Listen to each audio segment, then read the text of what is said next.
Good morning and welcome everyone to Richmond's Journal of Law and Technology for our annual symposium.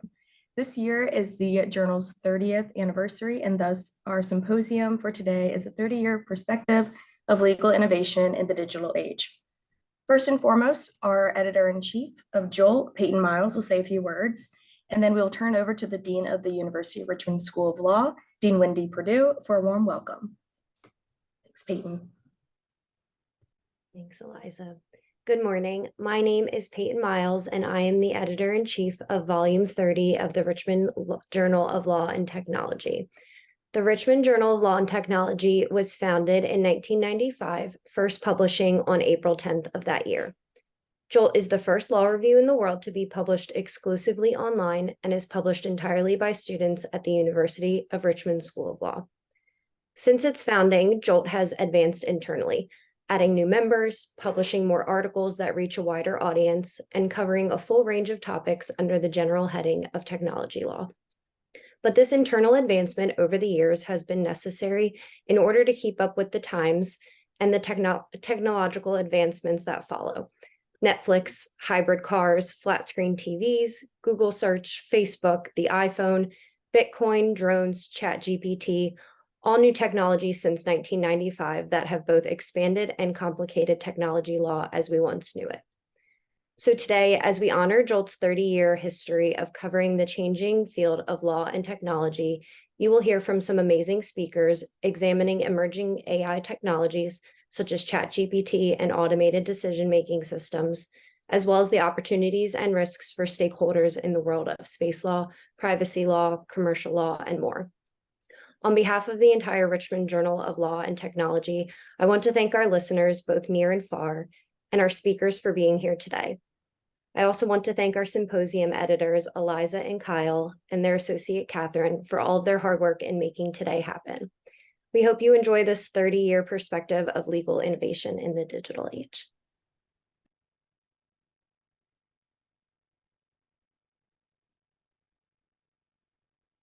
Good morning, everyone, and welcome to this wonderful event. It's really hard to overstate the significance of this. University of Richmond's been a leader in the technology field. We were one of the first schools to require students to have a laptop. In the early 1990s, that was cutting edge. Today, it seems so ordinary, but that and then the innovation of the JOLT, Journal of Law and Technology, are indications of our willingness to take the lead on these issues. The observation I'd make about the changes of the last 30 years, I think 30 years ago, law and technology seemed like a niche, maybe not central to what lawyers did. Interesting, but the place where forward-thinking innovators might go, but not central to what we did. I know in talking to some of our graduates from that era, thinking of Rich Klau having interviewed with firms who thought it was odd that an entering associate might think it important to have a laptop. Again, a sense that, well, this really wasn't central to the work of lawyers. Now, ChatGPT, large language models, and technology in all aspects of our practice has become increasingly central. I've had conversations recently with lawyers, a colleague talking about preparing for an oral argument by asking ChatGPT for a good analogy for a particular area of law and getting them. So technology is no longer a niche. It is central to what it's going to mean to be a lawyer. And I'm enormously grateful to our students on the Journal of Law and Technology for using this opportunity to reflect on where we have been and where we're headed. So I hope you all enjoy this program. It looks like a terrific opportunity to learn and reflect on the changing nature of legal practice. I'll turn things back over to our wonderful students. Thank you, Dean Perdue. And then just a few notes before we get started. First, to record your virtual attendance today, I dropped the link in the chat. Hopefully everyone can see that. Please fill out the brief survey that is linked in the chat. Submission of the survey will indicate that you attended for our virtual program, and then you only need to submit the survey one time today. After the fact, you will get in the box, there's already an account form that you could fill out to say that you were here for CLE credit, or B, after the event, you'll receive an email from Eventbrite, our lovely communications, Mary Ruth. She'll send you an email giving you another chance to fill out the form for CLE credit. So just know that all you have to do is fill it out once and you will receive a form to fill out your credit. Next, if you have any questions during the symposium for the speakers, please feel free to send them via the Q&A box at the bottom of your screen. You should see it whenever you hover over at the bottom of the Zoom. Please fill those out and we will moderate them whenever there's time at the end of each speaker's presentation for them to answer any questions. And so now let's get started. I'm thrilled to announce our keynote speaker, Catrina Melograna. Catrina is on the Strategic Foresight team within the Center for Space Policy and Strategy at the Aerospace Corporation, focusing on transforming the space and national security enterprise through application of disciplined methods to enhance decision-making under uncertainty. Catrina leads projects on strategy, innovation, foresight, and policy across a range of direct customer sets and external engagements through the Policy Center. She has legal and policy experience spanning civil and criminal law, regulatory issues, and business. Prior to joining Aerospace, she practiced law in Pennsylvania, California, and Washington State. Catrina obtained her BA from Louisiana State University, her JD from Decency University School of Law, and advanced LLM cum laude in aerospace law from Leiden University. She also attended International Space University Space Studies program in 2019, where she earned the Morla Millen Award for highest academic achievement. She also attended, while obtaining her LLM, she worked with Aerospace's Center for Space Policy and Strategy as a space policy graduate co-op. She has authored several papers on space law, including co-authoring a chapter in the recently published Routledge Handbook for Commercial Space Law. So now please give a warm welcome to Catrina.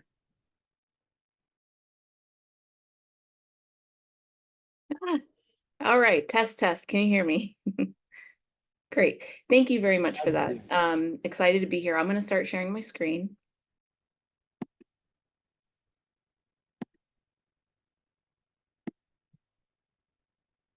Okay, hopefully everyone can see this. Yes. Great. Okay. So yeah, thank you so much for that. Excited to be here, and I'm definitely excited to have the opportunity to talk about space law and strategic foresight with you all. Two things that I think, especially some lawyers, might not be familiar with or even heard of before. And I definitely love to share this. A bit about me. Like she mentioned earlier, I earned my JD from Duquesne University in Pittsburgh. I practiced various types of civil litigation and regulatory law, but some years back, I really kind of rekindled my passion for space and decided to start the journey over into the space industry. So along that journey, I attended the International Space University, and I got my LLM in Air and Space Law from Leiden, that's in the Netherlands. And my thesis was on the regulatory framework for commercial space activities in the United States. And I'm going to talk a little bit about that. I rejoined Aerospace after my internship there and graduating in the civil space group, but again, recently moved over to the strategic foresighting team. So now I get to call myself a space lawyer and a space futurist. And I'm going to share with you a bit about that and what all of that means. And just a word about Aerospace. We are a nonprofit. We're an FFRDC, which is a federally funded research and development center. We've been around since the 1960s, and we're a trusted advisor to the United States government across the space enterprise. And the strategic foresight team in particular, our mission is to enhance strategic perspectives by exploring and assessing possible future states, challenging assumptions, and driving ideation of new options and leading to impactful decisions that improve U.S. leadership and national interest regarding security, economic prosperity, and human flourishing. And I will also add that any opinions that I express here today are my own, and not necessarily those of the Aerospace Corporation. So I will get in here. Oops. All right. So outline here of today's presentation. I'm going to set the landscape about space and ask you to think before I go to the next slide, what does space mean to you when you think of when I use the word space or space law? I'll mention I'll talk about international space law and current issues that are in space law, but also connect that to AI and the use of AI with space.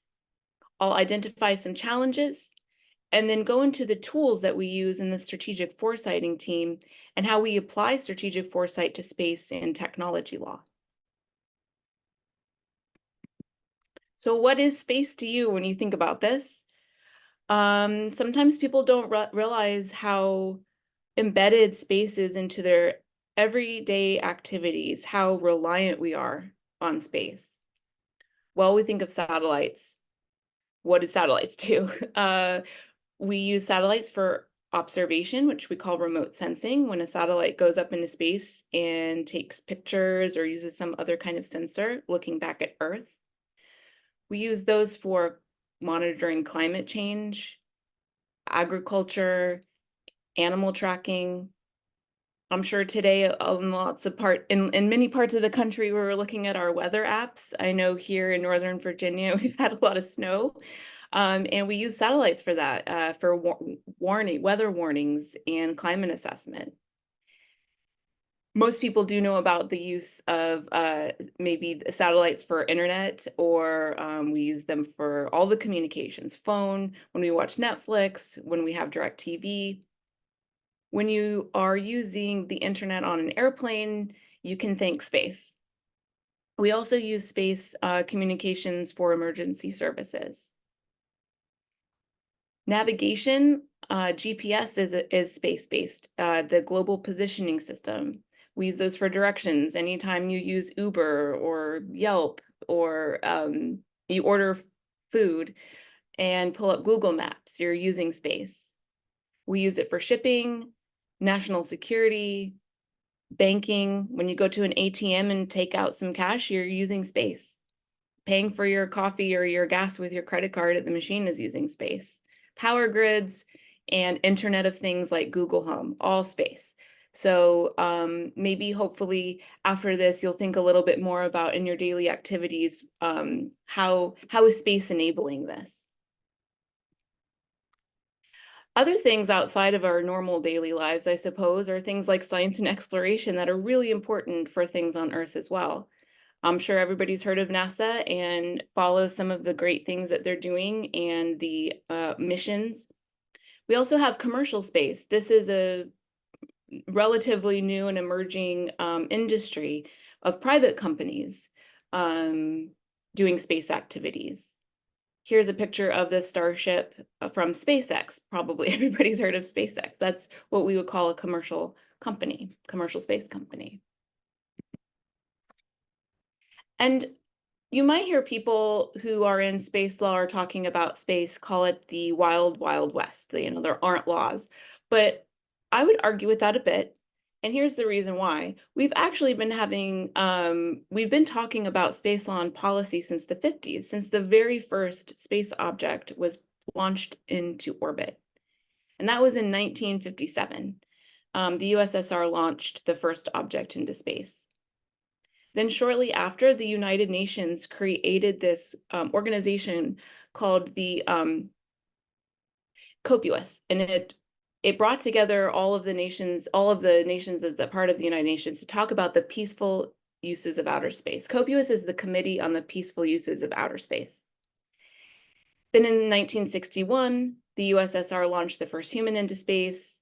Shortly after that, we had the Outer Space Treaty, which I will talk about next. And then, of course, in 1969, the United States landed the first human on the moon. So it's been around for a while, and I'll talk more about that. What is space law? Space law is actually a branch of public international law. It's the body of law governing space-related activities. It includes international agreements, treaties, conventions, United Nations General Assembly resolutions. There are also international organization rules and regulations like the International Telecommunication Union, I'll mention later. There are also domestic laws and regulations. So it includes hard law, soft law, and customary international law. Here's a graphic I like to use that kind of shows all the things that go into space law. So as a branch of space law, it does incorporate international humanitarian law. It incorporates the UN Charter and other international law.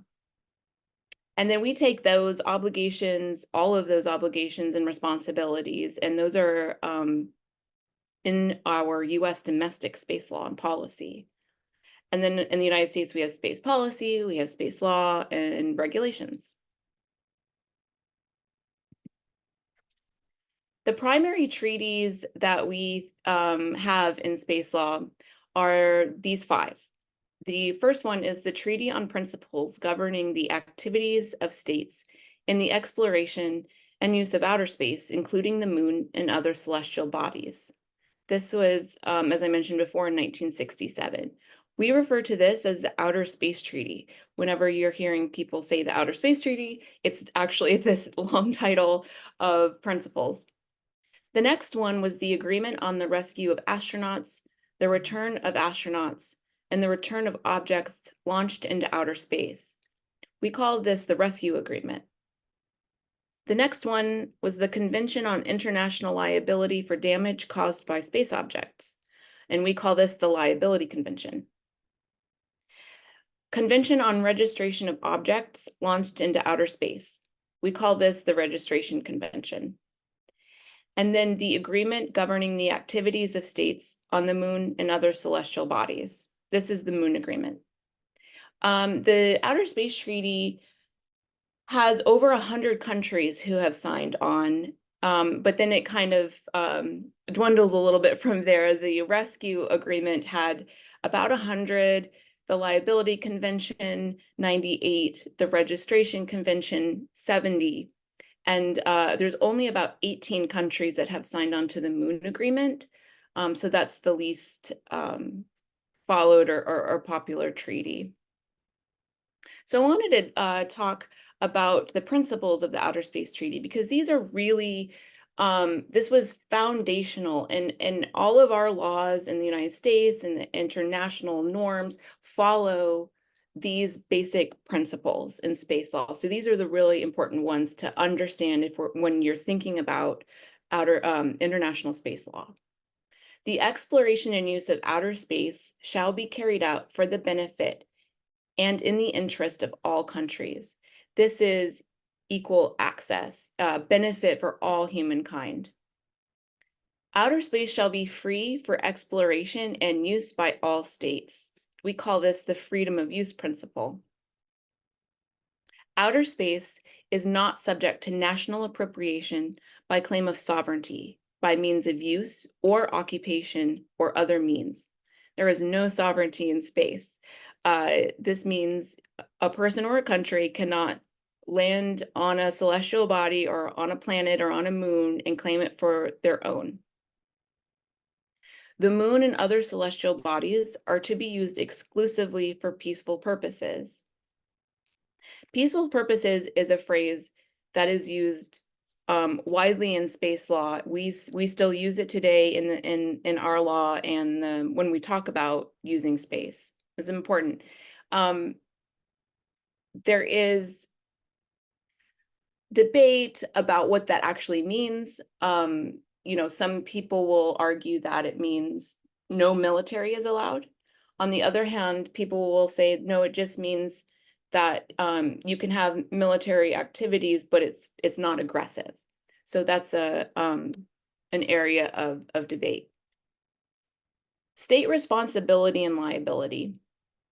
This is a key component principle in the Outer Space Treaty regime, which is that countries are responsible for their space activities and the space activities of their citizens. They are also liable for those activities. States have an obligation to authorize the space activities and continuously supervise the space activities. And the last one I'll mention here is jurisdiction and control. There is, I'll talk about this in just a minute, but there's an obligation to register space objects, a country's obligation to register space objects. They should have their own National Registry of Space Objects, but they're also obligated to send that information to the UN. And the UN posts that on an international space object registry that is open to the public. You can go look that up online and see what has been listed there. It's kind of fun. The next one I'm going to mention here, I think I'll go back one, is the registration convention. This expands on the Outer Space Treaty's obligation to register objects, which I was just mentioning. This treaty also defines some terms that are important when we're talking about space law, like what is a launching state, because it has legal implication, and the state of registry, and the roles and responsibilities that come along with being the state that actually registers one of those space objects. And the second one I'll just mention a little more here is the Liability Convention. And this is a lot of people are asking questions now about what happens if, something goes wrong, or something is damaged, or something falls somewhere and damages property or people. We look to the Liability Convention for those international obligations. So states are the ones that are liable for the damages caused by those space objects. And this convention provides that if the damage occurs to Earth, on Earth, or in Earth's atmosphere, there is strict liability. If the damage occurs in space, at-fault liability is what is used for that. So that hasn't necessarily been tested yet, and you can imagine all of the challenges that would come with proving fault for things that are traveling thousands of kilometers per hour, and you don't necessarily have your eyes on it the moment it happens. So some fun challenges there. All right, so I'm going to move a little bit here into domestic space law, focusing on the United States. The United States has the most robust space law in the world. It's a very exciting time. Lots of things are happening right now. Proposals in Congress, legislation, White House executive orders and policy directives. So it's exciting. It's also a little challenging to keep up with, but it's a very cool land to be in right now. So we have, in the United States, we have space policy through space policy directives, space policy frameworks. Administrations will come out with space policy framework. There's one from this administration. And space policy councils have been established that advise and make recommendations to the executive branch. We have law through legislation, Congress, and authorities. Congress grants authorities to agency secretaries to regulate specific areas of space activities, but it also determines the budget and appropriations for these groups and allocates the money to actually get things done. There are current regulations for commercial space activities, and I wanted to differentiate that from military and NASA. NASA is a civil agency. It does not regulate space activities. It's its own thing. And the military has its own rules on space as well. What I'm listing here are the regulators for commercial space activities, private space activities. The Federal Aviation Administration, the FAA, licenses launch and reentry of space vehicles. It also licenses spaceports, commercial spaceports. The Federal Communications Commission, FCC, regulates and licenses spectrum. That's radio frequency. That's how satellites talk to each other, or how satellites or space objects communicate with the ground and back. The Department of Commerce's NOAA, the National Oceanic and Atmospheric Administration, has the Commercial Remote Sensing Regulatory Affairs Office, which regulates private remote sensing space systems. There are private companies that you may have heard of recently in the news, like Planet or Maxar, that takes pictures of the Earth. And those are private companies. Those aren't government owned satellites. And I just wanted to point out too, when we're using different terms, the Department of Defense is, for example, the Space Force. And then when we say civil space, I'm talking about NASA. And then commercial space again is companies like SpaceX or Blue Origin or Virgin Galactic. One more note here is that I'm not going to go into is the United States also has a robust export control law that applies to space technology and data. So currently, most of the space technology is considered dual use, which means it can be used for military purposes as well as, whatever it's being used for. So it's strictly controlled under export control laws. And it's important to learn those if you're going to go into space law. I've listed here some of the places where you can find space law in the United States. There's a lot here, but what I'll mention is that it's been around. As you can see, NASA was established in the 50s. It's been around a long time, but we are also still following UN resolutions and other international treaties like the International Telecommunication Union. I think this is the oldest UN body, but it regulates the use of radio frequency globally.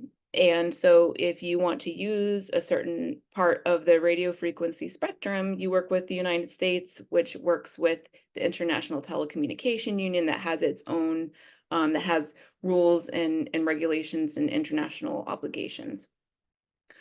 We also are a part of bilateral and multilateral agreements.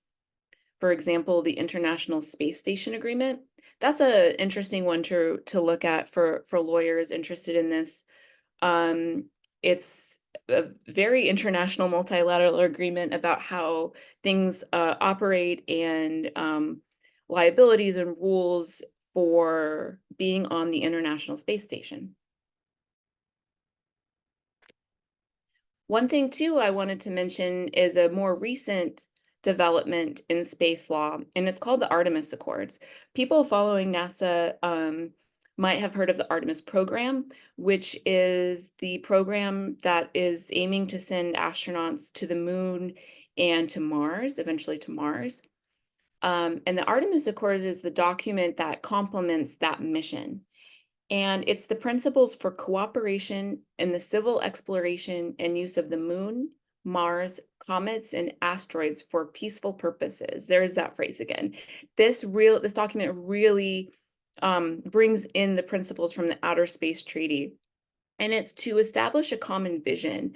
It's to enhance governance of civil exploration and use of outer space by really laying out those principles and those guidelines and the best practices. Now, we haven't had an international treaty since the 70s, and it's very difficult to get those through on consensus at the UN. But this is a great way to get collaboration and cooperation with countries that have a similar vision, that want to sign on and work together to further advance out into the solar system.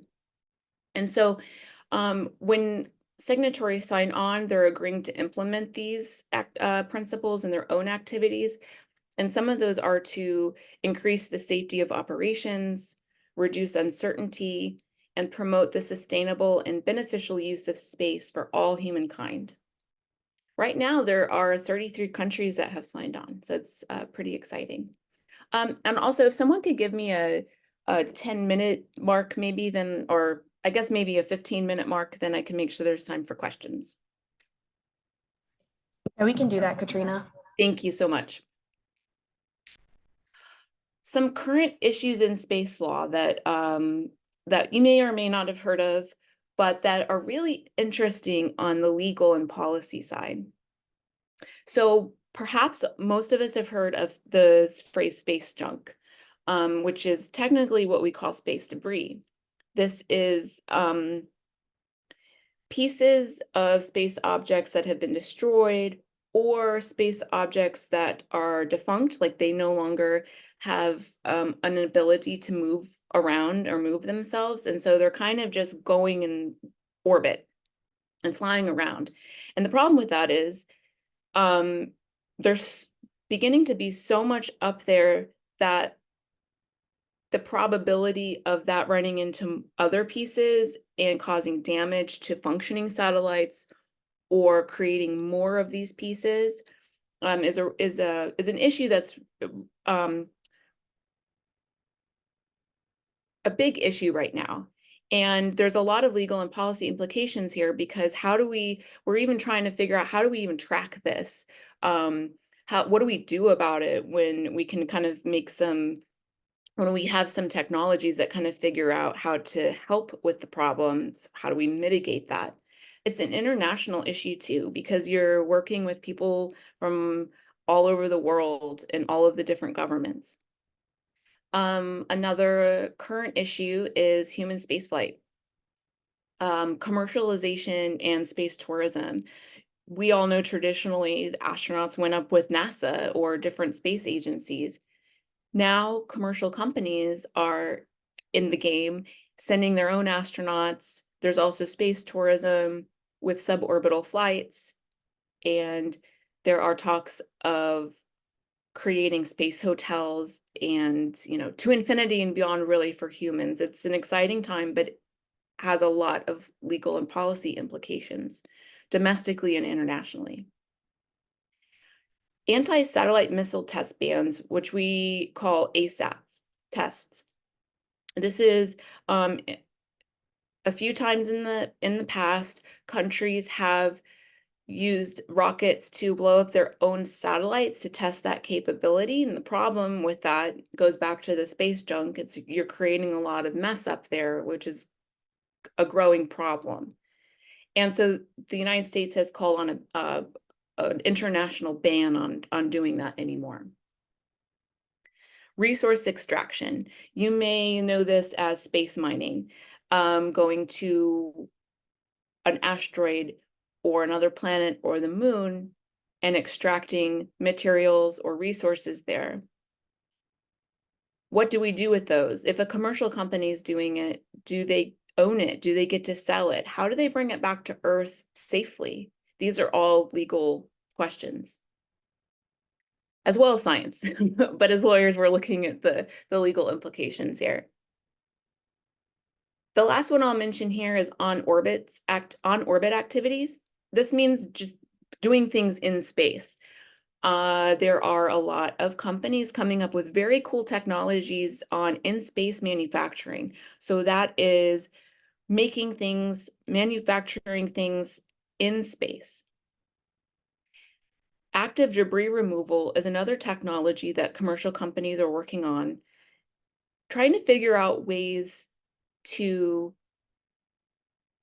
get rid of some of that space junk in different ways. So one is maybe cleaning it up and burning it up in the atmosphere, or throwing it somewhere else, or pulling it to another orbit that isn't so cluttered, or creating a space gas station so that when you send up a satellite and you might be running out of gas, instead of that satellite just being dead and no longer functional, maybe there's a way to gas it up and having a fuel station there. So that's what we mean by in-space manufacturing, active debris removal, those types of technologies. But this is all new, and there's really not much on the law on this. And so this is a very interesting topic and a hot topic for people in this industry. artificial intelligence in space. Of course, I needed to bring some AI into this talk, and artificial intelligence has been used in space for quite a while. And I know there's probably varying definitions of what really is artificial intelligence, but that will be for somebody else. In this case, AI is being used for launch and reentry, for autonomous launch and reentry of space vehicles. There are robots assisting astronauts on the International Space Station. On the picture here is a little face on a disc, which is interesting. But this little guy's name is Simon. He's the crew. Well, I suppose I don't know. It's a crew interactive mobile companion, and this floats around the International Space Station and assists astronauts in doing science. We have collision avoidance.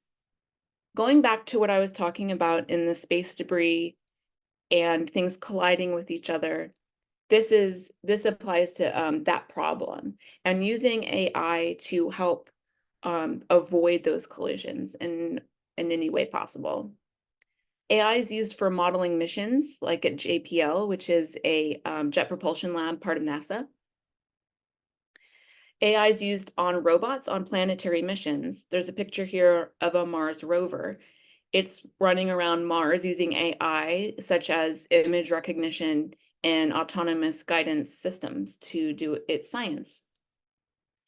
And AI is also being used to find moon landing sites for the astronauts when they go back, to find a safe place to land. I wanted to just bring up just a few of the challenges here of the intersection. And this is where I show the intersection of space law, of technology law, and what I do as a futurist. So space law and technology law, both emerging industries, they're intertwined. And they both have new and evolving policy and regulations, or maybe there aren't regulations in certain aspects. So how can the law keep up to ensure safety while not stifling that innovation? It's a big question that people ask when we're talking about regulating new activities. This is a concern. How can companies or lawyers navigate that uncertainty?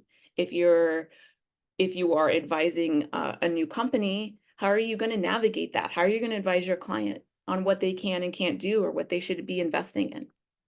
So really, to me and my team, this is what it boils down to. How are we thinking about the future? Why is it important to think about the future? Space is now embedded in a significant part of our lives. I talked about that earlier. That connectivity is just increasing daily, our reliance on space and space capabilities. This technology proliferation and advancement, it's enabling new capabilities that weren't previously possible. So today's organizations require new ways of thinking to remain relevant.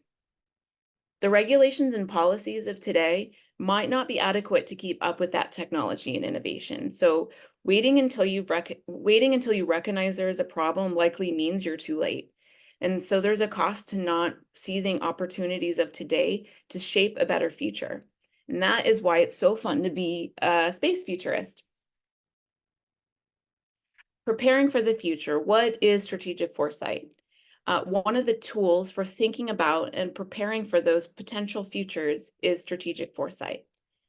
It's a diverse and structured set of tools, techniques, and methods that generate greater awareness about possible outcomes in the future so that we can make better decisions today.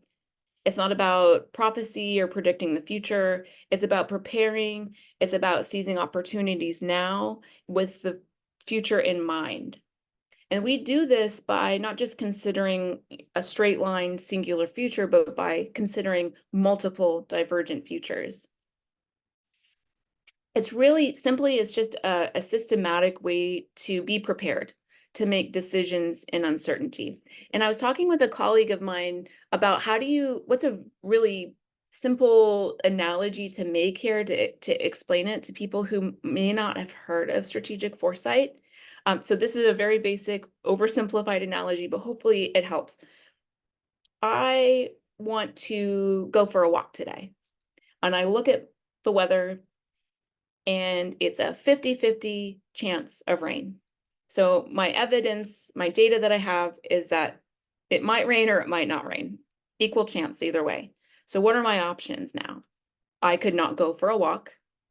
I could go for a walk as I am now, or I could go for a walk and take a raincoat and an umbrella. So some of those options are better than the others.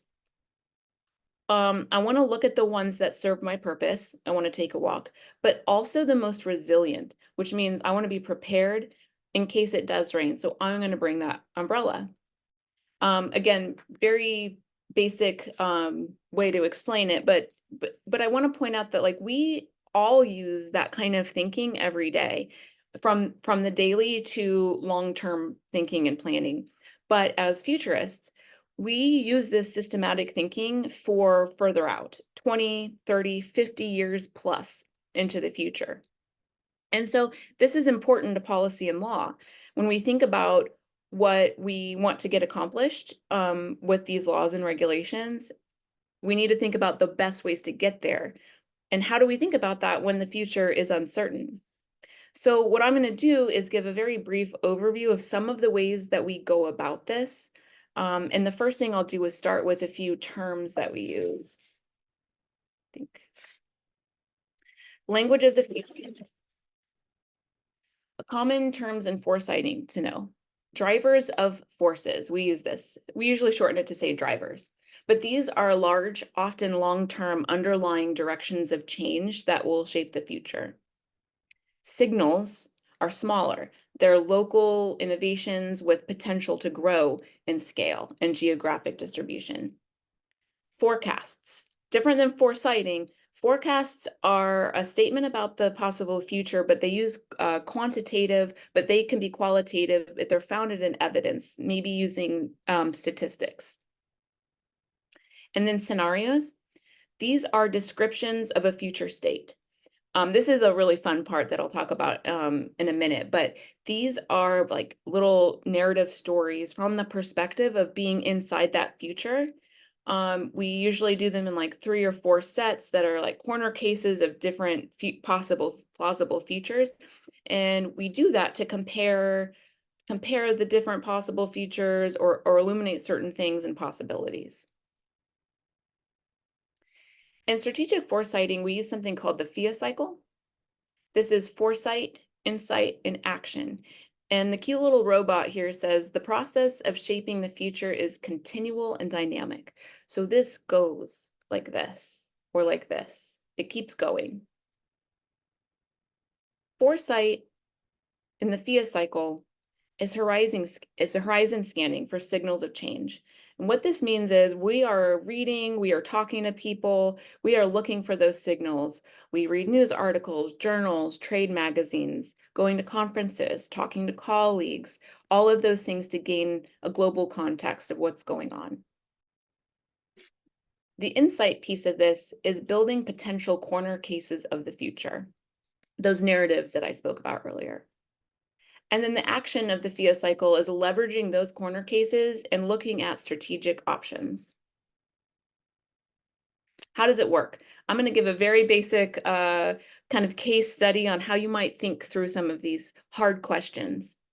So I was thinking about converging technology and the effects on some kinds of law. So this question I was thinking about was, will increasing space imagery capability affect U.S. privacy laws in the coming decades? How can policymakers prepare today to ensure that the privacy rights of U.S. persons are maintained in the future, where nearly everything can be seen, imaged, or recorded? Sounds like a big question, but I do think that this is something we should be thinking about. So what would I do here in the first part in the FIA cycle, the foresight? I would start horizon scanning. I'm going to search for signals, disruptors, drivers, and technologies related to imaging and privacy.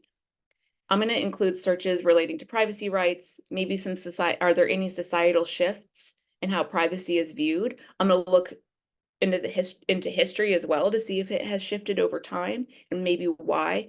Maybe some things happened that shifted.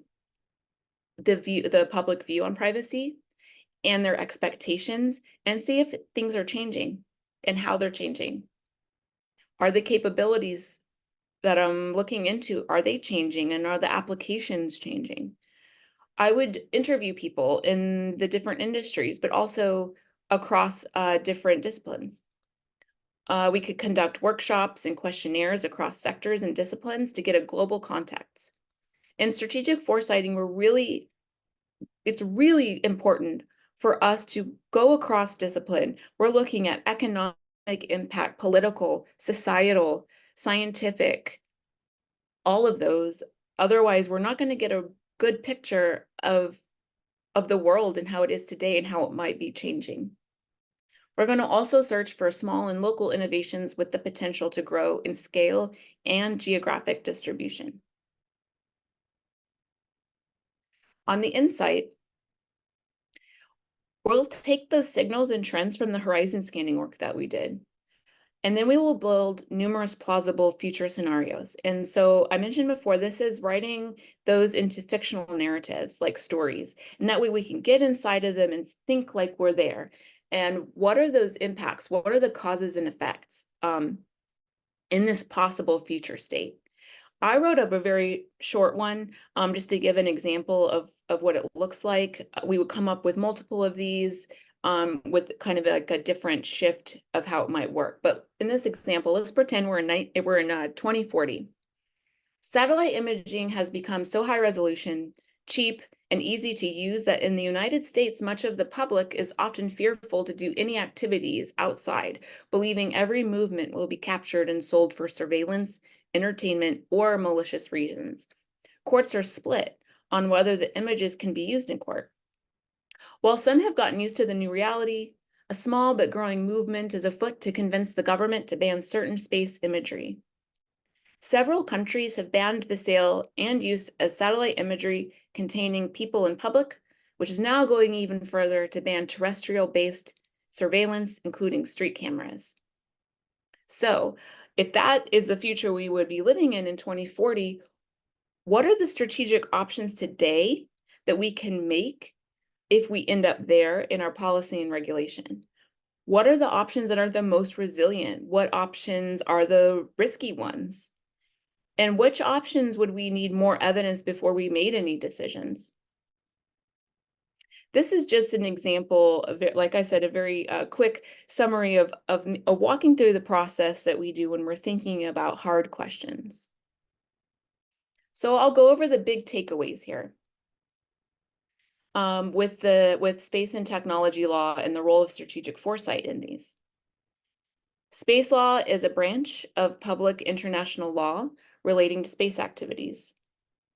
Space law and technology are intertwined now. That's why we are going to space. The technology, the emerging technology and the pace of technology is increasing. It's very excited, but they are definitely intertwined. Also, both are evolving. There are proposals and ideas about how space regulation and policy should look and how technology and policy should look, and those may affect each other. Thinking about the future is critical for both of these, of space and technology law, in order to achieve success, for the technologies to be successful and for the public to be safe and be successful. Using a diverse and structured set of tools, techniques, and methods that generate greater awareness about possible outcomes in the future. We need to do that so we can make better decisions today. We should be creating and implementing a strategy based on foresight. This is, we believe on our team, is critical, regardless of what industry, regardless that you're in, regardless of what job you have. Using it in your everyday life is important too. Really, strategic foresighting activities enable better decision-making under uncertainty. It prepares us because we are thinking about it ahead of time. And we're not thinking, well, this thing will definitely happen. We're there to challenge assumptions that things will definitely happen or that they will go a certain way. By thinking about all of these things in a global context, and maybe further out 20, 30, 40, 50 years, you know, there's a lot of uncertainty. Maybe it's all uncertain.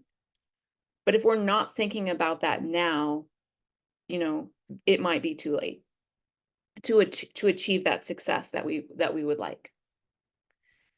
So policymakers and rulemakers can utilize foresighting for smart and adaptable regulations for space and technology. This is one of the things I'm working on our team, is to really do some case studies and bring that to policymakers, bring that to rulemakers, and show that if you have an idea, if you know what you want to achieve in the next 10 years, we have to start now building those policies and regulations so that they remain adaptable, they remain flexible, because the technology is changing and developing so quickly.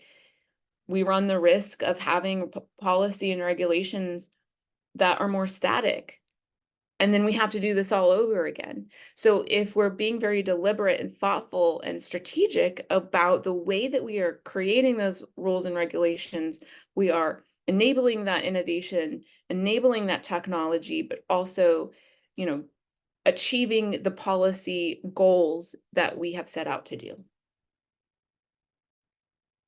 Oops, I went too far. Okay.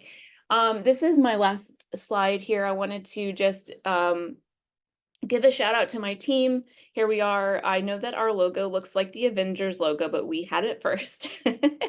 And so here's our little superhero pose. I did mention our mission at the beginning, and our vision here is that we're a valued strategy resource. We are acknowledged across our own company, but also our customers and the United States and beyond.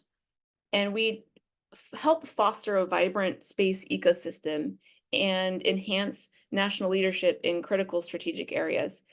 Big picture here, we are focused on transforming the future's mindset of the space enterprise. So I have come to the end of my slides, and I'm happy to take questions or have discussion. Oh, before I do that, anyone can reach out to me at this email address. I'm on LinkedIn as well. This is the website for our strategic foresighting team at Aerospace. It's really fun. We have a futures map that's on there. It's interactive, and it will show visually how all of this works in imagining different futures and where things might go. It's a really great way to start thinking strategically. And then also our team has a team email address here at futures@aero.org. So I hope that I was able to bring some new information to you, maybe talk about some things you haven't heard of. I love to inspire and ignite that spark and interest in space law.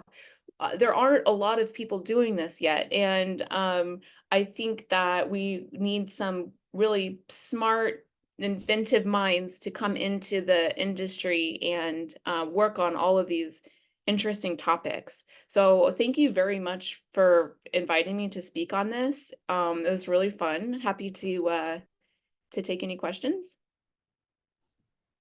Thank you so much, Catrina. That was great. We do have a question right now in the Q&A box. So also just want to flag for everyone that you can still ask a couple questions if you need.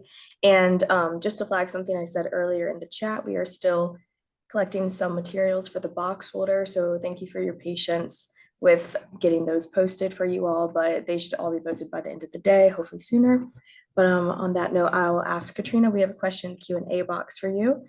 How does the creation of a space force in the US affect the agreements to not militarize space and the missions to explore space for peaceful purposes? Sure. So I will answer this to the best of my ability. I am not a Space Force expert, and my focus is typically on more of like the civil commercial side. But the Space Force is not, it isn't people in space. It isn't soldiers in space on spaceships. And it's brand new. And I mean, I encourage you to go look up the Space Force website, and then you'll really learn about what their mission is, how important it is to protection of assets, US assets, And yeah, there are debates on whether setting things like that up encroach on that uses of peaceful purposes. But again, I mentioned earlier, there is a debate on that doesn't necessarily mean non-military, it means non-aggressive. And so as all law, as all treaties, open for interpretation and debate. So that would be my best answer for that question. Thank you.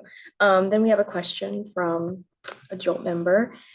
Considering the potential uses of AI for the space enterprise and the fact that many private companies are helping develop these technologies, what are some risks associated with using these third parties for the space missions, and how do we ensure that space laws are being respected while using these technologies?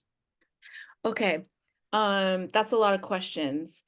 So let me see if I understand the first one. It's space mission. What's the questions around space missions using AI from third parties? Is that?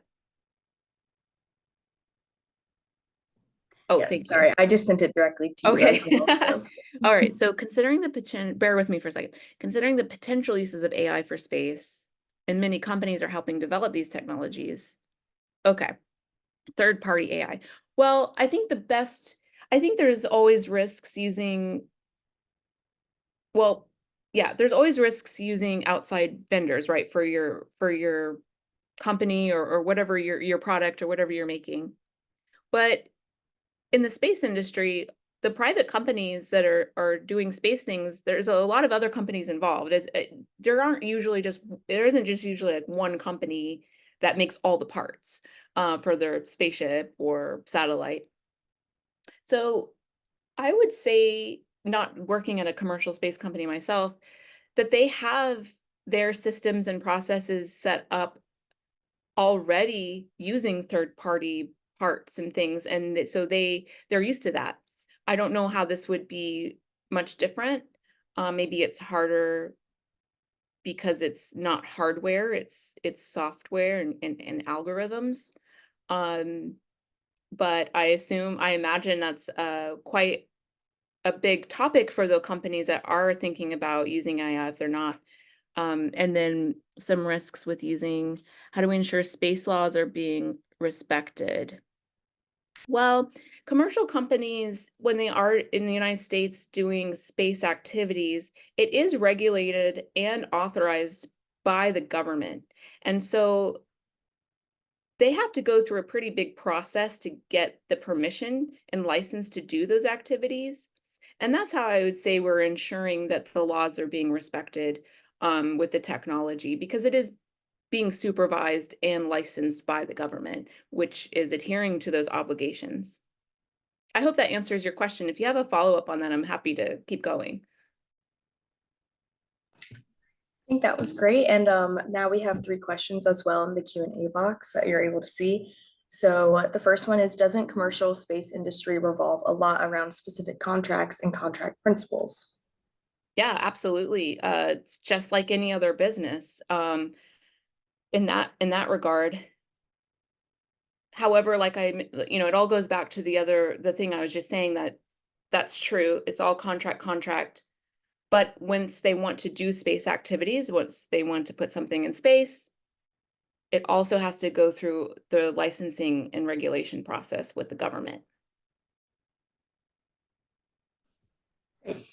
And then how are disputes resolved in these issues? For example, collisions and damages that result when the objects involved are owned and launched by 2 different countries. Yes, this is a big one, and it's always like on a space law exam. It's like a space law bar exam question.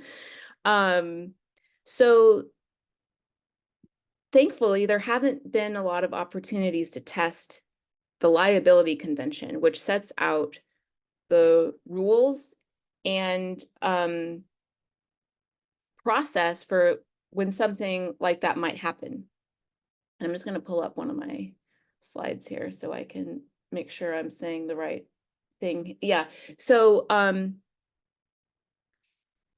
when I say state liability, that means that if something does happen damage is caused by one country's space object to another country's space object. So like kind of like an international thing. The states are the ones that are involved in if there were a dispute around that. So it wouldn't be country B suing commercial company X, right? It would be country B talking to country A, where that space activity or object was registered and authorized. So it's a diplomatic issue, really. It would be state to state.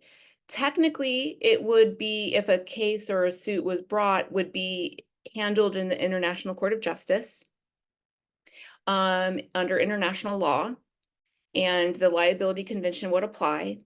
And so we would talk about, or what I talked about earlier is they would figure out if you had to apply strict liability or at fault liability. If it happens in space, it's going to be at fault.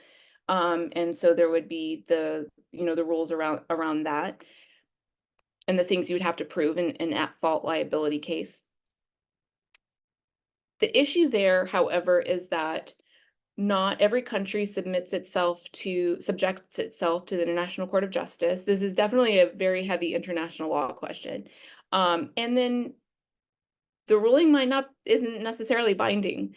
And so while we have a process written out in the UN treaties, actually doing it, actually implementing it, and actually enforcing it is a whole other question that space lawyers are working through. Good question. That was really interesting. We have another one from an attendee.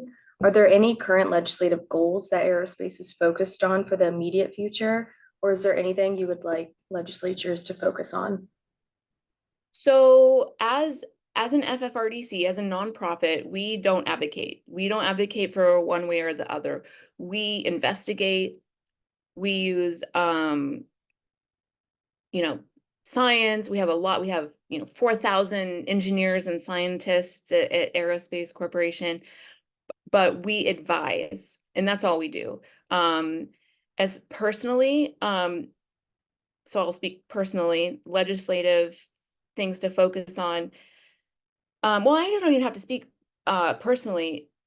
Nationally speaking, there are big challenges trying to be grappled with that we're grappling with right now, and how to regulate activities that aren't regulated yet. And those are those ones I spoke about earlier, like in-space manufacturing, who regulates that, how active space debris removal, who's going to regulate that. We don't have that clear right now. And so that's an important step in making sure that we are enabling people to innovate and come up with really cool ideas and actually do them. And so I would say that nationally speaking, that is a goal that people really are working towards. Thanks. We have another one that I will send your way from a JOLT member. Should there be more space law surrounding the use of these new technologies? If so, is it better for countries to self-regulate, or should we trust the larger international community to enforce these new laws? Sure. Do you mind Oh, great. Perfect. Okay.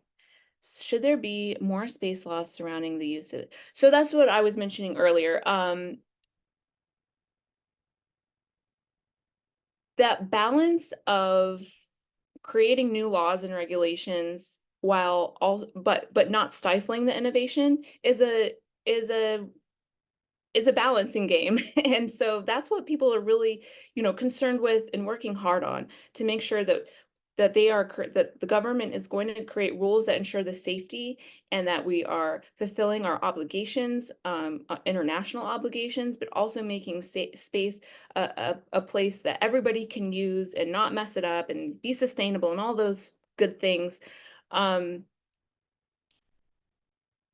the self-regulation of countries, is it better countries have to self-regulate. Countries, if they've signed the international agreements, they have taken on the obligation to take those rules and those principles and make them happen in their countries and apply them to their space activities.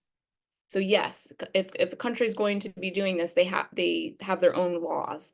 And if they are signatories to the Outer Space Treaty, then they are obligated to implement those principles.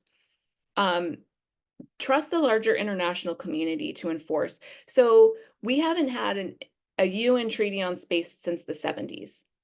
So I would say that, personally speaking, can we wait longer? It takes a really long time to get UN treaties. It's by consensus. So to have every country in the that's part of the UN agree on some of these new rules or technologies, I think is going to be really difficult, very challenging. So actors in countries that are doing space activities are definitely going to be the ones that are responsible for ensuring that these peaceful purposes, that sustainability, that not interfering with other people's space activities, and the freedom of use and no sovereignty is all going to be, it's really up to the countries. Okay, and then you've probably seen the Q&A. We have a good, question that's topical this year. Assuming that aliens exist, is it ethical to infringe their space? And what are the limits to our space? Oh gosh. Well, I don't know. I don't know if I can answer. I don't know if I'm ready to answer an ethical question about aliens. But I will say the limits to our space. I'm glad actually to have this question, because it is a legal question. It's a good question for lawyers about where does airspace end and where does space begin. Interesting information that I absolutely should have mentioned earlier is that there is no international agreement on where space begins, and different organizations, different countries use different altitudes for the end of space. And the reason it's important is because under air law, international air law, air sovereignty is the foundational principle, that a country owns the airspace and has control over the airspace above its territory. But where does that end and where does space begin? Because space is the opposite of that. There is no sovereignty in space. So you can see that's an interesting legal question if we're talking about, very foundational air law and very foundational space law, and there's no internationally agreed line. I will say that I don't know if it's the majority, but typically you'll hear people refer to what we call the Kármán line as where airspace ends. And the Kármán line is typically where like a terrestrial airplane, is that the right word to use? Like a regular airplane, not a spacecraft. That's about as high as it can go. Past that, you will need the special spaceship. And so that's usually when you hear people say the Kármán line, that's what they're referring to. And that's kind of rule of thumb sometimes when we're talking about where space begins. Now, it's interesting though, because several countries have claimed in their own law that their air sovereignty goes all the way up to what we call geosynchronous orbit, which is where a satellite is going at the same speed as the Earth, so it's always looking in the same place. And so some countries have claimed that that's also their airspace. So it's an interesting legal topic to research and talk about. Great, thank you for answering that question. As you could, never know what is out there with aliens, or maybe more with aerospace and don't want to tell. And then, we have one final one if you want to answer, just in the last 6 minutes of this. How does the lag between new technologies and the passing of new regulations domestically affect the space enterprise in the US? Sure. So it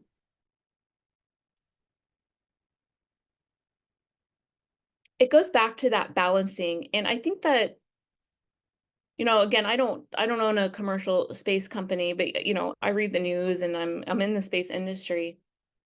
I think it's hard for on the investor business side to maybe get that interest, get that investment in your technology if the investor, who's not maybe necessarily a space person, doesn't feel like the law or the regulation or that that part of it is certain, isn't a sure thing. Maybe if there isn't a law that explicitly says or a regulation that says you can explicitly do this thing in the United States, maybe your investor won't be as excited to invest, because what if the law changes and you can't? So that's my speculation on, I think that's how that would affect the space enterprise. So there isn't, I can't think of a good scenario of that right now, but as a general principle, the more certain you are in the regulatory world, the bigger bet you can take, or maybe more of a solid bet you can take on the technology, if you're not worried that things would change so dramatically that you wouldn't be allowed to do the thing that you're doing, or you would be inhibited or encumbered or really slowed down by some kind of regulation that didn't really understand or anticipate the kind of technology that you're working on. And so this is where I get really excited about what I do, because I am trying to show that when we use strategic foresighting and those tools, we can think about that. We can think further ahead. We can think about what are the possibilities of the technologies that we don't necessarily have working today, but we can see eventually will become a reality. And how do we make sure that the way that the policymakers are regulating aren't keeping that from happening, keeping those good things that benefit us from happening? And I think that strategic foresighting is a really great tool for that, for those processes and those discussions. Yeah, thank you so much. I think that wraps up our time, Catrina. And yeah, just again, thank you for agreeing to do this and for speaking at our symposium today. So excited to be here again. Please feel free to reach out if you're interested in more space law. I'm always happy to chat about it. And wonderful symposium, and have a great rest of the symposium. Thanks. All right, now we've come to the next segment of our symposium. So our next two speakers, Hilary Buttrick and Jason Davidson, were actually recently published in the most recent volume of our issue 1 for JOLT, which actually the link, it has been provided to everyone in the chat if you want to look at our website and see the other published articles. So Hilary is the Associate Dean of Academics at Butler University's Lacy School of Business. She is an Associate Professor of Business Law and regularly teaches in business law and business ethics. Her research interests include consumer protection law, product liability law, and the intersection of law and technology. Her work has been published in the Richmond Journal of Law and Technology and the Indiana Law Review and the Journal of Consumer Policy. Before joining Butler, Hilary practiced law at Ice Miller LLP, where she specialized in the business litigation, product liability defense, franchisee disputes, and complex commercial disputes, including insurance coverage disputes. She also regularly counseled clients on litigation avoidance strategies. Hilary graduated summa cum laude from DePaul University in 1999 and obtained her JD summa cum laude from the Indiana University Robert H. McKinney School of Law in 2002. Then we have Dr. Jason Davidson. He is an assistant professor in the Lacy School of Business, where he teaches data analysis and business modeling, business intelligence, data network engineering, and introductory management information system courses. With a background in media development, prior to joining the faculty at Butler, he worked in the technical publishing industry. Along with teaching, he currently serves as an IT consultant for regional businesses in the Indianapolis area and is currently serving as the Vice President of the Association of Technology Management and Applied Engineering EECT Division. He holds a BA with high honors in telecommunication arts from Butler University, an MBA from Morehead State University, and a PhD in technology management and engineering from Indiana State University. He was the recipient of the 2018 Lacy School of Business Dean's Teaching Award, 2023 Experiential Teaching Award, and was the 2022 to 2023 Outstanding Professor of the Year. He lives in Indianapolis with his wife, Sarah, and son, Miles. So please welcome both Jason and Hilary for an exciting talk on ChatGPT. Wow. Thank you so much. I appreciate you guys having me here. I hope I won't bore you too much. So let me jump in a little bit and get this thing started. And hopefully we'll have some good Q&A at the end. So give me just a sec here. I'll get my screen shared and we will get this thing cooking. So 1 second here. We'll do this. And then we will do this. And then we will do this. There we go. So hopefully everything's looking good now. Professor Davidson. Yes, sir. Yeah, you've got it in the right mode now. Yep. Sorry. Oh, okay. Were we good? Yes. Yes. Okay. Okay. Very good. All right. Let me share again here. Yes. Thank you. Go right ahead. I'm sorry. Do you want me to go ahead and share again, or was there something else you were saying? Yes, please. Thank you. All right. So you see everything okay or no? Yes. Now I do. Thank you. Perfect. Welcome, friends. So here's what I'd love to do. I thought just to kind of loosen up the room, right? So I'm a computer guy. I don't work with lawyers very much. So I thought this was the perfect time to open up with a joke. So here's what I got. Hopefully, let's advance here. So why did the computer guy bring a ladder to his presentation of 200 lawyers? Why did you do that? Because he heard they need help with their briefcases. Hopefully you got it, right? Pretty funny. Now, if you thought that wasn't funny, don't blame me. Blame the subject of our talk today, ChatGPT, because I asked it to write that joke for me this morning. So with that being said, let me take a second and introduce myself. And you guys did such a wonderful job. I don't think I really need to introduce myself very much. My name is Jason Davidson. I'm assistant professor at Butler University in information systems. And I'm here with my research partner, as I call her, the big boss, Hilary Buttrick, JD, associate dean, and just overall awesome person. So we are here to chat with you guys a little bit today about our paper that was just recently published, which we call Say What? When generative AI gets it wrong, examining Section 230 of the Communication Decency Act and the essence of creativity. So I want to talk tech with you guys. I want to talk about technology and where we're going. And I think there's a lot of buzzwords that are just really popular out there that hopefully we can demystify and have a conversation about. So hopefully some of these icons are familiar to you. You've at least heard the buzzword ChatGPT, and that's not the only AI product out there that's taken the world by storm, right? There's Stable Diffusion, there's DALL-E 3, there's Midjourney. All of these things are types of generative AI. And what you start to hear in the media, what you're starting to see in publications, there's people are saying that generative AI and AI in general is like the next big industrial revolution. And what coal did for us with steam engines and what the internet did with us and the way we communicate, people are starting to believe and predict that in the future, this is what AI is going to do for us. Okay, if I can move the zoom over, sure.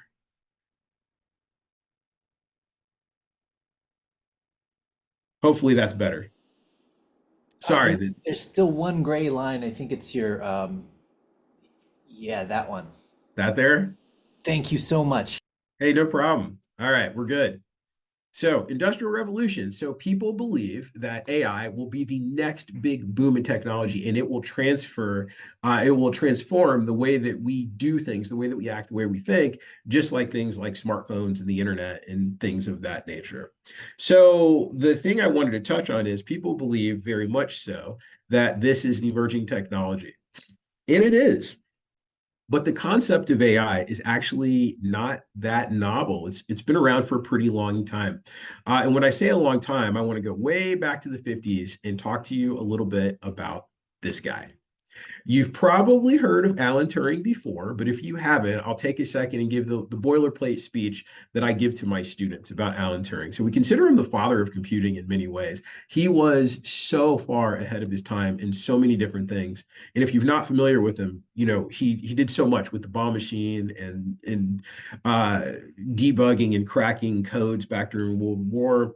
But what I wanted to touch on today is his paper in Computing and Machinery Intelligence way back in 1950, where he asked the research question, can machines think? So way back in 1950, we were asking that question. Can machines be sentient? Can machines think? Do they have the ability to work and act the same way as the human brain does? And as part of this paper, he came up with something called the Turing test. Now, that's what we call it. But in the time, he called it the imitation game. And what the imitation game was, it was comprised of 3 players, if you will. So you had an investigator, then you had an actual real life person, and then you had a machine mimicking that person. Okay. So you put a wall in between them, and you have the investigator actually ask or interrogate the machine and the person. And if the interrogator was not able to tell the difference between the machine and the person, then at the time we say that passes the Turing test, and that thing is cognizant. That thing has intelligence equal to ourselves. So with that, let's advance a little bit and talk about the subject of ChatGPT, right? The next big thing. So now, if you're not familiar with ChatGPT, or if you've just heard the buzzwords behind it, it is an actual software as a service product created by OpenAI. And GPT stands for Generative Pre-trained Transformer. And I'll put you to sleep and explain a little bit about how that works in a little bit. But here are the things that you probably care about. So ChatGPT is a generative AI large language model that has the ability to create text given prompts, which we call prompt engineering. What has it done? Well, it's been able to outscore medical students on clinical exams. It passed the bar. It is an excellent collaborative tool for content creators, time-saving tool for programmers, and for my friends here in academia, it is an incredibly polarizing tool. In the world of business, it's taken the world by storm from a monetary standpoint, right? So when you talk about meteoric rise, and we say that things have really taken off in the world of AI, it's like the next thing. So look at some other pop culture tech icons, right? Netflix, Facebook, Instagram. To get to 1 million users, it took 3,910 days for Netflix, 1,608 days for Facebook, 854 days for Instagram, and in 61 days, ChatGPT made it to 100 million users. So even if you don't understand the tech behind it, this is a big money business. It is something that's important. And if people are adopting it at that big of rate and it keeps growing in popularity, there's definitely something that we need to pay attention to. So what I want to talk to you about is how ChatGPT works, how it was created, how it was designed, some of the safeguards that went into it. And then my research partner, Hilary, is going to jump in and talk a little bit about Section 230 and how all of that applies when ChatGPT doesn't work as well as we want it to. Because just like everything, including us, it's not perfect. It does indeed malfunction. So let's talk about artificial intelligence. That's like a big buzzword, right? So AI is sort of like a big blanket concept. It's not one thing. It's got like layers of things that are all sort of encompassed in that. And an easy way to think of it is a subset of artificial intelligence. It's called machine learning. Machine learning has been around for quite a long time. It requires a decent amount of compute power and a decent amount of data. And it is set up in a way that you have to feed it inputs and outputs to run through mathematical transformations to give you some kind of model. It's been around for a little bit. It's not dead by any means. Machine learning is hot, but where you see ChatGPT live is in the world of natural language processing. And NLP models are a subset of machine learning called deep learning. And that's what I want to chat with you guys a little bit about today. So I want to talk to you about large language models, natural language processing, and this subset of machine learning called deep learning. So let's kind of dive in a little bit and chat about it. So how does it work? Like when we talk about machine learning, if I wanted to start from scratch and build a machine learning model, or even something like my own version of Chat GPT, which you absolutely could do, the way that one creates a GPT model that was published by Google back in 2014, you could go out and see the math behind it. And any student at Butler or any professional in this room today could go out, and if they had enough compute power and they had enough data, they could go in and actually create their own GPT model, not Chat GPT, which again is a product created by OpenAI that is using that GPT model, large language model, in the back end. So we touched a little bit about machine learning. So when you get into machine learning and you talk about deep learning, the subset, it can be broken into a couple different types of model design. One is called supervised learning. One is called unsupervised learning. So with supervised learning, you create a model and you teach it much like the way you would teach a child, right? Or just the way you would learn something new. So let me give you an example. How do you know that a bird is a bird? Well, you learned way back when, a million years ago, you saw a bird and someone pointed to you and said, hey, that's a bird. And you looked at that bird and you saw different features. And that's a key term, right? Features. So you saw a beak, you saw feathers, you saw wings, you saw that it could fly, and you started making associations. And the next time you saw a bird, it probably wasn't the same bird, but you saw a beak and you saw feathers and you saw it could fly and it had wings. Okay. And over time, you continuously had that stimulus. You continuously had that. And you started to make the connection of seeing these key features, which is key, and then making the outcome, hey, this is a bird. That's the concept of supervised learning, right? So basically, you take a model or you build a model off of both having input or something that you're looking at or something that you're trying to emulate, and then an actual label telling it what it is. So for example, how does a Tesla know that a person is a person and a dog is a dog? You show it a million pictures of people, a million pictures of dogs, and you say person or dog, okay? That's also the way we have an academic model, right? So if you're in the classroom, I very much control what the classroom learns. I say, hey, these are the things we're going to work on today. This is how this is going to work. This is our outcome. It's very much supervised. Unsupervised learning works differently, okay? And ChatGPT is partially an unsupervised model. So with unsupervised learning, what you do is you just take a gigantic corpus of information and you just shove it all into this model. The model uses one of several different algorithms and it starts making associations through patterns that it sees. So imagine if you were trying to do a puzzle. Remember those old school puzzles you could get from like the drugstore with 100 pieces in them? So you don't necessarily know how it's all going to go together. You simply just take that box and you dump it down on the ground and you start trying to make sense of it and moving the pieces around and try to connect all those things together. Unsupervised learning works much like that. And if you wanted to build yourself a GPT model, you would start with that. So what did OpenAI do? How did they make ChatGPT product work? This machine where you can ask it questions and it gives you answers, or you can tell it to create something from nothing. So what they did is they basically took the entire corpus of human knowledge. So they went out and they scraped the internet and they got as much information off the internet as humanly possible. And they popped it into this machine and said, hey, you just look at this and try to make associations where you see it. Basically learn how to read, learn how to understand based off of all these millions of inputs that you would get from the internet. And what they got was a large language model. That being said, it wasn't very good. The problem is, number one, you can't believe everything that you see on the internet. And number two, some things just don't make sense.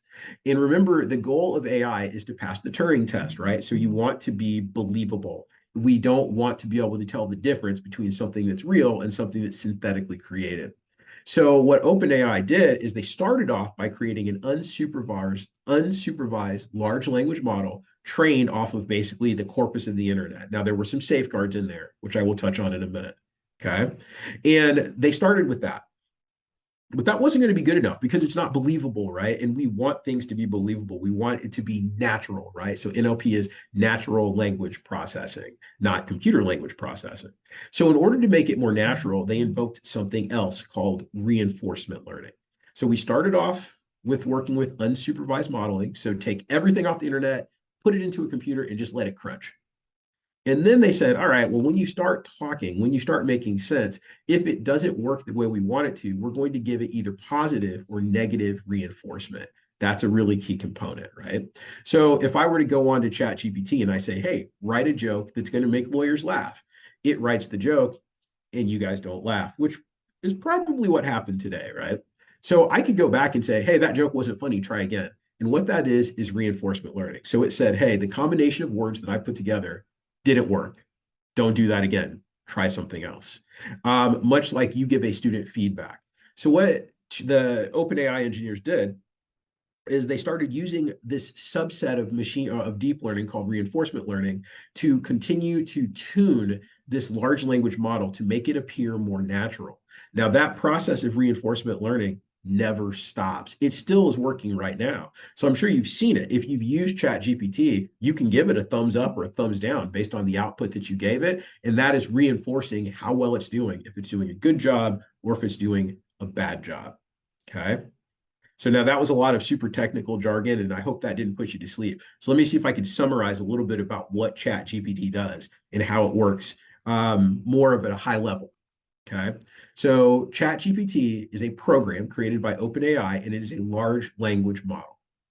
GPT stands for Generative Pre-trained Transformer. So what does that mean? So they took all this information from the internet, all of it, and they trained a large language model. So they pre-trained it to understand our basic corpus of understanding.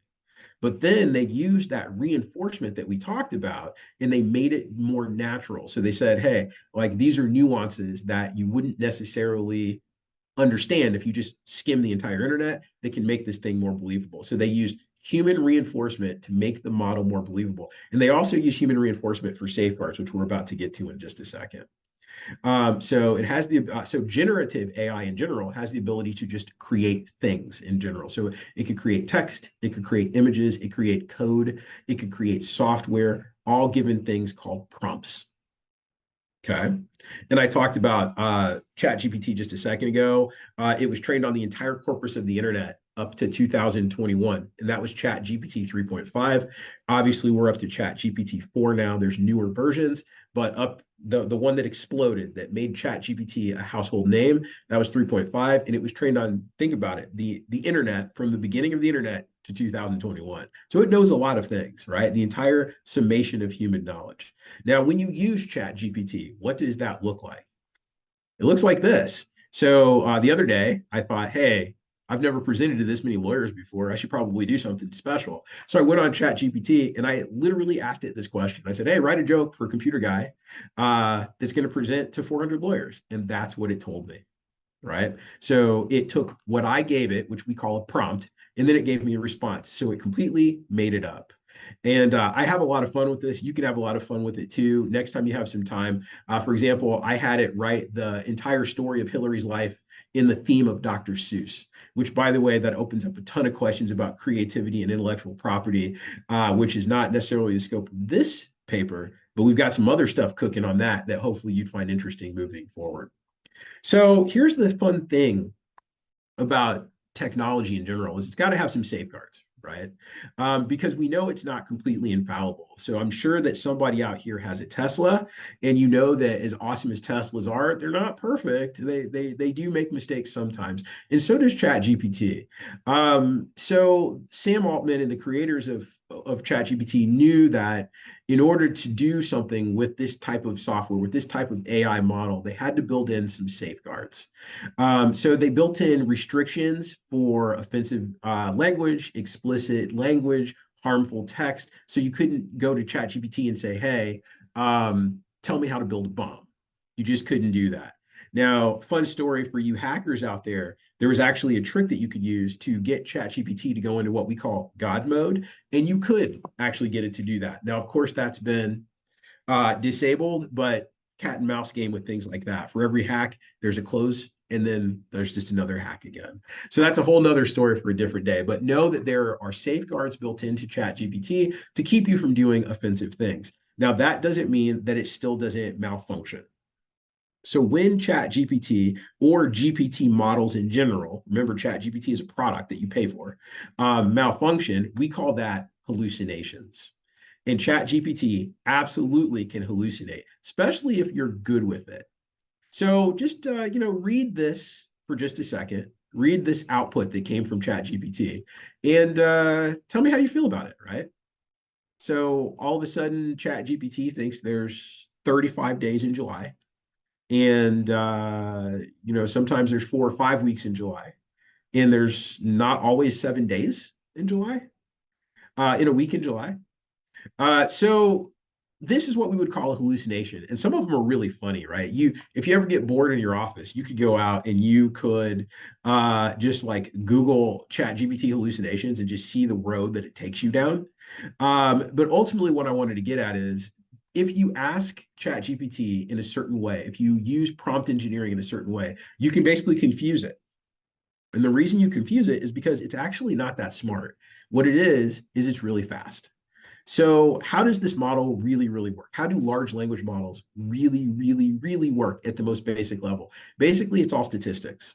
When you give it a prompt, it simply statistically comes up with the words that go together in order based on what you've said. So it's saying, hey, I'm going to generate a word, and then I'm going to generate another word that statistically should follow based on what you told me. And if you ask it in a certain way, that throws off those statistics, which that's what I did. I asked it a question like, how many days are there in a week in July? Which you would not normally say that way. You would just say, how many days are there in a week? Okay. And that was enough to confuse it. Now, that being said, remember reinforcement learning. ChatGPT is constantly learning. And because of that, my trick doesn't work anymore. Like it worked back in August, September, does not work anymore. But there are many ways to get it to hallucinate. Okay. And that's pretty much what I just explained. Okay. So with that, here are some things as I'm getting ready to pass it over to my research partner, Hilary, that we wanted to think about. So as AI emerges, as ChatGPT and other generative AI models start to emerge, right? Things like deep fakes become a word that everyone knows. You see artificially intelligence created music and the questions of, hey, can we protect this? Is there intellectual property there, right? So for example, if I use ChatGPT to help me write a song, can I copyright that? Does that belong to me? Does that belong to OpenAI? Is it protectable?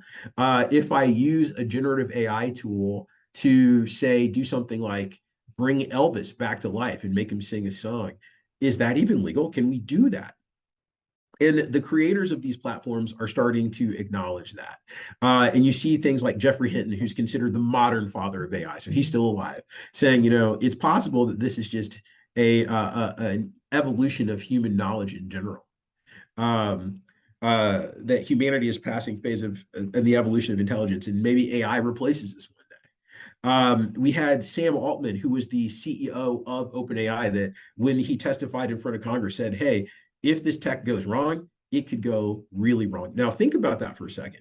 So ChatGPT isn't actually very smart. It just creates technical words, or it creates words based on statistics of what it thinks it should say. So because of that, it could very easily create misinformation, right? And if you don't believe me, just do this. When we get off this call, I'm sure all of you have public profiles out there. Go on ChatGPT and ask it to write your biography. And about 75% of it will be right, and about 25% of it will be completely made up. Now, what if a student at Butler, for example, or some other school, let's go with IU, Butler students wouldn't do it, said, you know what, I'm not going to check this. This is fine. I'm just going to go ahead and put it out there. So ultimately what could happen is it could start corrupting our basic knowledge of humanity. Like it could corrupt the internet even with misinformation going out there if we don't pay attention and we don't understand how AI really works, which it's not truly smart. It's really just fast. It's really good at doing math. So I can just calculate what I think I should say in the next sentence. Okay. So with that, I think it's about time for me to pass over to Hilary if she's ready. And I will drive for you, Hilary, if you need me to. Okay, great. Thank you, Jason. And thank you everyone for having me and for having Jason. We're really, really, really happy to be here. So as you could surmise, Jason's expertise is, of course, the technical side of things. So I'm going to talk a little bit about the legal response to this. So this is not a very scientific term or a term of art, but everyone is freaking out. So if you pick up any newspaper, if you read any commentary, people have come forward with a whole parade of horribles, terrified of what AI and ChatGPT means for humanity, and is it going to take away jobs? There's a whole host of things that people are concerned about. And then they air those concerns, and the next thing they do is they say, law, where are you? What are you going to do about this? Okay, so that leaves us with the question of, should the law step in? How could the law step in? When should it step in? And what might that look like? So whenever we're kind of struggling with something new and a policy question, we know there's generally 3 ways the law can step in and kind of tackle that. The first, of course, is through legislation. Maybe we could get Congress to act, to do something, to pass something, to address some of the risks people are worried about. Our state legislatures could do it. We could look at our existing administrative state, and we could say, well, maybe we've got an administrative agency that exists that could help us through some regulations, put some guardrails around this industry to minimize some of the harms people are worried about. And then, of course, the other thing is litigation. You know, why don't we just let everybody sue everybody, and we'll just see where the dust settles, see how that goes. And as a former litigator, I always got to say, I'm just going to reveal my bias right now. That's always kind of my favorite, right? You know, just let the lawsuits happen, and it will naturally sort of affect the way businesses and big corporations behave, because, you know, they have that sort of feedback loop from the consumer. So those are the kind of 3 areas that we're going to look at for how the law could respond. And we'll spend most of our time talking about that litigation piece, because that is where Section 230 comes in. Next slide, please. Next slide, Jason, please. Thank you. So let's talk about that first piece, legislative initiatives. What could Congress do? What could happen? Well, we could just see an outright ban. Italy imposed one of those last year. They later rolled it back. We've seen some bans of particular species of AI coming out of the European Union with regard to their new AI Act. You know, there's a possibility that we could do something along those lines. Although I haven't seen any US legislation proposed that would be sort of an outright ban. Another possibility is Congress could create a new administrative agency, for example, and we could have some kind of licensing scheme. Maybe it's an AI-specific regulatory agency that imposes particular transparency requirements, and maybe they could borrow some things that are coming out of that European Union AI Act. So we could create a new agency, or we could have some legislation that relates to the immunity provision of Section 230. And this is where we're going to spend a lot of our time. The most concrete piece of legislation that I've seen proposed related to this issue is Senate Bill 1993. That's a bipartisan bill that has been introduced by Senators Blumenthal and Hawley. And in essence, what that bill would do is it would remove the immunity protections of Section 230 for artificial intelligence platforms. In other words, we're not going to give artificial intelligence platform the same benefit of that immunity that we are giving social media, that we're giving Google, that we're giving all kinds of other internet platforms. So we'll talk about that in a little more detail in the next series of slides.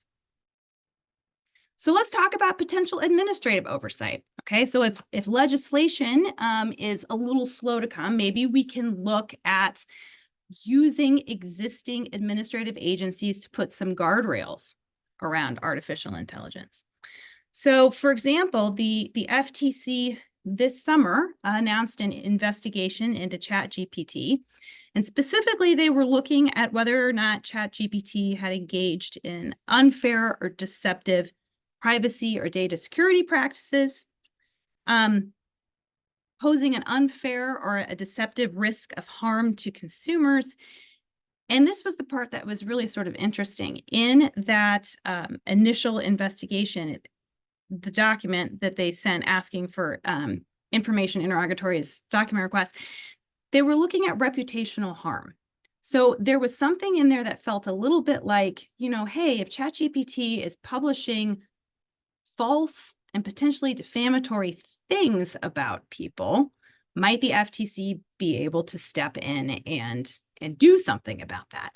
Now, I think there's probably some legitimate questions about whether that exceeds the scope of the FTC's authority. Is this a little bit of, a square peg and a round hole, where we have the FTC that was created with a very particular kind of consumer protection and harm in mind? We're trying to shoehorn AI into that. Is that a perfect fit? So I think there's a real question about that. But then we've also got President Biden's executive order. So this came out in October of last year.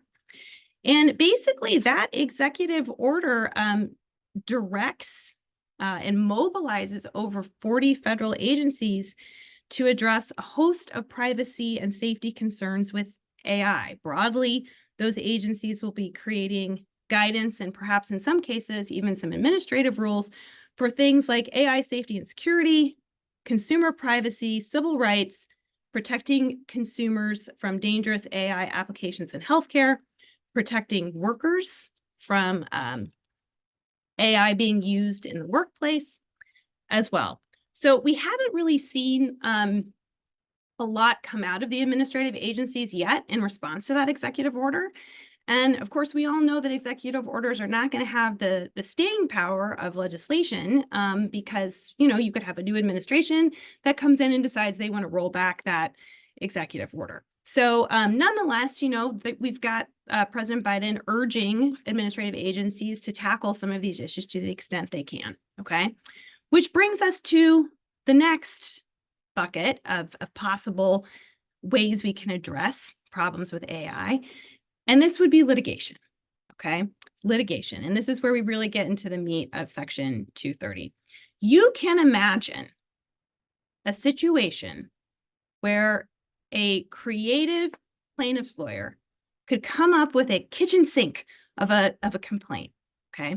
Based on the harm that a consumer suffered as a result of a hallucination coming out of ChatGPT, where they publish something crazy, awful, and then the consumer has to spend all of their time trying to unwind that because somebody believed something that ChatGPT said about them, okay? So we can imagine this. Defamation, of course, is the very obvious one. But I think, you could see a creative plaintiff's lawyer come up with some negligence claims, intentional or negligent infliction of emotional distress, an invasion of privacy. I think product liability could even have some relevance, breach of warranty, throw that one in there too. Now, I'm not saying all of these would succeed on the merits by any stretch, okay? But they might make a colorable first pass for a complaint. Now, the question is whether under Section 230 of the Communications Decency Act, these types of claims would even get out of the gate. Next slide, please. So what is Section 230 of the Communications Decency Act? Okay, this effectively creates a liability shield for technology companies. And the idea was that if there is information that is created by a third party that just gets posted on the platform, doesn't make a whole lot of sense to hold that platform responsible for it when they really weren't the creator of it, okay? So this act was passed in 1996 during the very, very early days of the internet. And this was at a time when Congress recognized that the internet had tremendous potential for communication and commerce. I don't think they could have ever envisioned that, it would have affected the daily lives of billions of people around the world to the extent that it has. But they knew that there was a real opportunity for this technology to do great things. And so they wanted platforms to have the ability to sort of moderate content if they wanted to, without the concern that they would be held liable for the moderation of that content or the posting of that content, okay? And in the absence of such immunity, Congress was worried that litigation would have a chilling effect on this bright and emerging technology. And so the idea was, as long as the internet platform acts a little bit like a, or I guess more like a bulletin board where someone else's ideas are posted, and less like a speaker itself, then we would grant immunity. Okay. And that immunity has held up really nicely. And there are a lot of commentators who would say that the reason our technology has advanced and the internet is robust as it is because of Section 230. Okay. So what does the technology platform have to show to get the benefit of that immunity? Okay. And these are the three elements. Okay. The first is the defendant a provider or user of an interactive computer service? And in most instances, when we're talking about a lawsuit that a consumer is going to bring against ChatGPT, that one's going to be kind of a given. Okay.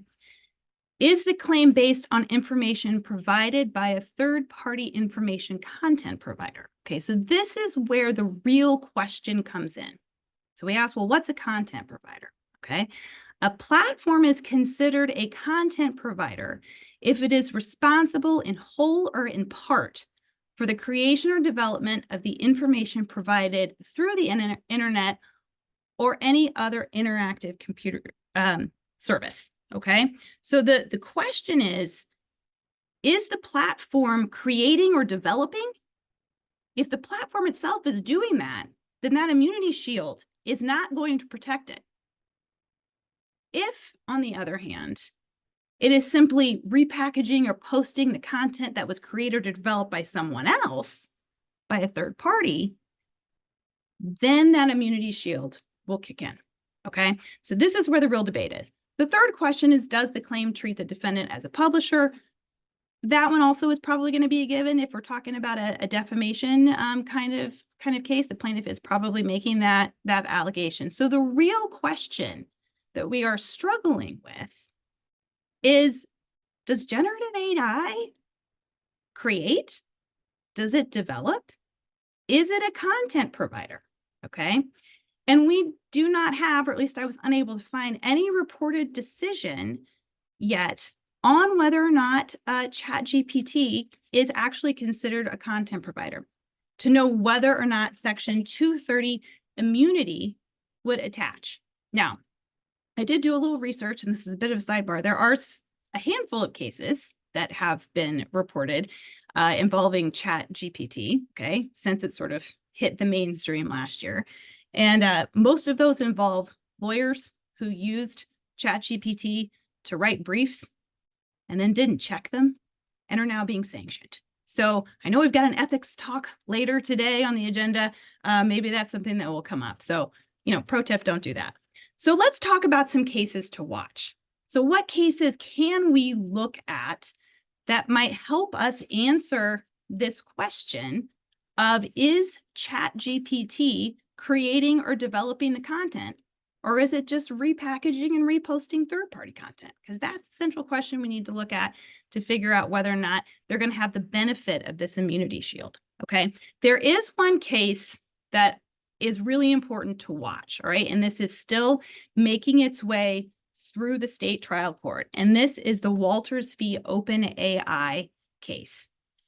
And this case, the complaint was filed this summer. It involves a radio host who's a plaintiff, and ChatGPT created, in response to a user prompt, a summary or a report that claimed that the plaintiff had misappropriated funds. That was wholly made up, completely untrue. And so the radio host said, hey, that was defamatory, and has now brought a lawsuit against OpenAI. So OpenAI filed a motion to dismiss.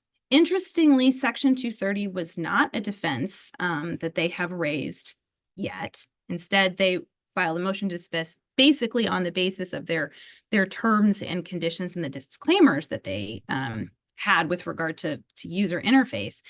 But just last week, the judge in the trial court denied that motion to dismiss. So that case is still alive and is out there, and may very well be the first case that really tests this notion of, is ChatGPT protected by Section 230? Okay. We do have a whole host of cases, however, that have been decided in other contexts that talk about the applicability of 230 immunity, and those can provide us with some good guidance. So, there's one in particular that I think is important to talk about. If we could go back to the previous slide, Jason. Thank you. The Fair Housing Council versus roommates case. This is one that I think is, if you're going to sort of start with one case to read on this, I think this is an important one to read, because it had this sort of interesting dynamic where part of the platform they said was protected by immunity, but another part of the platform was not. So in that case, the court found that a website that engages in the development of unlawful content, if it materially contributes to the illegality of that content, okay? So in that case, a website developer sought to match individuals seeking housing with available rooms. And so to facilitate the match, there were sort of two ways that that developer got information from users. One was by asking a series of very pointed questions. The other was an open text box, okay?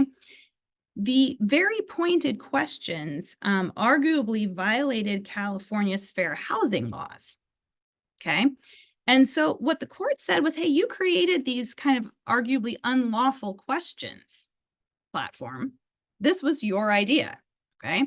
So as a result, you contributed to the development of potentially unlawful answers. So we are not going to give you the benefit of immunity for that. Now, there was another part of the platform that was an open text box where people could type in whatever they wanted, okay? And so if, sort of bad or offensive or discriminatory things came out in the open text box, the court said, well, that's just users posting and writing, okay? So that's not really on the developer. So there's this question about like how much the developer or the platform is actually involved in the creation of the content that then becomes objectionable or unlawful, okay? So that roommates case, I think, is an important case. There's a whole host of offshoots of cases. If you're interested in them, you can, they're all summarized in the paper. But a synthesis of all of these cases gives us a couple of guideposts. Next slide, please. So no Section 230 immunity for generative AI if, okay? And this is sort of a synthesis of all of those cases. These are the, if you're going to take some takeaways from this, right? If the platform materially contributes to the content by being responsible for what makes the content unlawful, if the platform goes beyond their traditional editorial function by adding new content and thus can no longer be seen as an intermediary for another party's message, no immunity protection. If the platform is in fact the author of the unlawful content, as opposed to simply displaying somebody else's unlawful third-party content, no immunity will attach. If the basis of the claim focuses on other aspects of the defendant's conduct or business and does not necessarily arise from the content itself that was displayed on the platform, okay? No immunity. Now, when is there immunity? Next slide, please. If the platform is just reposting, organizing, summarizing existing third-party content, and any changes it makes are traditional editorial functions. And what we mean by that is, moving a comma here and there, okay? And the underlying information is provided entirely by a third party and filtered through a neutral algorithm, all right? If it falls in one of those two buckets, we would say yes, they are protected, okay? The immunity shield applies, no lawsuit moving forward. Next slide, please. So what is ChatGPT doing? And this is where I think it's so important to understand sort of how ChatGPT works, because that makes a difference, I think, in terms of whether or not we consider it to be a developer and a creator, okay? So does ChatGPT developer create the information it generates? Is it repackaging existing content, or is it doing something new? is the user the real creator? Okay, so is it the person who enters the prompt? Is that the real creator? Is that the person we should be going after if ChatGPT publishes something outlandish? Okay. And ChatGPT, or is it just a neutrally applied algorithm? Okay. Or is it materially contributing to the content by being responsible for what makes it unlawful? Okay. And I think, we can look at other technologies to help give us an analogy here. Is ChatGPT just basically a sophisticated search engine or recommendation algorithm? Okay. Or is it really creating something new? It actually generates an output. Can we meaningfully distinguish what ChatGPT does from what, for example, Google does or Twitter does with their algorithm? Okay. You could make the case that Google simply organizes existing content and a social media algorithm just recommends existing content. Whereas with regard to ChatGPT, what is happening is it is piecing together things and producing something that didn't exist before.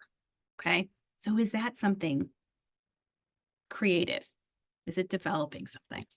So all of these are going to be questions that the courts are going to have to wrestle with when that Section 230 immunity question comes in front of them. Now, if, of course, Congress passes that proposed Senate bill, which essentially says AI, no Section 230 immunity for you, period, end of story, okay? If that gets through, then our question is answered, right? And the courts are not going to have to go through this analysis of whether or not ChatGPT is a content provider, okay?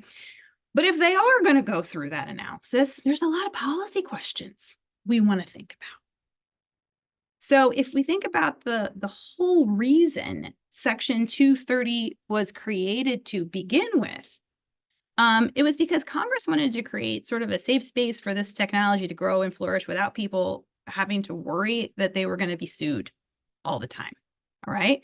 So if we don't extend 230 protection to the ChatGPTs of the world and other generative AI, are we stifling that technological innovation? Is there a real and legitimate risk that frivolous lawsuits or even meritorious lawsuits are just basically going to put those companies out of business? And is that the right balance? Is that what we want to do? Of course, there's also questions about consumer protection. If you extend 230 immunity to ChatGPT, well, what happens to the Mr. Walters of the world? What happens to the consumer who has to combat wholly fabricated misinformation that's out there? And in fact, was written in an incredibly persuasive and natural and authoritative sounding way, because that's something that ChatGPT is very good at. It tries to be very persuasive and make you read and be like, oh, wow, yeah, that sounds right. Okay. Do we have no remedy for those people? And a lot of commentators, too, are concerned about implications for free speech. If we do not extend Section 230 immunity to these platforms, the natural response is that they're going to be a little more careful in what they include in their training data. And then does that create a situation where certain voices, sort of safer voices, okay, will be overrepresented in the training data, and underrepresented or more controversial voices will not be as represented in the training data? Does that introduce bias into the equation? Okay, so all of those policy concerns, I think, are happening in the background as Congress decides whether or not to pass that bill. And as this question makes its way through the courts, I think this is something that they will also try to be grappling with, is, hey, we really want to get this, we want to get this right, because it's a bigger issue than just the facts that are in front of them. Okay. So at that time, Jason and I are happy to take any questions. I think we've got about 8 or 10 minutes left. Thank you so much, Hilary and Jason. That was really informative, and I know it answered some questions for me as far as liability and those issues with ChatGPT. So appreciated that. We have one question in the Q&A right now. Is ChatGPT's output always limited to the user who presents it with a prompt? I can help with that a little bit. So ChatGPT, the program is constantly learning. So it's going to give you the feedback that you ask for, but it's also learning simultaneously. So whatever prompt you gave it. So say, for example, you asked it to you shouldn't, as Hilary mentioned, ask it to write a case for you or a brief. Any information you gave it, it's in there. You gave it to it, so it could potentially remember. And the way I explain it to my students is, so for example, I asked it to write the story of Hilary's life. So I had to tell it a little bit about Hilary, and now it knows. And if you like the answer that you get back, then some of that could potentially live in there forever. Yeah, thank you. Another one. So Hilary, you briefly mentioned that Italy had placed a ban, I believe, on these generative AI technologies. So I was wondering what were any of the initial consequences or initial backlash that it got over there, if there's anything to, I don't know, report back so we know in the US what maybe to expect.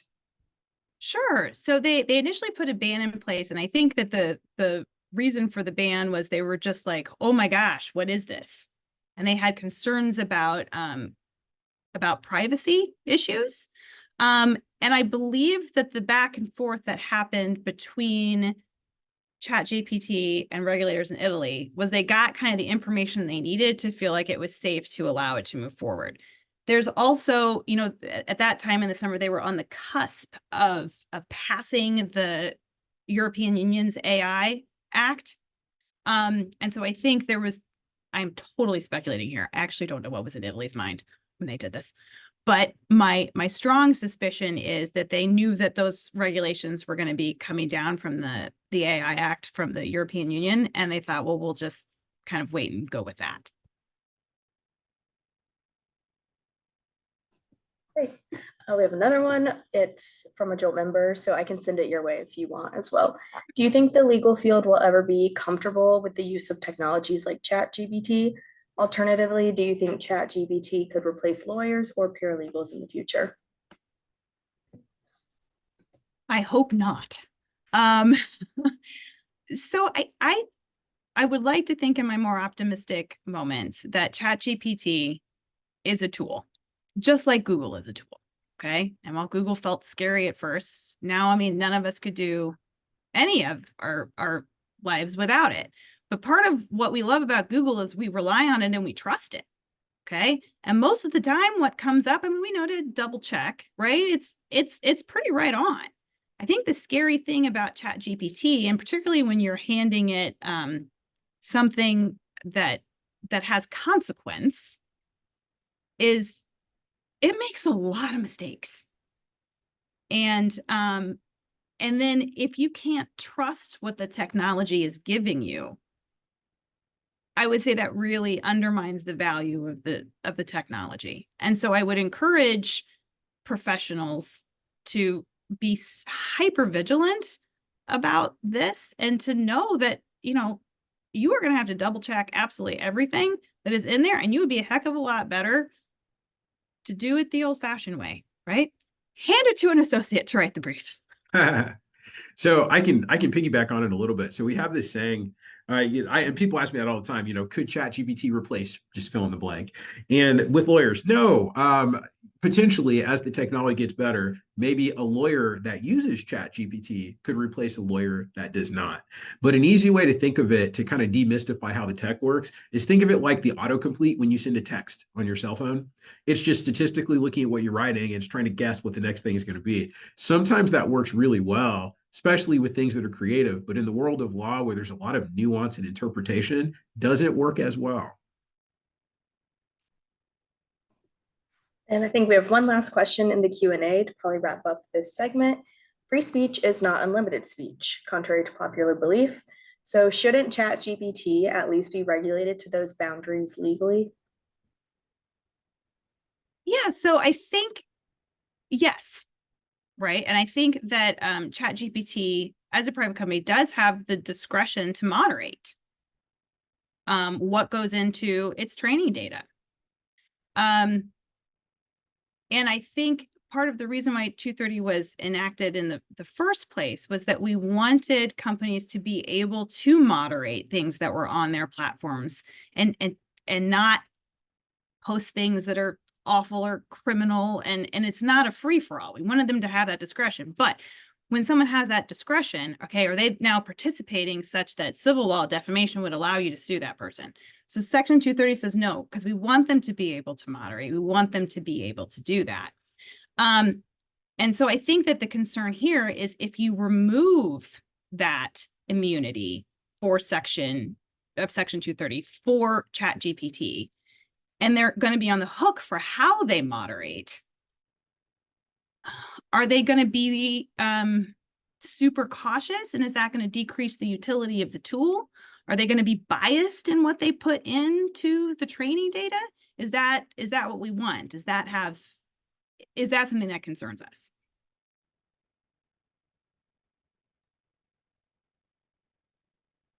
Quick reminder is, oh, sorry, go right ahead. No, you're So probably one thing I wanted to point out, and I hope I did a good job of explaining, is that ChatGPT is like a product on itself. But the concept of GPT, large language models, is a bigger thing. Like anybody could create their own GPT. Like some of your businesses probably have that. So when you talk about misinformation that could happen with these, it's not just ChatGPT. OpenAI actually does a pretty good job of having a code of ethics within their product, where you really, or at least for me as a researcher, I get intrigued is with other companies creating their own GPT models. Like, for example, Butler has one. And how well that is going to function and the information that goes into it, right? Yeah, I could go on for days and kind of geek out on it, but just keep that in the back of your mind. OpenAI is just a product, and the technology itself is bigger than that. great. Okay, well, I think, yeah, again, that wraps up our time. Thank you both so much for all of that information because, I think as law students too, ChatGPT is something that has been coming up a lot in the past year. A lot of our syllabi say we can't use it, so just knowing more about it is helpful at all times. So yeah, thank you so much. And with that, everyone, that leads us to our lunch break. We will be back here at 1 p.m. for the next segment. And I'm going to send out the bit.ly again for the attendance survey. You only have to fill it out one time. It just marks that you were here. And after the fact, you'll receive the certification for CLE credits, but that's also on our Box account. So just wanted to flag that for your attention and have a good lunch. We'll see you back at 1. Thank you for having us.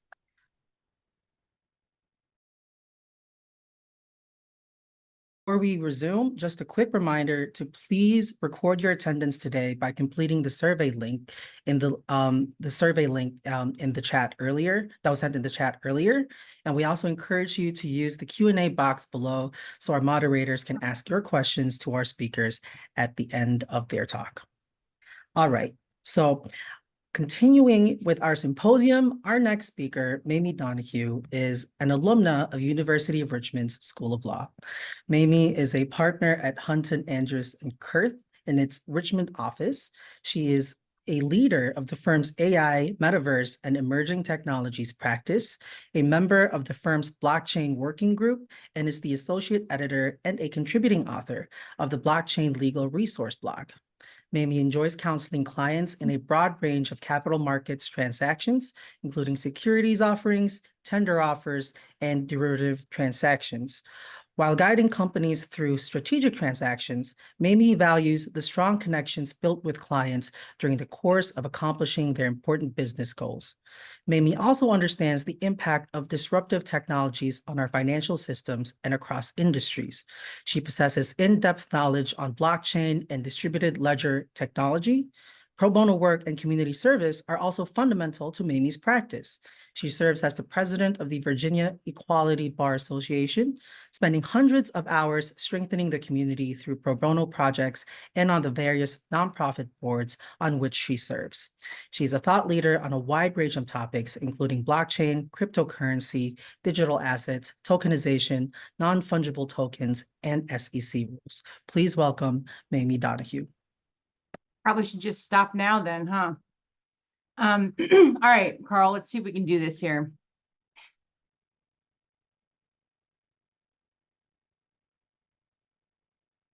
Did it work? That looks great. And I'm moving. Am I moving? Yes. Okay, right on. Awesome. Okay, team. My name is Mayme. That bio makes me sound way cooler than I am, but I love sounding way cooler than I am, so I'll take it.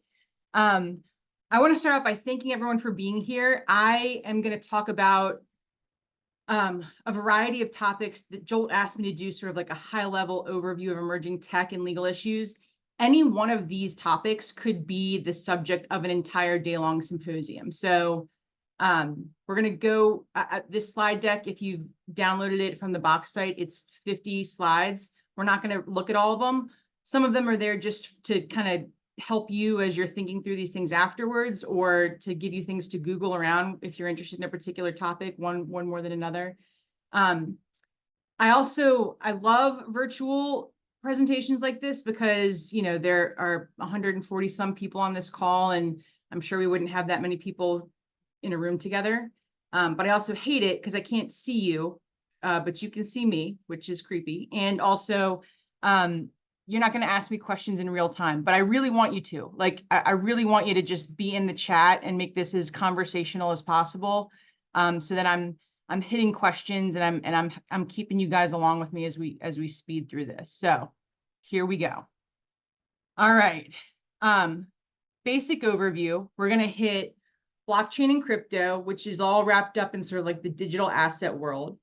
We're going to talk about kind of the interplay between blockchain and Metaverse, talk about the Metaverse a little bit, and then get into generative AI, although I know we've hit that and you'll hit that again later. So we're going to make that kind of user-friendly for the day. No one's going to ask me a question, but if you had one, feel free. All right, so before we get started, everyone take a deep breath. We don't know a lot about these technologies because we're lawyers, right? We're lawyers, and we might be technology lawyers. We might be outer space lawyers. We might be family law lawyers who are thinking about this stuff and interested in it. But I think the key here is that what we're really good at as lawyers is asking questions and thinking creatively. And so I love this Albert Einstein quote. I think about it a lot when I think about technology.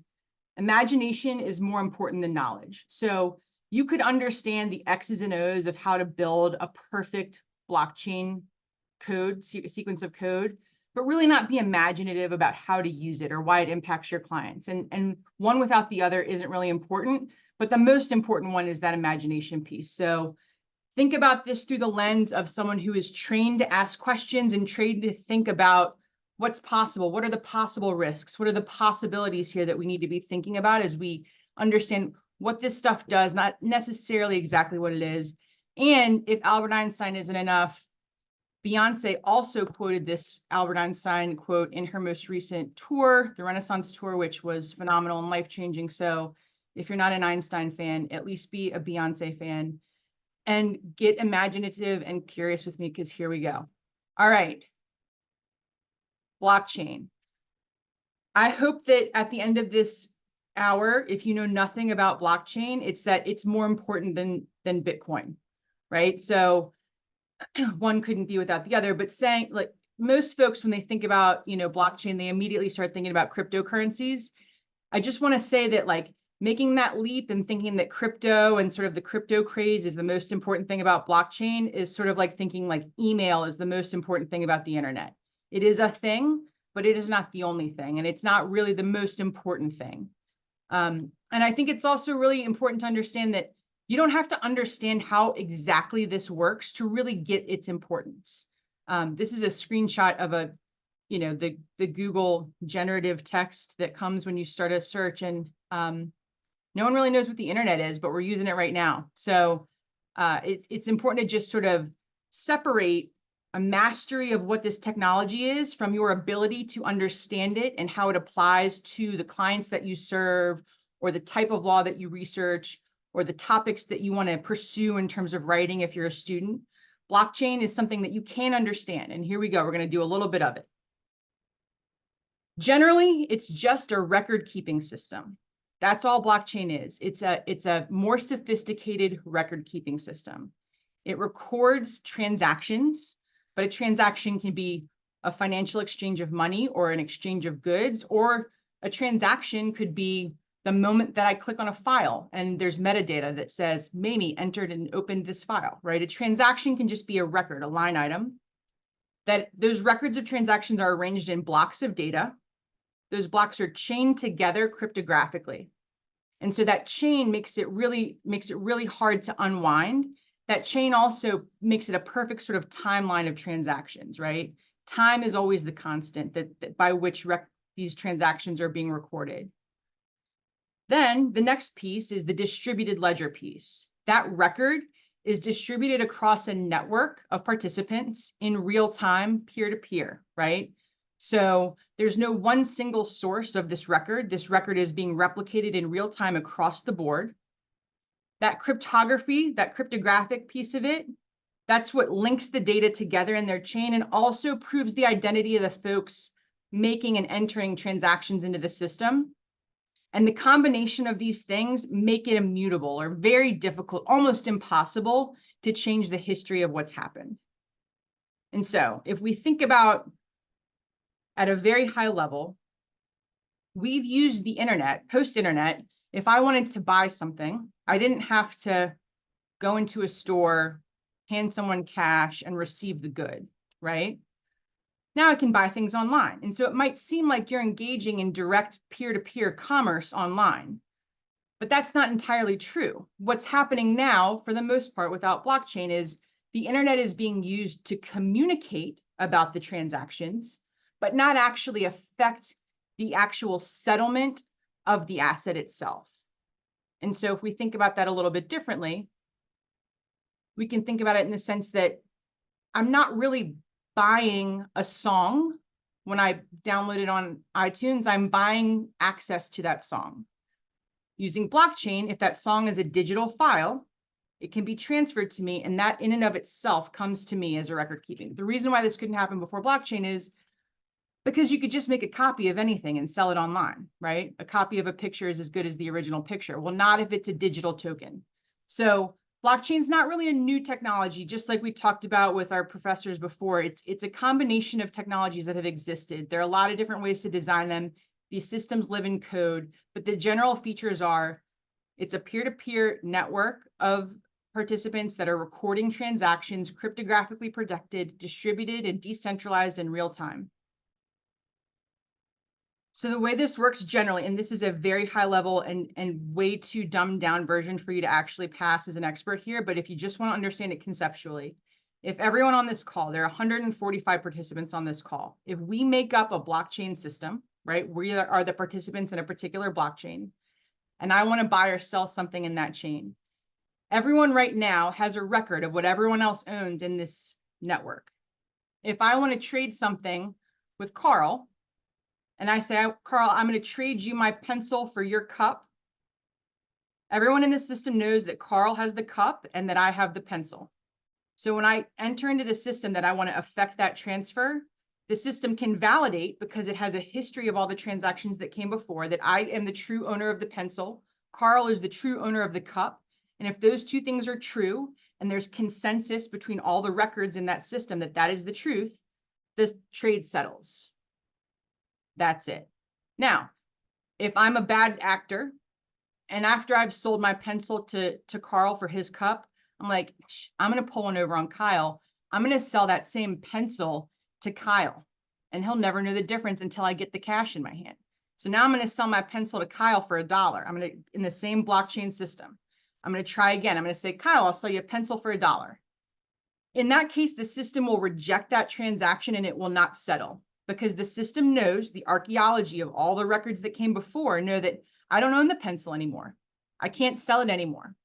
And so what this system does is it creates the ability for there to be peer-to-peer transactions of digital assets without what we use right now, which are banking intermediaries and other intermediaries in the center of all transactions that prove what the record itself has proven for us in a blockchain-based system. That's why it's called a decentralized system with no single point of failure. Some folks call it a trustless system, because you don't actually have to trust anyone. The system, the record itself, is what we have to trust.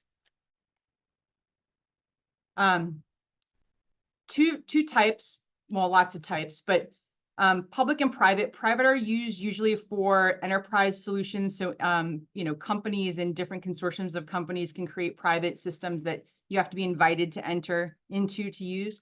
Public are like Bitcoin, right? Anyone can go buy a Bitcoin. That's a public blockchain. That's different, right? Blockchain is what is the underlying software that gets us to the ability to have crypto. Crypto is always a hot topic. We now have Bitcoin ETFs. That's a big deal. Bitcoin is really the only kind of like acknowledged real cryptocurrency that the SEC and others have sort of allowed to kind of be treated as such, even though there's a lot of, it's very complicated, but Bitcoin is the one everyone knows about. It's really set up like a system of gold. It's scarce. There's a finite number of Bitcoin available. As folks kind of create new blocks, they get rewarded in Bitcoin. And so as more Bitcoin is mined, there's less and less Bitcoin out there. And so hopefully that creates an inflation in the price, right? The entire structure, the software behind the Bitcoin blockchain was to mimic the scarcity in the economy of gold effectively, which is why it uses the same terminology. That's different than a crypto token, right? So I can tokenize anything. I can create a digital representation of any real live asset or another digital asset.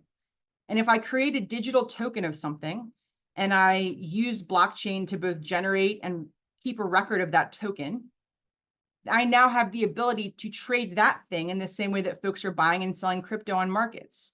So I can buy and sell photos of monkeys if I want, which I'll show you a picture of in a second if you don't have one. All of that put together, we've got blockchain is the underlying software, crypto is one use case. Digital tokens are something that can be applied to anything. A lot of folks, you might be familiar with NFTs. I think hopefully everyone on the JOLT call is, but a non-fungible token is a digital representation of something that is an N of one, so one of one. This digital token represents something that is unique to itself.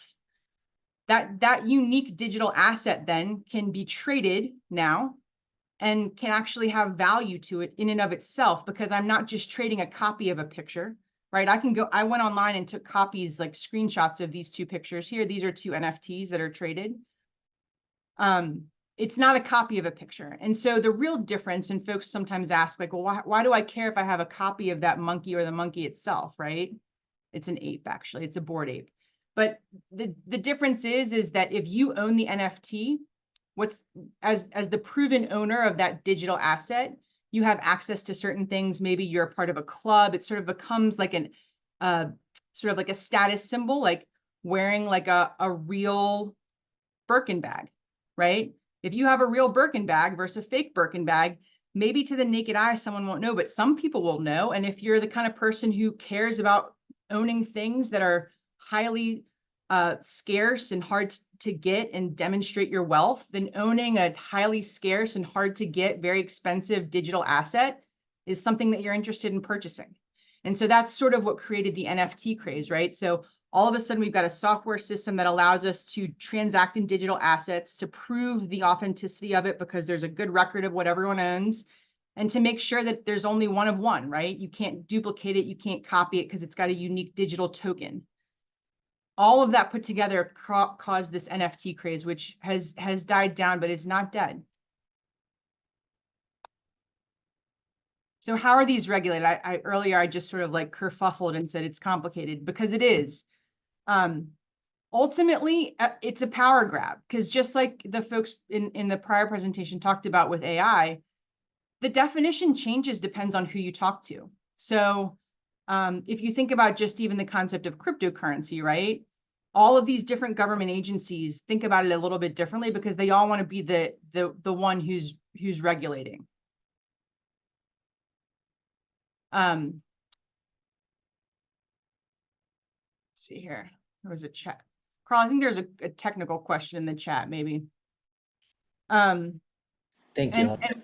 And right now, I think, the thing about crypto that one of the reasons why crypto and digital assets are have been slower to be adopted in a widespread manner than I think folks initially thought is because of the regulatory uncertainty. So I represent a number of clients who are really creative, really smart individuals who are trying to come up with blockchain-based solutions to big problems in the world. But because there's a chance that the SEC might consider the thing that they're making a security, it makes it really tough to raise capital and to invest in building a product that we don't really know how these regulators are going to treat it. And so the regulatory uncertainty around crypto and digital assets is one of the things that's sort of depressing its rapid growth and widespread adoption.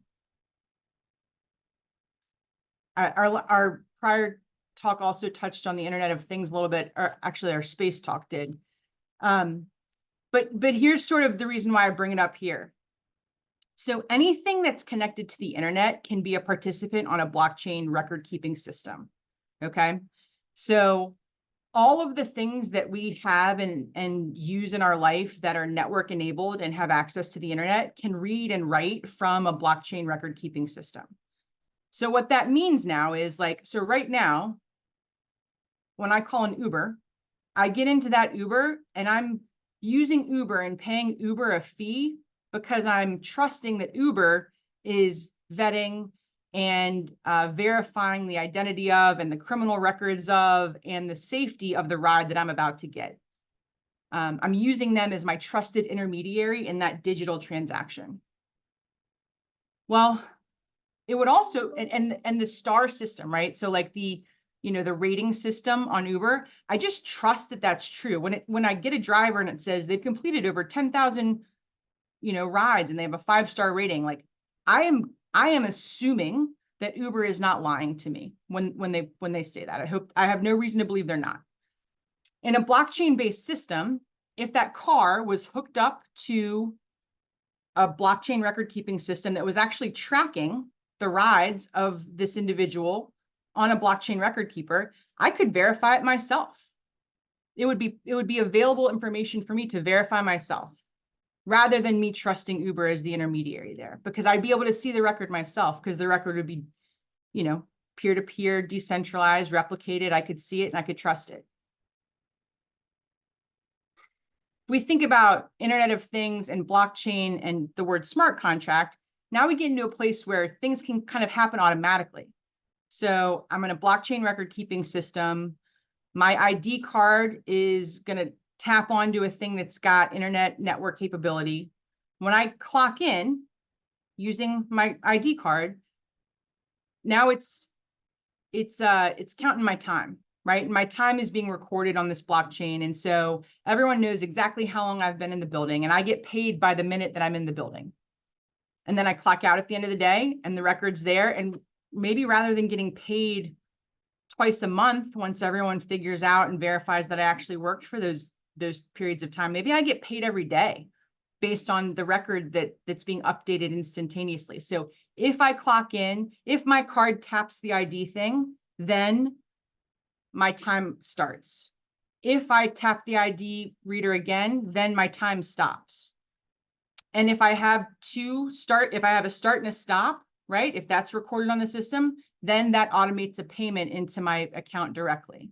So smart contracts aren't legal contracts. There's no consideration. It's a sloppy term for an if-then algorithm. That's all it is. So I've got blockchain, I've got Internet of Things, I've got the ability now to have a system that's recording things in real time in a way that I can trust and verify. And it's also doing something in the back end that's automating things that are helping us move faster in the world. Questions? That was a lot. Moving on. So we think about the internet, right? The internet is why we're talking to each other right now without actually being in the same room. So communication is really what the internet has completely changed, turned on its head, flipped over, will never go back. Communicating about transactions is different than actually transacting. Communicating about events that have occurred in time, and then on the back end, turning something, turning a pay slip in that then turns into a payment is different than an automatic system that actually does all the back end work of that and transfers the value online. So blockchain applications are really there to make the world move faster in a more transparent way and without placing undue trust on a central intermediary who's got power in a way that could hurt other folks or could be in some way jeopardized or made vulnerable.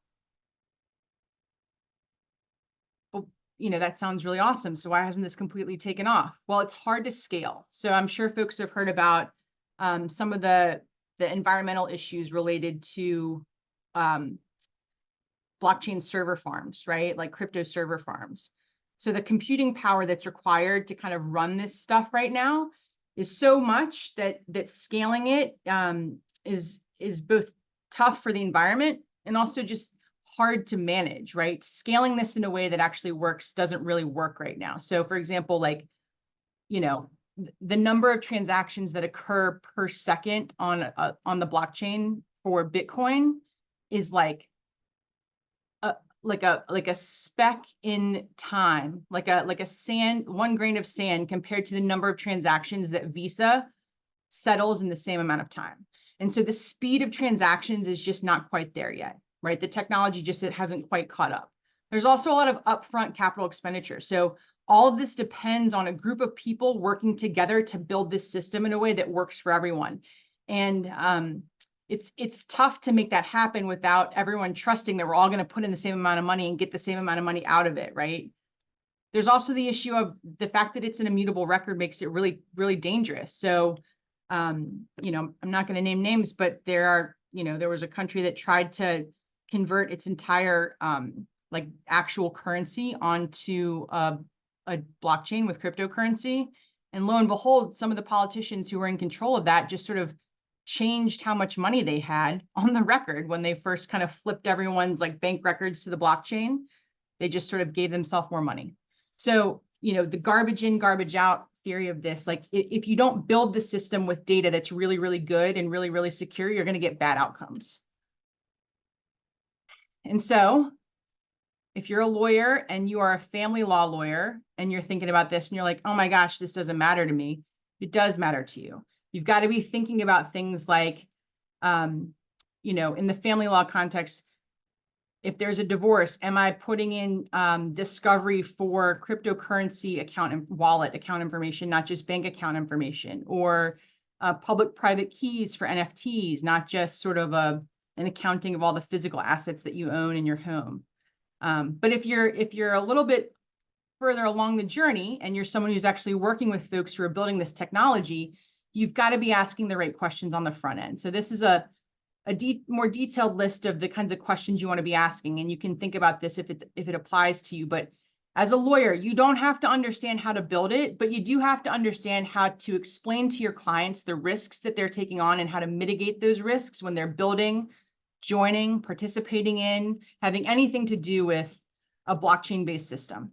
Because it is a little bit different in the way that we need to think about things, as opposed to the kind of the way that we've viewed transactions historically.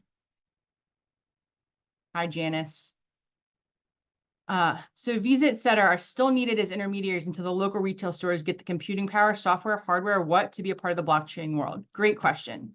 So Visa is necessary until we actually have a cryptocurrency or a store of value that is not going to fluctuate by, you know, tens of thousands of dollars, depending on, you know, what some political leader said one day.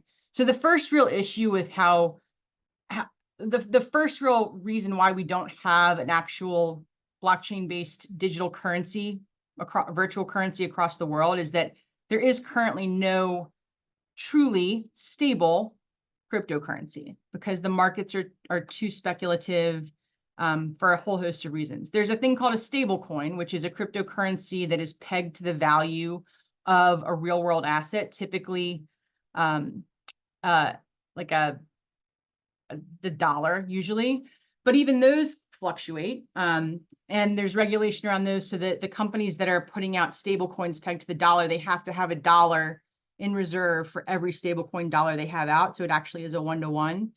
But for example, USDC, US dollar coin, the company that put out US dollar coin, which is a stable coin, a 1-to-1 cryptocurrency, one USDC equals one US dollar. They had all their money in Silicon Valley Bank. And so when Silicon Valley Bank crashed, they actually didn't know for a day if they actually had dollars to back up their cryptocurrency that was in the market. And for a little while, USDC dropped below $1 in value as the market was trading it. I mean, the difference here is, for the most part, I would imagine that the folks on this call transact primarily in US dollars. And despite the fact that there are potentially a lot of reasons to consider and think otherwise, we believe that the government will back up every dollar that we say is in circulation. Now, you know, for another time, we can get theoretical and think about what is the value of a US dollar and what does that depend on? And that in and of itself could be a whole day's conversation. But what we trade in US dollars in the store using Visa and MasterCard and Bank of America and all the rest of it, because we believe that the US dollar is going to be $1 no matter what, no matter when we try and spend it. Now, it does fluctuate as compared to other currencies, but not like a Bitcoin, which, you know, one day could be $47,000 for one Bitcoin, the next day could be 35. And so there's no real way to pay anyone or transact using cryptocurrency. The second piece is the reason why we can't actually use, if all of that weren't true, and if we had a stable cryptocurrency, the technology just isn't quite there yet to make transactions happen fast enough to support the global economy. But we will get there. All right. So there are a ton of examples in the slide deck of how blockchain is being used in the real world. Supply chain is one of them. You know, Walmart is a huge supporter of blockchain supply chain solutions. You can Google that and read all about it. They've been doing that for years now. And in fact, they mandate that if you supply certain produce or other highly spoilable products to Walmart, you have to participate in their blockchain-based record keeping system to be a supplier to Walmart. The reason is they ran a test right in the beginning, like a long time ago. At this point, I mean, probably like 6 years ago, maybe more. And they took a package of mangoes in the store, and they had one person track the origin of the package of sliced mangoes using their current supply chain system, and one person track the origin of the sliced mangoes using their blockchain system. And the old school way took about a week, and the blockchain system took about 7 seconds. And so the ability to track and trace the origin of food, especially, is one where supply chain has adopted blockchain at a more rapid clip because it makes such a big difference. So many different applications. I'm not going to be able to have time to go through all of them, but so my background is capital markets and securities. And so where we're not seeing this get adopted in the public markets right now because of all the obvious government regulation and rules and sort of regulatory oversight that comes into public markets, the private markets are using blockchain in a very kind of novel and unique way. And they're also predicting that 2024 is going to be sort of a breakout year for private securities transactions based on blockchain. If I had to say the number one reason why, it's because the second bullet on this slide. Right now, if you want to raise a private fund, yeah, you have to use an accredited investor. So you have to have someone who meets the minimum income thresholds, which haven't changed in a long time. So it's actually, you know, quite low as compared to what it was when they first put the thresholds in. But if you want to invest in a fund, most funds, they don't want to have to deal with how much work it takes to administer all of the individual investors in the fund. And so they have a very high minimum investment level to actually access this private capital fund. What blockchain does is it takes out, because it's just a record keeping system, it takes out all of that administrative friction on keeping up with the records of who owns what and managing all those communications and kind of keeping tabs on that investor base. And so funds that have gotten creative and gotten more progressive in their thinking, they're using third-party service providers. Securitize is the, you know, one of the biggest players in the market. So if you want to Google Securitize, you can learn all about this. But they're able to reduce the minimum investment in these private funds by incredible amounts. So these are just two recent examples. I just pulled these from two recent deals that I've seen in the market. One fund reduced its minimum investment from $2 million to $10,000. That's crazy, right? From $5 million to $20,000. Like, think about that on a broad scale, and the ability for folks to actually access private capital transactions that they would have otherwise not been able to access. I think this is a real big one. I think this opens up and in a lot of ways democratizes private capital markets. And so I Google this if you're in any way related, if your job is in finance, or if you're interested in investing in private funds, but you don't have $5 million to put in, look at private deals that are on blockchain, because of that technology, they can support way more investors in the funds. And so that minimum threshold is way down. Consumer lending is another one. Figure, if you're interested in learning more about that, Google about Figure's HELOC programs with blockchains. We were lucky enough to help out and work on some of those. Yeah, it's a really interesting marketplace, right? The other place where it's started to gain a little bit of traction, but it's not been going the wrong way. It's not been as widely adopted as just consumer confidence and loyalty, right? Being able to trust that what I'm buying is what I say I'm buying. Is it really a Birkin bag, or am I getting some phony, false, knockoff? And the reason why we can track that now is because the supply chain's been tracked. So I can track it from production to retail to my, to my purse, right? I know exactly where it's from. This has been a big deal for artists, the same way that NFTs sort of were crazy and people were buying pictures of apes. Like, you can also buy music that's actually going and supporting the artist, right? So I love Spotify. I've been like super addicted to these day list things. I've been loving it. It's sort of like a horoscope. If you don't know what your day list is, you should go on Spotify and look it up. But artists don't make anything on Spotify. They make like fractions of pennies on the dollar. If I really want to support an artist that I love, I can buy that digital music directly from them, and that money goes right to them. And that whole thing exists because of blockchain, crypto tokens, cryptocurrency paying for it, NFTs, all of that. And just for some fun, even some governments are getting involved. So you should Google. I think that the most useful one for our lives would be if the DMV was on a blockchain. That'd be pretty cool, right? So California is testing that out right now. So if you're interested in that, Google the California DMV blockchain. Healthcare is another one. Think about a place where there's so many records, right? So many records. And it's just right now, like, the way that they share your records is they fax them to another office or email. Like, there's nothing secure about how healthcare records are being traded between offices right now. So think about a way to secure those records and transfer them and have a digital footprint of who's looked at every single one of them. And identity management, the whole thing is going to be able to secure our cryptographic identity. I could talk about that one for a long time, but we don't have time. All right, I'm going to move on to the metaverse. No questions, but you can keep them coming. So what is the metaverse? First of all, I hate the term the metaverse, but let's talk through it. Web 1. People talk about Web 1, Web 2, and Web 3. Web 1 was the internet is email, right? The internet is a read-write opportunity to to communicate words without actually being in the same place as someone or using the post office. Web 2 is this presentation. I am staring at a screen.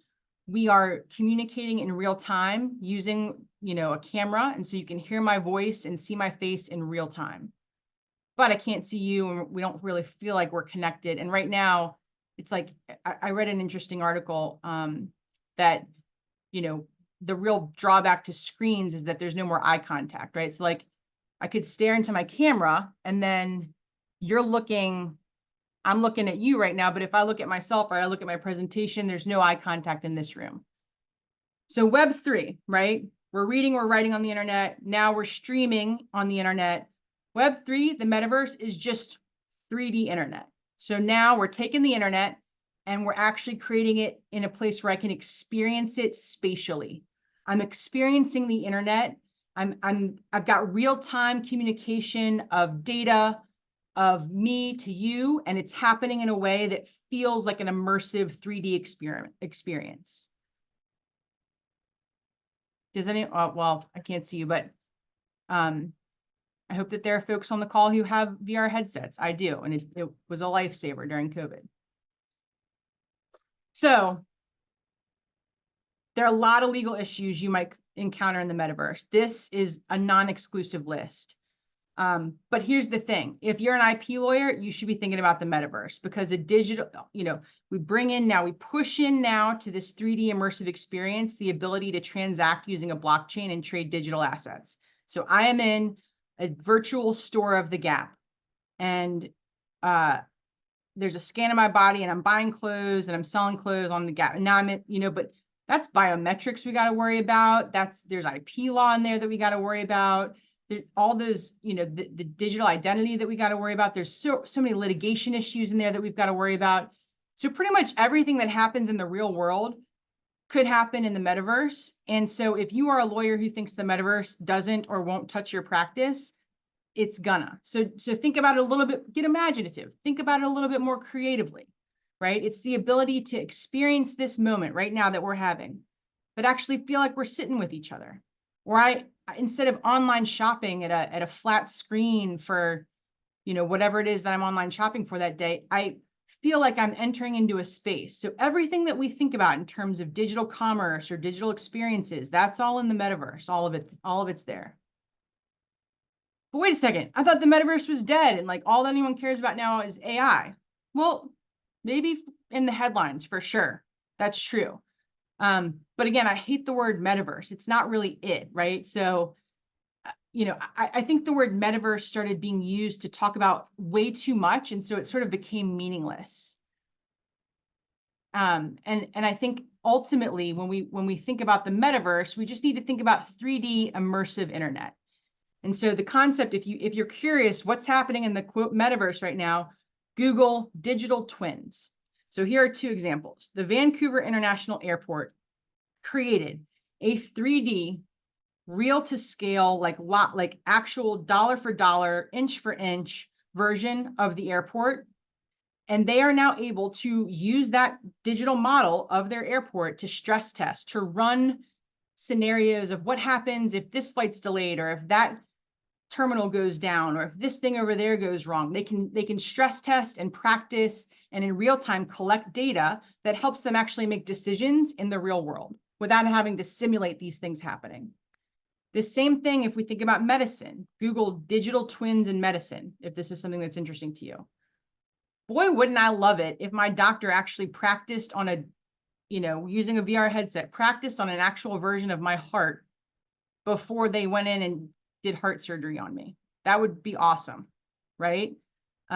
So think about the impact of being able to create a digital twin of my body using my statistics, right? All the labs, everything that's been run about me, having that kind of pop up, and then the doctors get to actually play with that version of me instead of this version of me. If anyone watches House, anyone seen House? On House, the way that they do those, he's a very smart guy, but he just sort of guess and checks, right? Well, imagine being able to guess and check on a digital VR version of the patient rather than having to run that person through all the horror of what's gone on there. So the metaverse is not dead. 3D internet is not dead. It's actually very cool and could impact education in a really big way, because imagine a world where I put on a VR headset, I could be living in Namibia, but I go to U of R Law because I can sit in the classroom with, Dean Perdue every day, and we're like actually there together. Question in the Q&A. I thought Web3 referred to the financial sector on blockchain where token holders provided liquidity to a pool in exchange for token rewards. So that's called staking. So I think, this is the problem. The terminology is confusing, and we don't all really know exactly what it means. And so, that's why the regulators are having a hard time. That's why sort of the industry is having a hard time, because we're in a new world where we have to be thinking about things and giving it names, and we don't actually know what those mean. So I think Web3 is really just about, well, my interpretation of it is that it's about taking the internet to the next level and actually making it an experiential connection as opposed to just a screen connection. But staking tokens in a liquidity pool is something that's happening. And also, I meant the staking space is being called Web3. Yeah. Okay. Awesome. Okay, we learned about Gen AI in the last section, so I'm not going to go through and tell you what it is, but I do think that lawyers should feel, feel excited about it and ready to help their clients through it, because it's going to hit you no matter where you are, and it's actually going to hopefully make you a better lawyer. So this really, to me, when I think about the promise of AI as a lawyer, I like what the professor said before.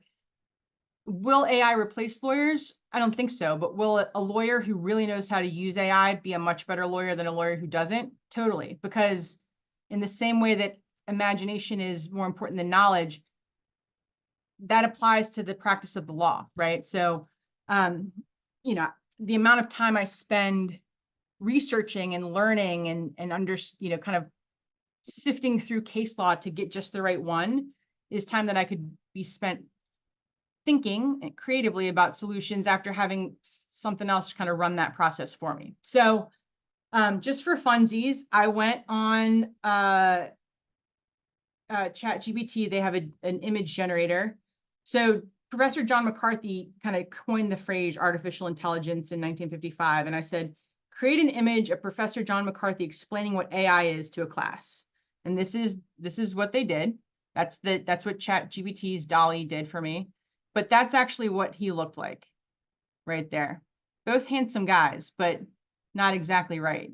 And so this sort of gets to the point of, can it replace us? Well, not yet, because it's not exactly right.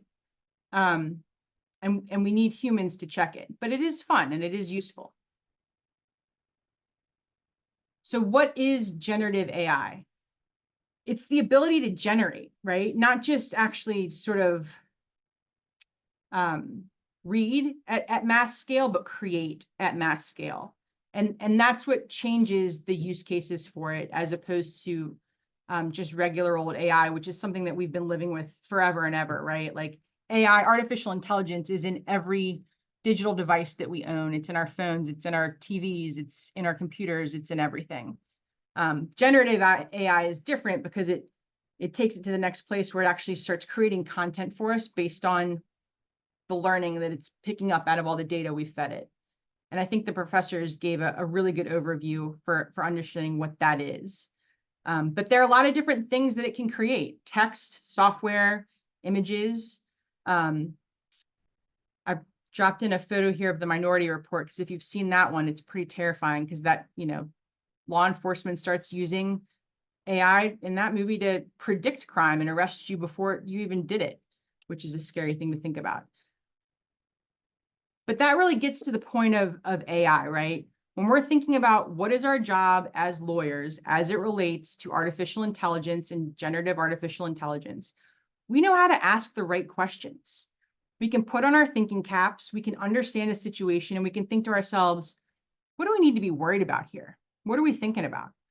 The other reason why lawyers are going to be really good at using generative AI is because you have to ask it for what you want. You have to ask the generative AI to provide you what you need. And so here's an example of my first try and my second try at getting the Gen AI to create an image of an emerging technology lawyer giving a presentation on generative AI. Well, the first one here, I don't even know what that is, like Generative AI. I Googled that, but it didn't even pop up as a language, so I don't even know what that is. So then I tried again. Can you do it, but in English? And it tried, but like it didn't spell it right, and it looks a little different. I'm sure if I zoomed in here on this text, there'd be stuff that was wrong about it. But also taking a look at these two photos, like, what do we see? We see like a youngish looking male presenting person, right? And so this gets into sort of the bias issues with respect to generative AI. But in both cases, when I said the word lawyer, because what the generative AI has done is kind of pull all the data from the internet, and most lawyers throughout the history of time have been, white male humans, it gave me two of those as my lawyer in these cases. So as lawyers from the outside looking in, we've got to look at this and think, well, man, what do we do about that, right? How do we help the developers of this technology start asking the right questions? How do we build in the right sort of safeguards in the system that, you know, maybe the Gen AI should have a spell check or something before it pops out a picture, like technology doesn't have 2 C's, you know? So we are super useful in this space. We are really, really important role players when it comes to developing generative AI and useful tools in this space in a way that are safe, that are productive, that actually give us what we need. And then we're also incredibly important in terms of helping the folks who are creating this stuff think about risk and liability. So we had, you know, the talk before was about certain types of risk. There are so many risks associated with using generative AI, and folks are using it right now in ways that they don't quite understand. And they're using it without truly understanding what all the repercussions are. And I really encourage folks who are in any way connected with anyone who's developing or working on Gen AI stuff, get involved as the lawyer in the room, because they need you. Like, they really, really need you. And the clients that we have where we've been able to step in and help through that process, it's made a huge difference. Question: do I think WebM3 will feature micropayments of cryptocurrencies between AI bots using smart contracts? And if so, which cryptocurrencies are best positioned to be used in that way? Do I think Web3 will feature micropayments of cryptocurrencies between AI bots using? Yes. I mean, Daniel Payne, we're going to have a longer conversation about this because I don't want to get us off on a super tangent, but sure, if we can imagine it, it's absolutely going to happen. Also, AI right now is sort of driving, AI and algorithms are driving like high frequency trading anyway. And so, you know, if you build in on top of that, sort of the other technologies that we've talked about today, you see a financial system that just sort of starts to run itself in a way that's a little terrifying. But Daniel Payne, you feel free to shoot me an email and we can chat about that. Yeah, for sure. I'm not going to blow through these slides because, again, I think the professors before did a great job talking about what Gen AI is. But, you know, AI uses in retail. So we represent a lot of retail clients at the firm. And this is just, you know, some of the stuff that we've seen already. And so, you know, I'm not sure if you are practicing the type of law that touches any of these topics, but you can imagine sort of the widespread nature and the sort of unilateral, sort of universal application of generative AI to pretty much any legal practice that you could think of at all, period. So when you want to be the smart lawyer in the room, I think, you know, one of the first questions to ask someone is, how does your model work? And a lot of times the people answering that question aren't going to give an answer that feels very satisfying. But the problem with that is if you don't really know how you're doing what you're doing or what data is being used to do what you're doing, you're not really sure if you're providing a quality product, and you also can't stand behind it, right? So, you know, making sure that the folks who are building the AI tools that you're using or that your company is using, you know, when we help folks think through contract negotiation, when they're thinking about contracting to use a third-party AI solution, we ask to get the technical folks on the phone to really explain to us what they've got going on, and at least have us feel confident that they have a system in place where they have the ability to audit and properly understand the processes and the outputs in a way that gives them good transparency and visibility into what's happening. The next piece that we want to think about too is bias, right? Just like we saw on the slide before, both of the lawyers that they presented were, you know, Caucasian male presenting humans, right? And that's because over time, that's who's been the lawyers. But again, you know, as the professors said, it's really a probability, it's a predictor based on probability, right? So if all the data that it's been fed is showing it that a thing that a lawyer is a white man, then it's going to predict that when I ask it to give me an example of a lawyer, that I'm asking for a white man. And so how do we think about building a system where we get good outputs that aren't biased based on data the very virtue of sort of the structural inequalities of our world, is hard to get the bias out of. And what does that mean for the products that we're putting out?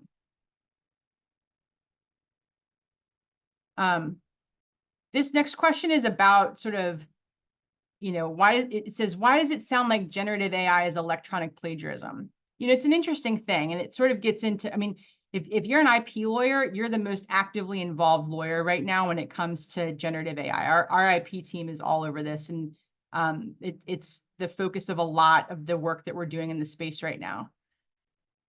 At the same time, I'm just reading this question here.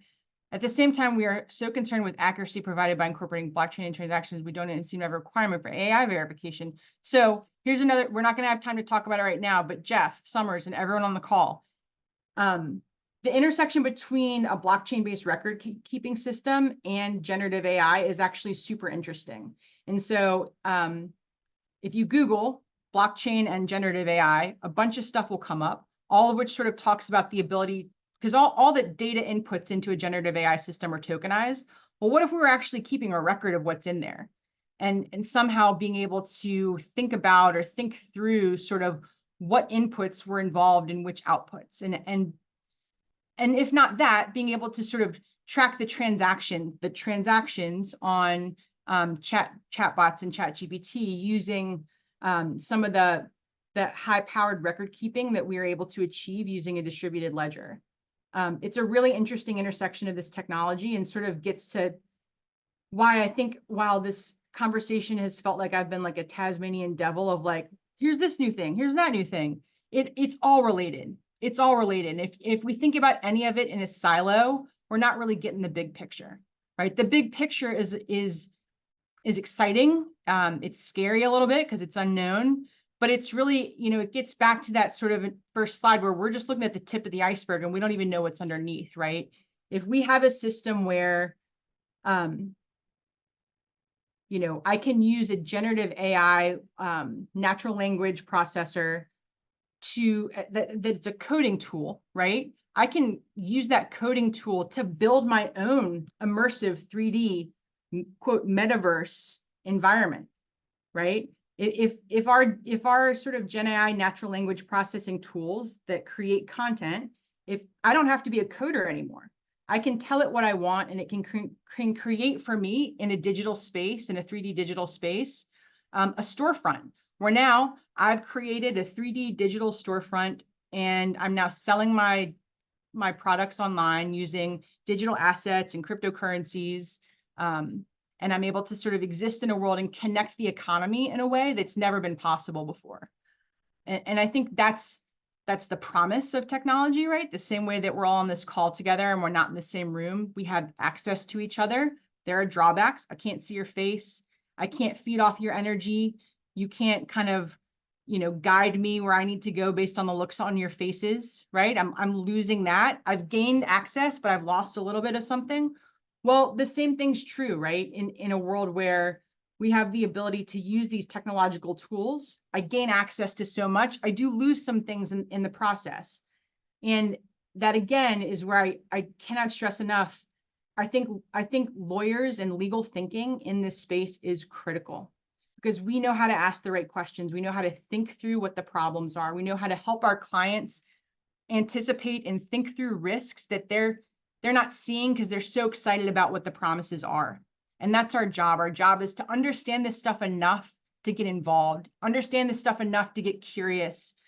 Maybe you end up understanding it so much that you're like, I'm out. I'm no longer a lawyer. I'm a developer, right? You want to pursue a different career path. But either way, the fact that you have a legal mind and legal thinking is going to make you a critical part of this process. So don't toss your hands up, oh, I'm a lawyer, I'll never get this stuff. Or even if you're practicing in a field that has nothing to do with technology, don't feel like you're out of the mix here. We are all a huge part of what's going on.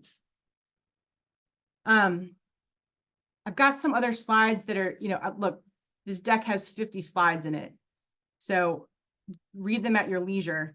But I've got 2 minutes left, and so I just want to make sure that if there are any other burning questions, I can get to them so I can make sure I end this call in time for the real important VIP to talk after me.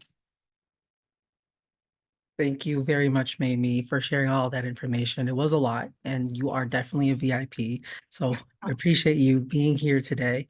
We do have a couple of questions from JOLT members. One of them is something that I'm also curious about. How does owning real estate work in the metaverse? And why would someone want real estate that is not tangible? Yeah, so the real estate thing is also, it's a great question, first of all. The thing I'll say is it's not really dirt, right? You're not buying real estate in the same way that you are, in the real world. The way that the reason why it feels like quote real estate is because now all of a sudden URLs, so like websites, have spatial relationships to one another. So if I'm existing in a 3D immersive space, right, and I purchase my storefront to feel in that space physically next to a Target, I'm probably going to get a lot more foot traffic from folks who are going into that Target and might come by and see my little boutique that they would have never heard of before. On the internet right now, that spatial kind of relationship doesn't exist unless there's advertising, right? So I can advertise on a website that I think is going to get a lot of traffic, or I can put links to my website on a website that I think is going to get a lot of traffic. But in the metaverse, in a 3D immersive internet experience, the analogy to real estate was created because those websites now have a spatial relationship to one another. And so their relationship to one another in space increases the value of that particular website, right? And so that's really what we're doing here. It's not real estate lawyers who are negotiating those contracts. It's contract attorneys who are well-versed in, in internet transactions and URLs and sort of IP law in that space that are helping to negotiate those transactions, because it's not really a land use issue in the same way. There are similar themes, but it's certainly not exactly the same. And so the reason why you would want to buy real estate one place or another is because you believe in the geographical value of what that is, right? So there's certain kind of clusters in the different metaverse applications out there where, like, if you want to put your store next to where Snoop Dogg has his plot, maybe you're going to get more foot traffic and make more money that way. Great, thank you so much. I think that wraps up our time. Unfortunately, we can't answer more of the questions, but please feel free to contact Mayme. Mayme, thank you again for giving your talk today. We really appreciate you. Now it's time to move on to our next speaker. Please give a very warm welcome to Rick Klau, the founder of Richmond JOLT, the first law journal in the world to publish exclusively online. Rick is a graduate of the University of Richmond School of Law, where he founded the Richmond Journal of Law and Technology and received the Law Faculty's Scholarship Award at graduation. He and his wife live in the San Francisco Bay Area. He is a longtime startup entrepreneur who moved to Google as a result of its acquisition of FeedBurner in 2007. After a year in business development at Google, Rick transitioned into product management, where he led Blogger, was a part of the founding team on Google+, and was later the product manager responsible for the YouTube homepage, accounts, and social features. In 2011, he joined Google Ventures as a member of the operating team, and in February 2021, Rick was appointed by Governor Gavin Newsom to serve as California's Chief Technology Innovation Officer, where he ran the Office of Digital Services. He launched California's Digital Vaccination Record, a first-of-its-kind open-source solution to interoperable health data, winning the State's Innovators Award from the National Association of State CIOs in 2021. Rick departed the role in the summer of 2022 and co-founded Onsemble, a climate tech startup aiming to decarbonize homes in America, with Julia Irony. Please welcome Rick Klau. Well, thank you so much for such a wonderful introduction. I was wondering who Mayme was referring to as the VIP, and then realized, oh my God, that's me. And I am now suddenly filled with imposter syndrome. I greatly appreciate the introduction, and what a pleasure it is to see virtually all of you at a JOLT Symposium. It's hard to fathom that nearly 30 years ago, we hosted our first in the courtroom in person. as really the kickoff to invite a number of academics who could give talks and then use those talks as the basis of the articles that they would publish in what would come a couple of months later as the first issue of JOLT. So I always feel a little awkward speaking at legal events where, yes, I have a law degree, but have never practiced. I knew, thanks in part to the entrepreneurship that U of R encouraged in me when I was a student at Richmond Law, that I was more passionate about the technology that we depended on to publish JOLT, and we'll talk a little bit more about that in a moment, than I was about the law. It wasn't that I didn't want to be a lawyer, it was that I realized that the piece of the puzzle that was most interesting to me, that I felt I had the most connection to, was the making of the technology. And at the time, in the early to mid 90s, we were wrestling as a profession with what the implications of some of that technology was bringing. And even as I was publishing, along with my classmates who were part of that founding team, the first issue of JOLT, and thinking about the scholarship that could be done around these emerging issues of technology and law, that I kept coming back to wanting to be part of the technology that was provoking these questions in the law. So I come to you now, decades later, as that practitioner, as you heard from Kyle in my intro, and as I'm going to talk a little bit about my journey and the ways in which, in some surprising cases, it intersected with JOLT over the years, that I chased that passion from graduation in '96 all the way forward. It was hard to imagine in '96 where I would be. It was hard to chart a course from Richmond, Virginia, thinking it might somehow, some way end me up in Silicon Valley.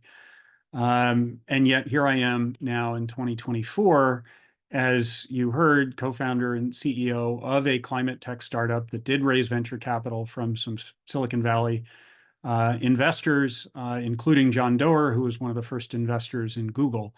And so in many ways, this is the culmination of a dream that started on the Richmond campus as I started wondering what it might be to spend a career building on what I learned in law school. And as you heard just now from Mayme, even if you're a lawyer, you have a legal training, and you find yourself more interested or passionate about the tech, that is, in a nutshell, that's me. So what I'm going to do, I've got some slides here that are trying to chart that course and fill in some of the narrative gaps in that intro that you heard from me, and try and explain how I got to here. So I'm going to go ahead and share screen, and hopefully, if I go into full screen mode here, Kyle, if you can hop on the mic, since I can't see anybody. That looks great. Now. We can see Perfect. you. Okay, good. And then one more, just as I go to the next slide, make sure that it's actually following along, will be wonderful. So I titled this From Virtual Identity to Generative AI. I went back and looked at Volume 1, Issue 1. And one of the first articles published by one of the founding members of JOLT, Joe Myers, was about virtual identity. And I thought, oh my goodness, were we really that far ahead of our time that we were talking about VR in 1995? Well, actually, no. We'll get to that. I want to make a quick snapshot, though, of what the internet was in 1995. I know this sounds a little bit like grandpa telling stories around a campfire. Indulge me. I'm still coming to terms with the fact that something that I participated in is now celebrating its 30th anniversary. We're going to try not to talk too much about that. But in 1995, there were a total of 40 million people on the internet. 25 million of those were in the US. This was less than 1% of the world's population at the time. I did the math. It's in little type down there, if you can see that. 0.7% of the world's population had access to the internet in 1995. There were a total of 23,000 websites. And one of those was Richmond JOLT. So let's talk about virtual identity in the GUI wars. So 1995, Apple and Microsoft were not good friends. In fact, it was in the midst of a lawsuit that had been brewing from the mid to late 80s. I went and found screenshots. Believe it or not, what you're seeing on screen here on the left, this is what Apple was suing Microsoft over. These screens are Microsoft Windows screens, and Apple looked at these and said, "How dare you?" and filed a lawsuit claiming that Microsoft had copied Apple's look and feel. And this lawsuit became the foundation on which much of our understanding of what it means to copyright an idea in the digital space could be. And we published, but Joe Myers is who wrote this article, focusing on differentiating between something that is substantially similar and virtually identical. So the identity is interesting. It was a very particular instantiation of that word. It wasn't me having identity on the internet, which if anybody talks about virtual identity today, that is exactly what they would be talking about. This was about whether or not Microsoft was identically copied off of what Apple's look and feel was with the Lisa and then early versions of Mac OS. So fun little trivia I managed to find in my camera roll. This is a scanned image of a photo that was taken. That's a classmate of mine, Cheryl Herndon, who is a practicing lawyer in the Richmond area, standing over some shoulders. It's hard to really have an event around the release of a website. If you think it's hard today, it was impossible in 1995. So we cobbled together a bunch of beastly looking laptops. I think that was actually my laptop on the desk, connected to some monitors because it was so hard to see on such small laptop screens. But this was the event that commemorated the publication, the release of first issue of JOLT. Fun side note about the release of that first issue. I had learned of an event that was being held, oddly enough, in California. It was sponsored by the Electronic Frontier Foundation, and it was the Computers, Freedom, and Privacy Conference that was being held just south of the San Francisco airport in I'm going to say it was February or March of 1995. We had been working on JOLT for close to a year at this point. We were closing in on publication, but we weren't sure if we were going to successfully publish before the end of the semester. As any of the current students will tell you, by the time April rolls around, exams, finals are right around the corner. And the last thing anybody wants to do is be spending a lot of time banging away on keyboards, publishing web content. You need to pass those exams if you want to stick around in law school. Dean Harbaugh at the time, I went and talked to him about this, and I somehow convinced Dean Harbaugh that it was worth it to the University of Richmond to pay for me to go to that conference in California. I still don't know how that happened, but they did. And thank God they did, because it was at that conference I met some law students from Harvard who had founded their own Journal of Law and Technology called the Harvard Journal of Law and Technology. And we were like boxers dancing around the ring, trying to size each other up, figuring, like, not directly asking, but wanting to know, like, when is your issue going to come out? And it became pretty clear to me in this February, March timeframe that they were shooting to publish by May 1st. They wanted to be done and out before the end of their semester. So I came back from that trip and told our team, we've got weeks to get out because we're either going to be first or no one will remember that we were early. And we need to be first. We need to beat Harvard. So we ended up working on those really ungodly laptops. In fact, pulled a couple of all-nighters the weekend before April 15th to get out, and successfully we beat Harvard by a couple of weeks. One more picture, and this one just slays me to no end, but University of Richmond published this in a Throwback Thursday post on some social media site a couple of years ago. It kills me that it's in black and white. We had color photos in 1995, I swear to you. But somehow either someone thought it would be great to make it feel that much older to put it in black and white. In any event, I didn't bother trying to use any touch-up to recolorize it. I thought I would just go ahead and include it. But this hand publishing of web content, which every web page on the JOLT website in 1995 was hand-coded in Notepad on Windows.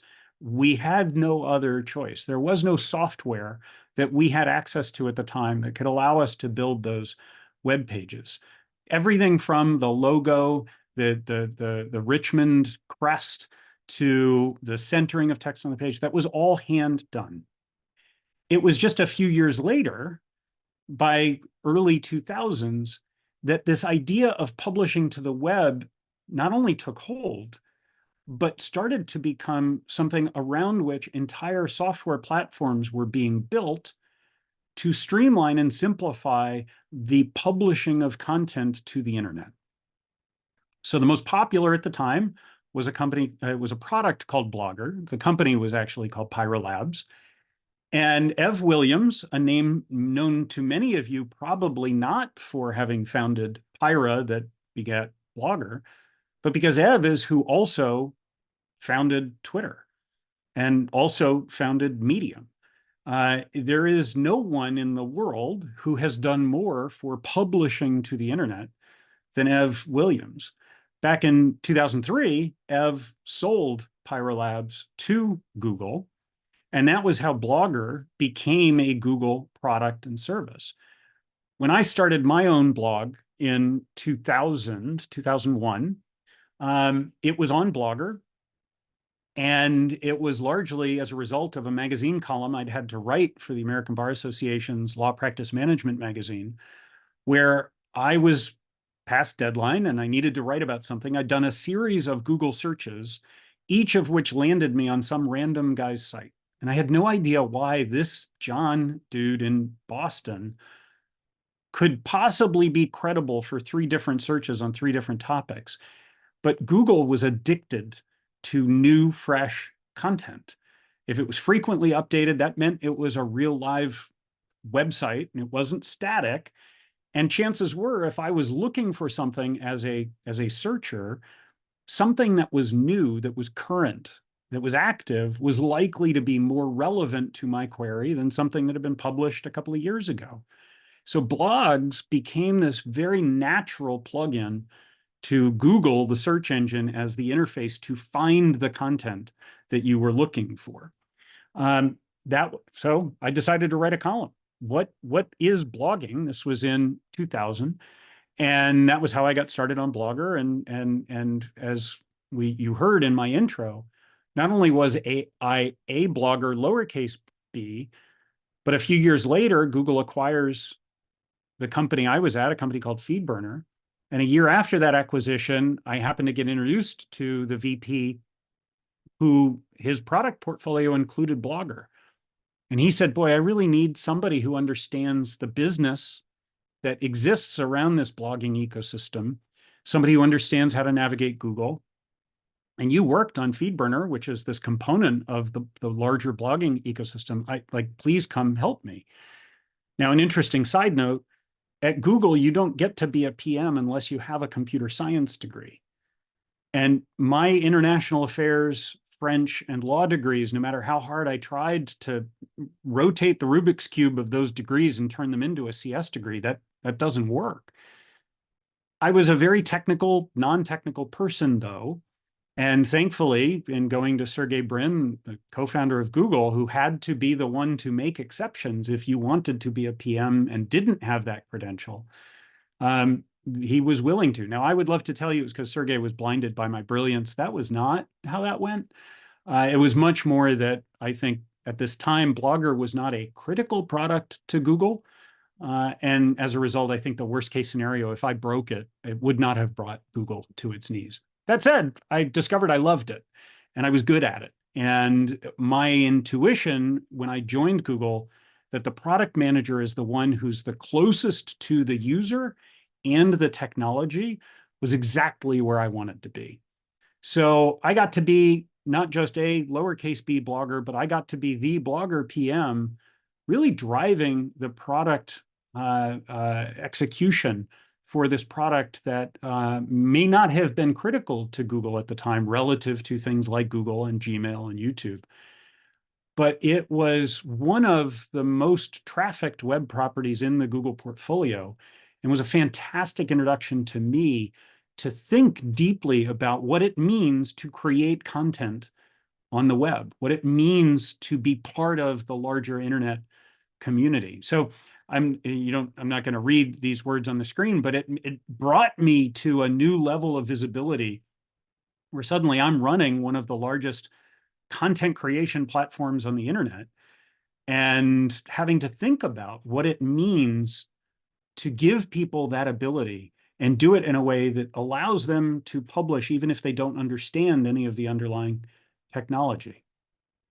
Right around this time in 2008, 2009, when I was the Blogger PM, I went back and looked at some of the JOLT issues and found that in the winter of 2008, JOLT was thinking about digital currencies. This was actually before Bitcoin existed, and thinking about the legal implications of having non-fiat currency and what that would mean for broader societal challenges. I learned something in preparing for this talk that this Sunday Times article, the Genesis block in Bitcoin, the first mined Bitcoin by Satoshi Nakamoto hard codes this headline into the text string as a marker of time and place. So it was early January in 2009. I found that fascinating, but just also took me back to 15 years ago.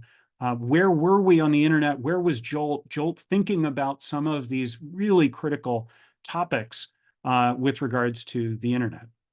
Later that year, an incredible honor, truly one of the highlights in my career, was that I was asked to come back to Richmond Law and be the commencement speaker at the Richmond Law graduation ceremony.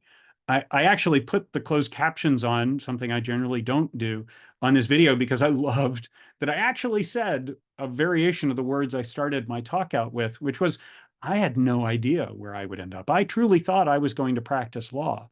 That was why I went to law school. It's generally why people do go to law school. But it was thanks to Richmond encouraging this ideation, this creation, that I realized that the entrepreneurship that was at the heart of founding JOLT was really what drove me. And I want to tease out this thread a little bit about publishing on the internet and what the expansion of the internet was doing. This was a really fascinating snapshot, a moment in time.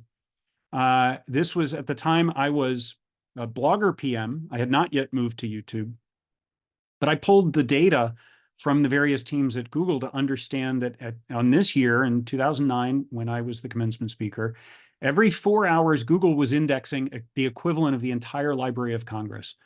YouTube was indexing 3,600 hours of video every hour.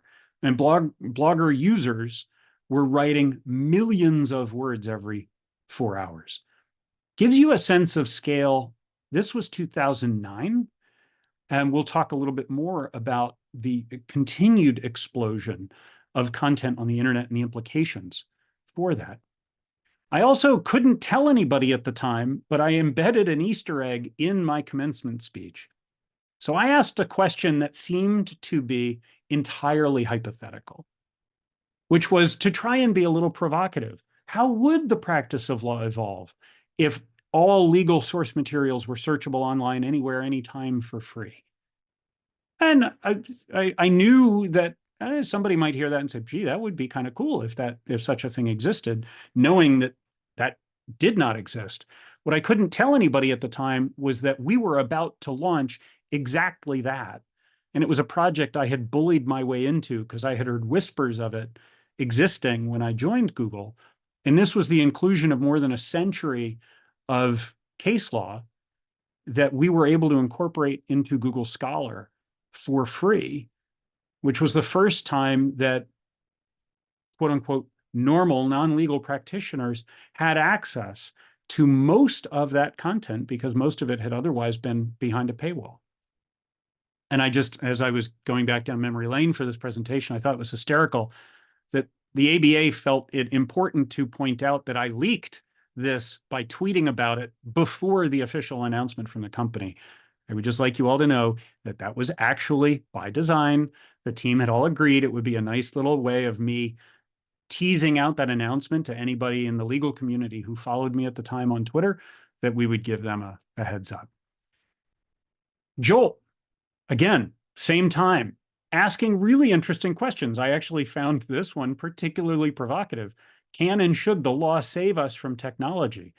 Well, as someone who's devoted his career to working in technology, I hope that we don't all just need saving, but I do love that JOLT was providing a platform for not just evaluating sort of the law of the day, but also a platform for people to look at the implications of what some of that technology was provoking and asking about how the law can respond, support, or protect, which again makes me very proud, having had nothing to do with JOLT post-graduation, to see it continue to lean into this really vanguard role that it had. So now a couple of years later, 2014, I have by this point left the legal profession. I am working, I've been at Google at this point several years, working on consumer-facing internet systems and applications. But I was asked to come back to the American Bar Association. I was the keynote speaker at Tech Show. I loved this drawing that someone in the audience was there to do for each of the keynote speakers. And there were a couple of takeaways that the artist in this case had teased out, and I'm summarizing here the themes of that talk. Something that I learned mostly after leaving Richmond was that data, when it is in service of making an argument, is extraordinarily powerful. When it's opinion versus opinion, generally you're going to go with either the loudest or the highest paid opinion in the room. Data, however, if we agree on the framework for what decision we're trying to make, is an extraordinarily democratizing way of giving everyone equal access to the facts. And if we can all agree on what outcome we're trying to produce, the data generally is going to make those decisions very clear. Just say no. Avoid distraction. Focus on the biggest possible impact you can have. And don't be distracted by incremental progress. And that really leads into the third theme, which is thinking big. I concluded by pointing out that one of the things that I adore about Silicon Valley is not, we don't celebrate failure. I think that's often a misrepresentation of how we accommodate and embrace failure. But we do understand that failure itself is data.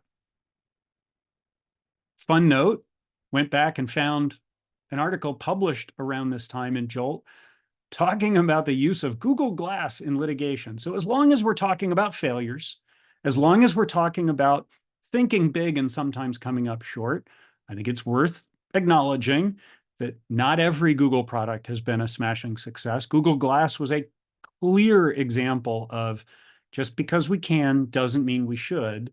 And in this particular case, I think the tech, it was well ahead of being ready for prime time. Now what we're seeing in 2023, 24, the Ray-Ban frames from Meta are extraordinary and actually meet a customer need that just wasn't present in 2014. So as you heard, I eventually left tech I was introduced to the team working on the state COVID vaccination response in early 2021. And while I had no public health background, no experience, I certainly knew data and systems and was invited to work with the team that was trying to solve what were a lot of data and systems challenges. And in volunteering, was eventually appointed by the governor to, as you heard, run the Office of Digital Services. So I got to run this organization of about 100 people, an organization that looked a lot like the orgs I had left behind at Google: software engineers, user experience researchers, user interface designers. And it was an immense privilege to work on what was really a generational challenge. As you heard, we did some things that had never been done before in state government, things I'm tremendously proud of. But themselves provoked some legal questions and challenges that hadn't really been dealt with before. And again, I was thrilled to see not only was JOLT asking some of these questions about tech as applied to, in this case, the medical space and the implications for healthcare to individuals, but oddly enough, weirdly in parallel with where I happened to find myself in my career. And again, this trip down memory lane as I was banging around in the JOLT archives, just the scope and scale of the scholarship that JOLT has continued to provide is just extraordinary to see, and something as one of the founders from years ago had me extremely proud. So I'm not going to dwell on where I'm spending all of my time right now. As you heard, it's a climate tech startup. We co-founded, Julia Urani and I co-founded a little under a year ago. But this is now where I'm spending my time. And it's, again, trying to tackle an existential challenge, in this case, the warming of the planet, and recognizing that 20% of carbon emissions in the United States today come from homes. That's more than come from passenger vehicles. So while here in the Bay Area, a lot of people like to pat themselves on the back for driving a Tesla and putting panels on their roof potentially, turns out that we're burning dinosaurs to take showers and heat our homes. And as long as we continue to do that, our odds of getting on the other side of this climate crisis are very slim. So I want to come back to, as I conclude my remarks, and I want to allow time for some Q&A. I shared this at the outset. Then there were 40 million users worldwide, 0.7% of the world's population. There were 23,000 websites. Today, 5.2 billion users on the internet today. That's nearly 2/3 of every person on the planet have access to the internet. 1.1 billion websites. If we recall, there were 23,000 in total at the time. There are 23,000 new websites every 2 hours today. That blew my mind. Another way of stating it is the entirety of the internet, when we published JOLT, is being created every 2 hours today. As long as I have worked in this field, as close to a lot of these trends as I have been for that long, that still gave me pause, took my breath away, it really boggled my mind. So you may have seen the asterisk that I put on the 30 years of JOLT. And I'll close with, out of the current volume 30, an article about ChatGPT. You just heard from Mayme about some of the generative AI implications for the practice of law and for the clients of lawyers. I put an asterisk on here because, not to get too pedantic, but Volume 1, Issue 1 was published in April of 1995. I didn't go back and look at each volume, but somewhere along the way, somebody double counted volumes in a year. We are not quite at 30 years of JOLT. That'll be next April for the 30th true anniversary. But nevertheless, it's 30 with an asterisk. It is the 30th volume, which boggles my mind. And a note, so you heard me say all the way back in 2009, when I was the Blogger PM, and I spoke at the Richmond Law Commencement, and I said 6 million words are created every 4 hours on Blogger back in 2009. That number has grown. Certainly the number of words posted on Twitter, posted on Threads, posted on LinkedIn, the amount of video content created on Instagram and TikTok and uploaded to YouTube. The explosion of content has only accelerated. GPT-4, the current in-market release from OpenAI, has been trained on over 300 billion words. This trend over the last 30-ish years is staggering to think of any comparable period in human history where it still feels like we're at the starting line for the creation of content. If anything, generative AI makes it even easier and lowers the barrier that much further to the creation of content. And just like it would have been impossible to imagine in 1995 what it would be like to be able to ask a question of a chatbot and have it give back authoritative scholarly answers to a complex question. I struggle to have the imagination necessary to think about 30-ish years from now, what will be true because of all of this momentum that is pushing us forward. So with that, I'm going to tip my cap. Here's to the next 30-ish years of JOLT. I'm going to stop sharing my screen. I'm hoping that there are some questions that I can engage you in. And I just want to say a word as I wrap up to the current staff of JOLT for this invitation to join you and be part of this event. What a gift. Thank you. I'm so glad to be here and so excited to see what JOLT has become. Thank you so much, Rick, for that talk and for that overview of what JOLT has accomplished in the last 30-ish years and for joining us to celebrate those 30-ish years. We do have a couple questions from JOLT members. I'm going to go ahead and put them in your chat so you can see them. The first one is, should journals like JOLT allow contributing authors to use Gen AI like ChatGPT to draft their articles? And if so, should they be considered co-authors? Boy,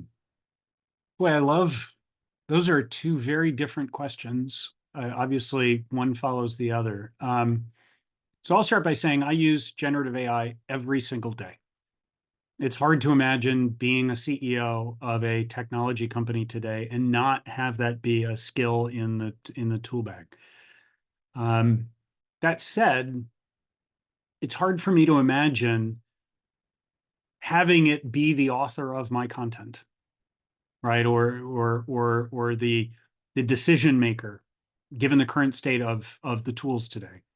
So ways I use it is as a thought partner, as a sounding board, as a provocateur, right? If I can give it a bounded space and say, I'm trying to do X, with this is the outcome I'm trying to get to. Give me some challenging prompts that I have to think through. Or give me a really terrible first draft. So I, instead of have to think from whole cloth about the content I'm creating, I've got something to react to. So for me, it's an accelerant and a refinement to thinking and decision-making. It is not a replacement for those things. So to the second question, I mean, I find that interesting. If I were to be writing a scholarly article today, it's hard to imagine that I wouldn't be using generative AI in the iterative process of trying to think about what point I'm trying to make. And are there better examples, or is there a crisper way of saying this? And I think it would be entirely appropriate to disclose exactly that. I had done that. Whether it's a co-author or not, I mean, that feels, I mean, maybe I'm drawing a distinction without a difference, but at least in the way that I'm conceiving of its utility to me, that to me feels more like research assistant to author or collaborator and again, maybe it's a distinction without a difference, but not actually co-author. Thank you. We appreciate your thoughts on that. I have another question that I just sent to your chat. So during your time as Technology Innovation Officer for California, what are some things that were important in shaping laws and policies around the use of Gen AI technologies? And what are some lessons that other states can take away from California's approach? Well, here's a case where I get to punt because ChatGPT wasn't available, wasn't released until November of 2022. I left my role in July of 2022. I would almost certainly have been asked to and part of any of the responses, discussions around generative AI had I been there. So with the caveat that during my time, I didn't have to confront this. Here are a couple of things I would say. Service delivery is really the business of government. You are delivering services to residents. You are making decisions about where capital is allocated, how it's allocated.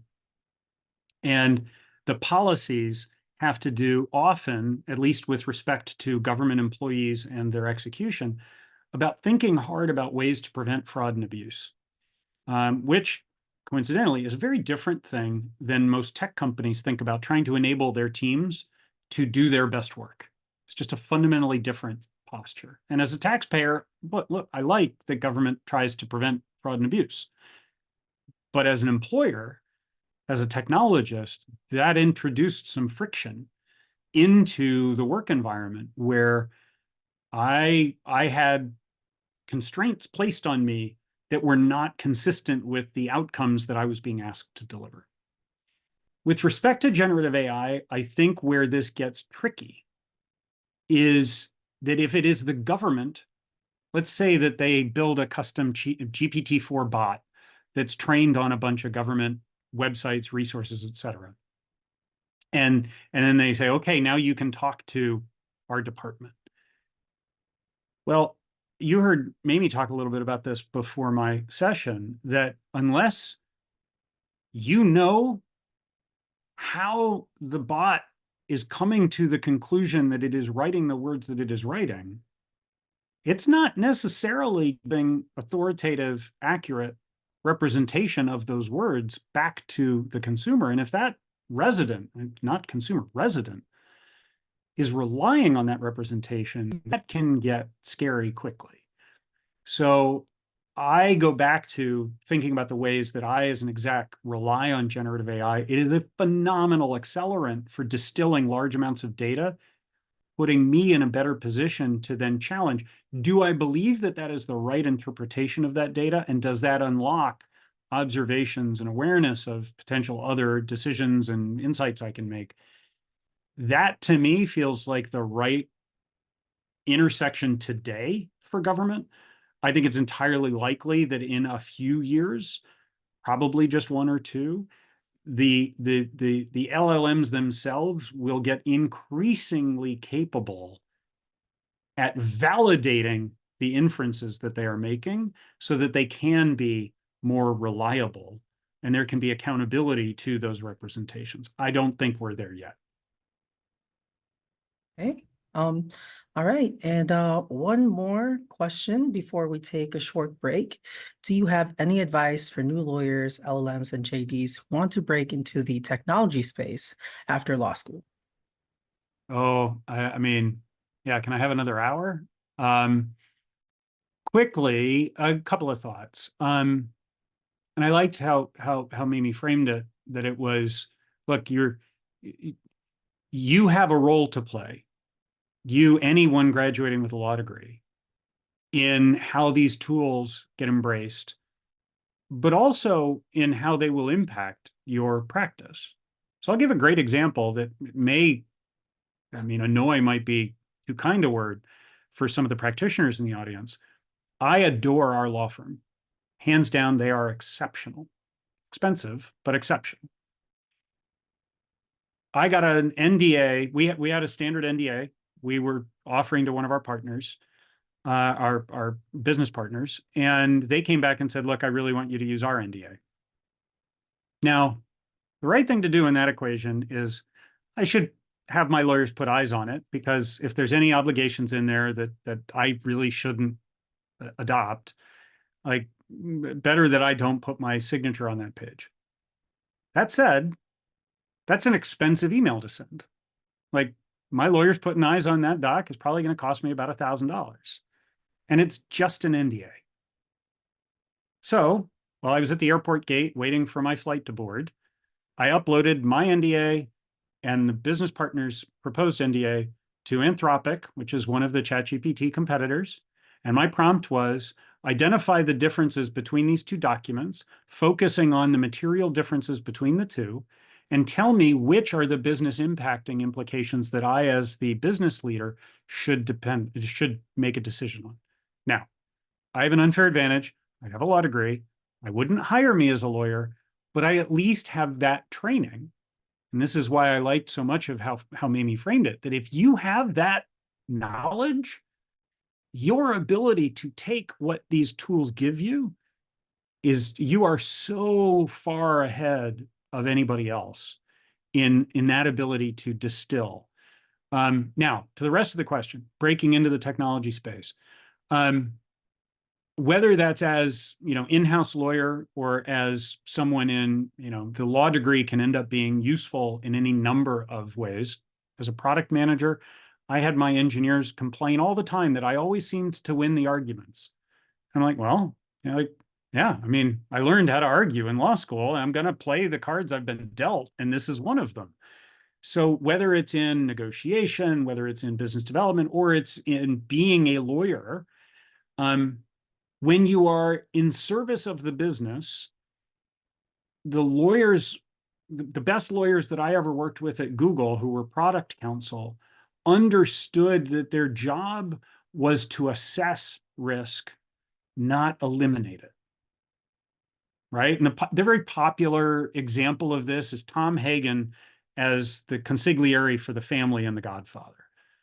Tom's job was not to tell Vito Corleone, don't do crime, because that advice was not going to get him very far.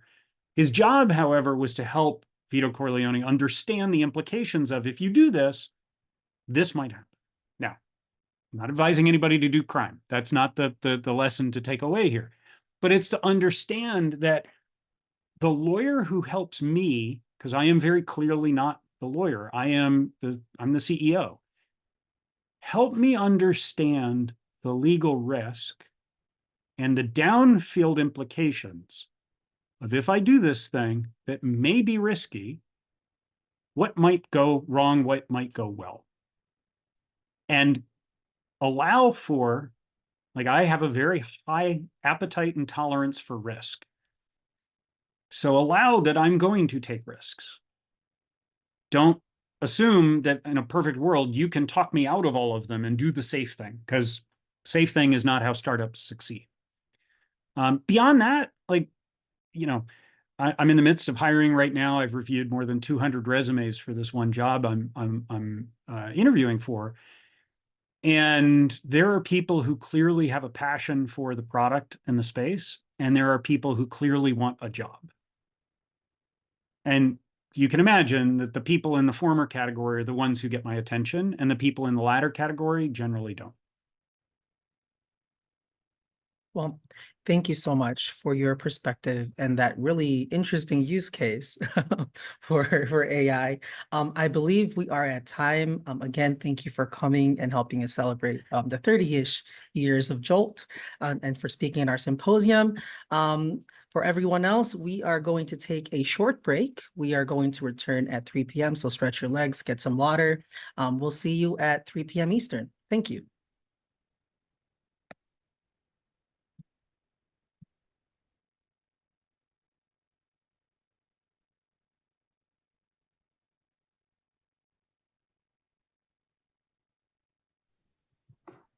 Hello and welcome back, everyone. Our final speaker of the day is presenting for an ethics credit. Michael Maschke is the Chief Executive Officer at Sensei Enterprises, Inc. Mr. Maschke holds a degree in telecommunications from James Madison University. He holds a is an NK certified examiner, a certified computer examiner, a certified ethical hacker, an access data certified examiner, and a certified information systems security professional. He's an associate member of the American Bar Association and has spoken at the American Bar Association's Tech Show conference on the subject of cybersecurity. He is currently an active member of the ABA's Law Practice Division, Technology Core Group, and is on the Fairfax Law Foundation Board of Directors. Mr. Maschke is a 2019 Fast Case 50 Award recipient. He is also a co-author of Information Security for Lawyers and Law Firms, a book published by the ABA in 2006, and the 2008 to 2020 Solo and Small Firm Legal Technology Guides. Please welcome Michael Maschke. Thank you, Eliza. Welcome, everybody. And today I'm going to spend the next hour or so going over the ethical obligations of law firms to implement zero trust architecture. Many of you are probably wondering what the heck is zero trust, why my law firm need it. We're doing everything we can to protect our clients' data. I'm going to walk you through just sort of an overview of the basic security measures that your law firm should be implementing and dive deep into zero trust. It's a fancy technical name for passwords and authentication and things like that. And we'll go into detail here shortly. And we'll sprinkle in some ethics as we go. So getting started, if you feel or have any questions as we go, feel free to ask as I move through the slides and the presentation. Otherwise, if you want, you can wait till the end. It doesn't really matter to me. So getting started, you can't fix what you don't know is broken. Now, from a law firm perspective, having performed cybersecurity assessments and vulnerability scans for hundreds of law firms, many law firms know that they're doing something to protect their data, to keep the attackers and the bad guys out. But are you doing everything that's necessary? The problem with cybersecurity and technology in general is it just changes so frequently.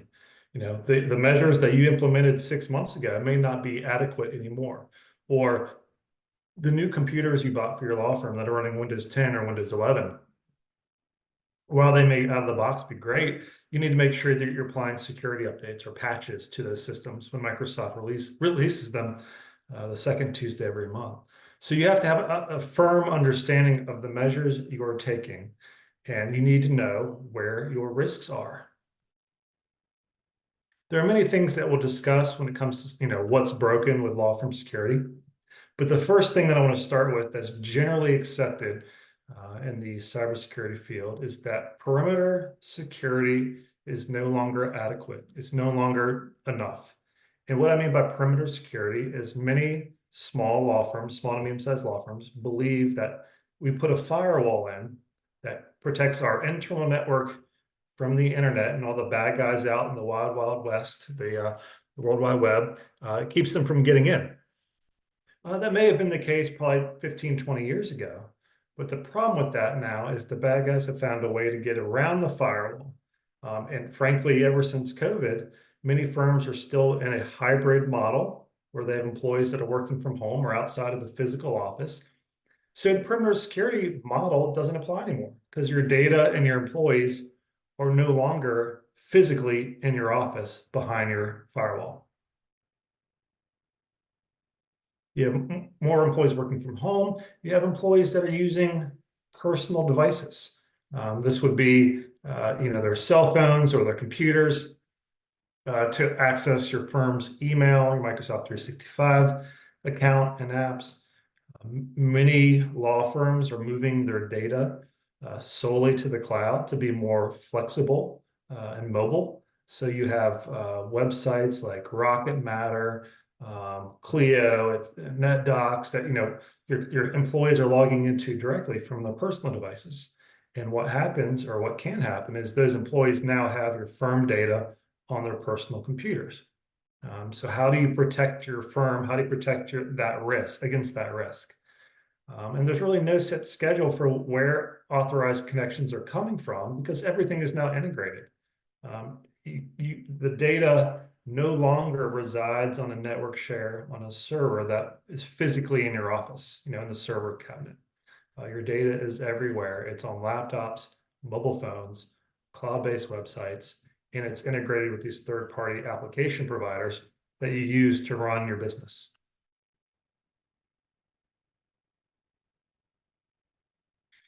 Is your law firm worried about a security breach? I mean, it's something you definitely should seriously consider, take seriously. Back in 22, so this is a year old, 27% of law firms suffered a security breach. But of those that suffered a security breach, only 42% of them actually had an incident response plan. An incident response plan is really a step-by-step guide or a checklist of what your firm, the steps your firm should take when you experience a potential incident. You know, your point of contacts, you know, step one, you know, isolate the infected devices. Step two, reach out to a data breach attorney. Step three, you know, reach out to your IT consultant or third-party vendor or your cybersecurity team. If you have a cyber insurance policy, they may provide you with some additional resources to get your data back, your systems back up and operational, and your law firm working again. Many law firms don't even have an incident response plan or basic policies and procedures that govern what their employees can and cannot do when it comes to business equipment, data, using personal devices, let alone an incident response plan. But luckily, from a security perspective, many, as time has gone on, cyber insurance carriers are now requiring basic security policies and procedures, such as an incident response plan or a ransomware attack plan. You know, what do you do if you're infected with ransomware? 32% of those that suffered a breach were infected with malware, viruses, ransomware, and almost about 40% suffered loss of billable hours because their systems are down, computers are inoperable, data is inaccessible, and sometimes lost altogether. So again, these are some staggering numbers from a year ago. It just shows that it doesn't matter the size of your firm, a cyber incident can and potentially will happen. Law firms are increasingly attractive, just given the nature of their work. If you have civil or corporate law firms that do mergers and acquisitions, I mean, they have confidential and private data regarding mergers. So the bad guys or attackers want to know that beforehand, so they can manipulate the stock market. They like to take sensitive data like tax returns, to potentially file false claims. If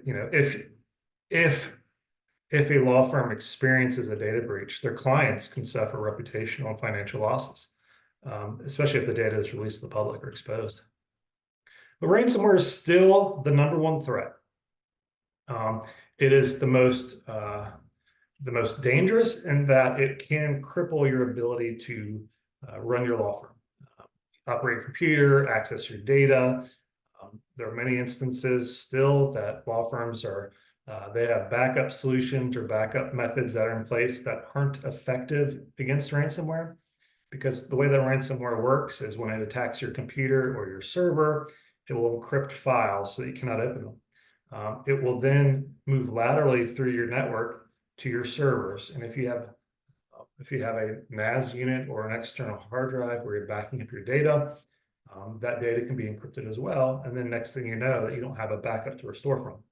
So what's important when it comes to ransomware is to make sure that you've taken measures that ensure your ability not only to protect against ransomware or prevent ransomware, but that should you have an outbreak or an incident, that you can actually recover from it. And unfortunately, there are many instances that we've all seen and read where the victims of ransomware attacks have actually paid the bad guys to decrypt their files. It used to be you'd have like a text file or receive an email from the attackers with a Bitcoin address requesting some amount of Bitcoin or cryptocurrency for the decryption key or the executable to decrypt the files. Now what they're doing is they said, well, one payment is great, but what if we could get 2 payments out of our victims? So what they've actually started to do over the past 2 years is now they're actually exfiltrating your files. So they'll actually lay low on your network and copy and paste or exfiltrate, take a copy of your data outside of your network into their custody before they actually encrypt your devices. So once they do that and they have a copy of your data, not only do they demand a ransom to decrypt their data, once you pay that, you then typically will get a second request asking for additional payment so that they don't release it to the public. Can you trust people like this that have this type of lack of ethics, blackmailing you and the life of your business and employees to not release their data? Unfortunately, some firms and some companies have actually made both payments, and can you take the word that they've actually deleted the data? I guess, but it's a risky venture. Here it's just average ransomware payment from last year, Q1 of 2023 is about $740,000. And the way that it typically works is it's based on the number of files they've encrypted. If they get your server, your desktops, it really, the number goes up the more systems that they've encrypted. And the Move It ransomware campaign by the Klau ransomware group last year made about up to $100 million in revenue through payments. I mean, that's how lucrative this business has become. Industries that are impacted by ransomware last year, as you can see, it's everybody, but professional services, which would include law firms, is about 15-16%. It's definitely the largest group of industry that was impacted by ransomware. So as lawyers, what are your ethical obligations? You do have a duty to safeguard your client data. So what are the ethic rules, that go into this? So we'll dive right into the ethics part of this presentation. So here are the big 5 rules, ethical rules that you need to be aware of and follow. You have competency, communications, confidentiality, 1.6. Rule 5.1, the responsibilities of a partner or supervisory lawyer. And then rule 5.3, the responsibilities regarding non-lawyer assistants.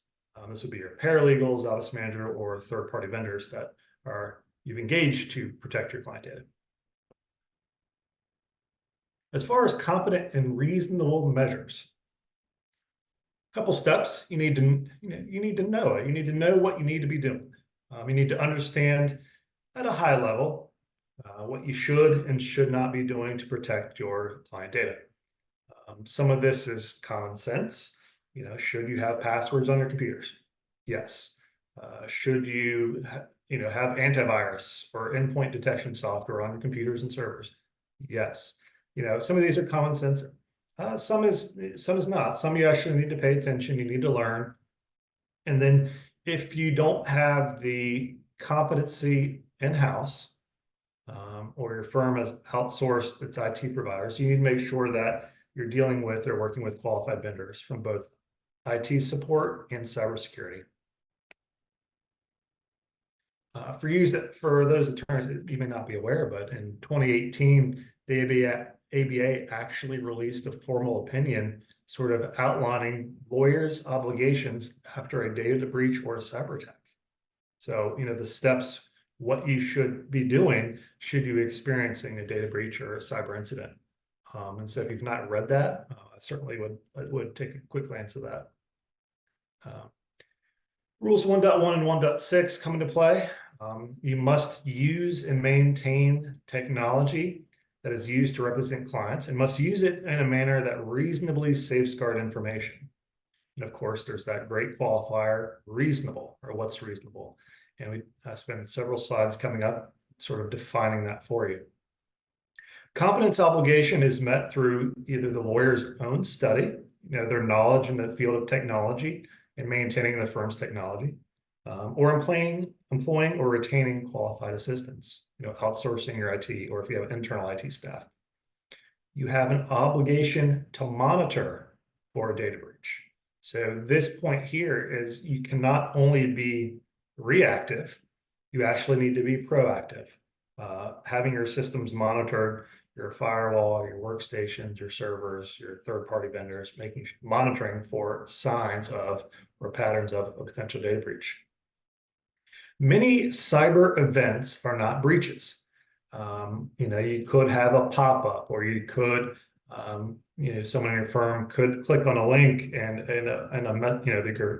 your sound, your speakers start playing a loud sound that you're unable turn off because you can't find where to close the browser. And then a pop-up comes up asking you to call Microsoft, support 800 number. And of course it's a phishing attempt or a scam. I mean, those are not necessarily breaches because client confidential information is not compromised. What about ransomware? Well, it really depends. It depends on a lot of factors. How long they had access, what they had access to. Can you, through auditing or logs, determine what was accessed, what was not accessed? Is the data still available? Things like that. Starting with the obligation to monitor, you need to monitor access to data. You need to be alerted when your mailboxes, your Microsoft 365 mailboxes have been accessed by an attacker or have experienced unauthorized access. You need to make sure you are logging on your servers within, turning on logging within 365, making sure that your firewalls have the appropriate settings to include an intrusion detection system or intrusion prevention system.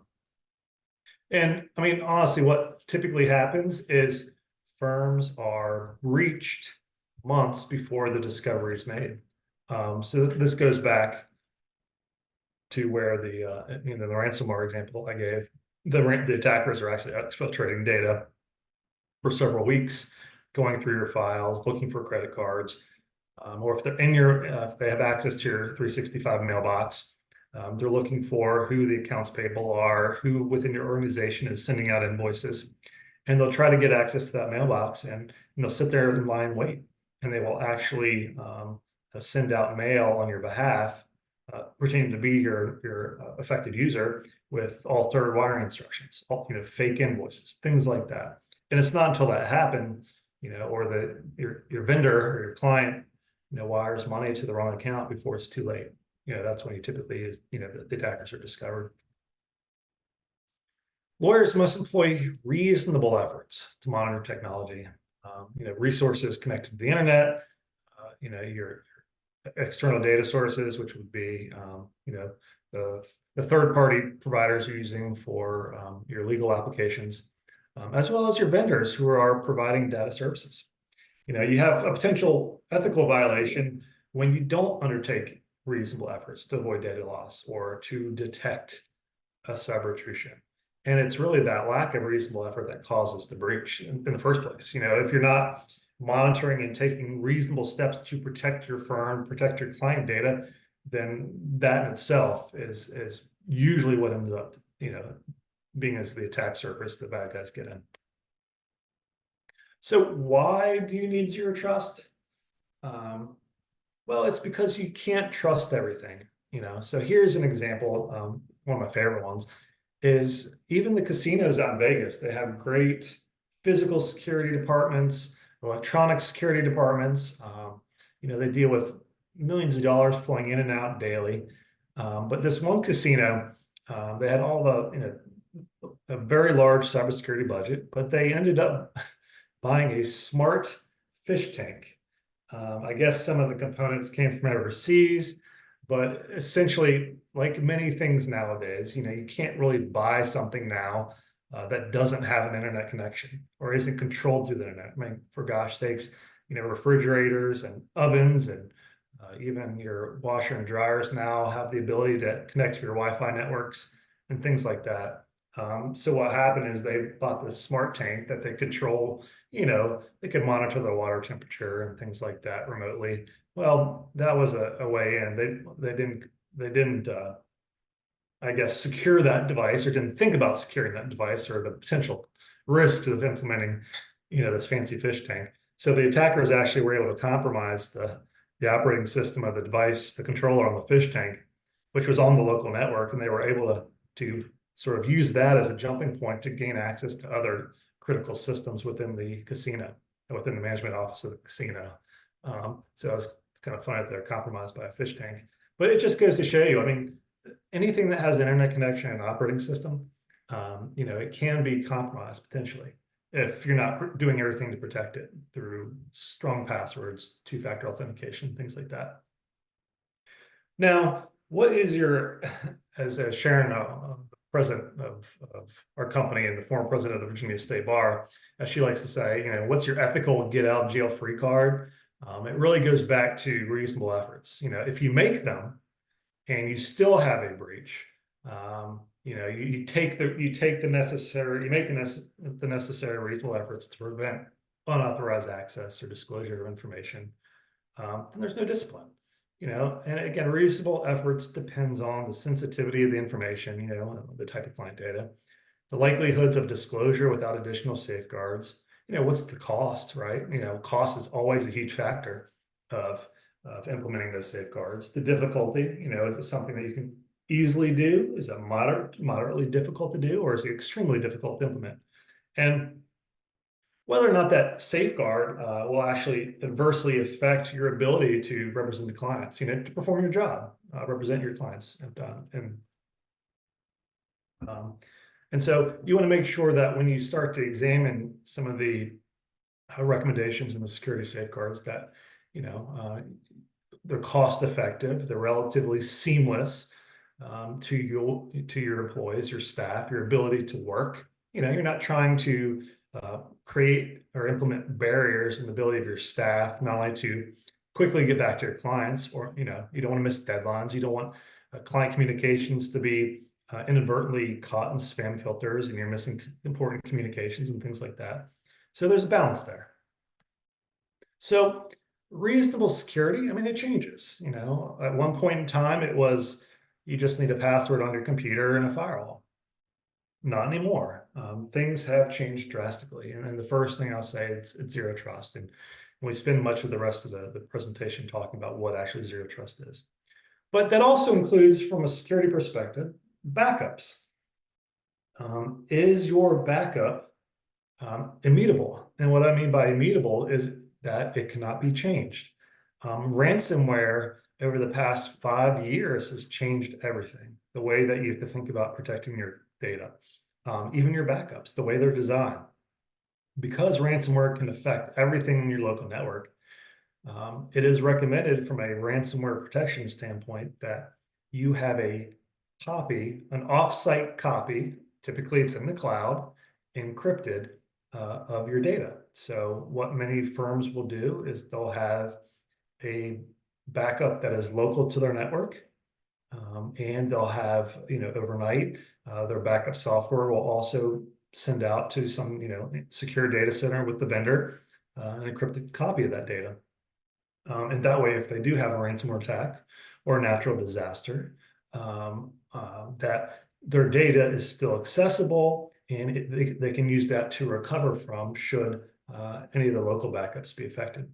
You have encryption, the ability to send encrypted emails, the ability to encrypt your mobile devices as well as your laptops. There literally is no cost to encrypt your cell phones, your smartphones, or your laptops now.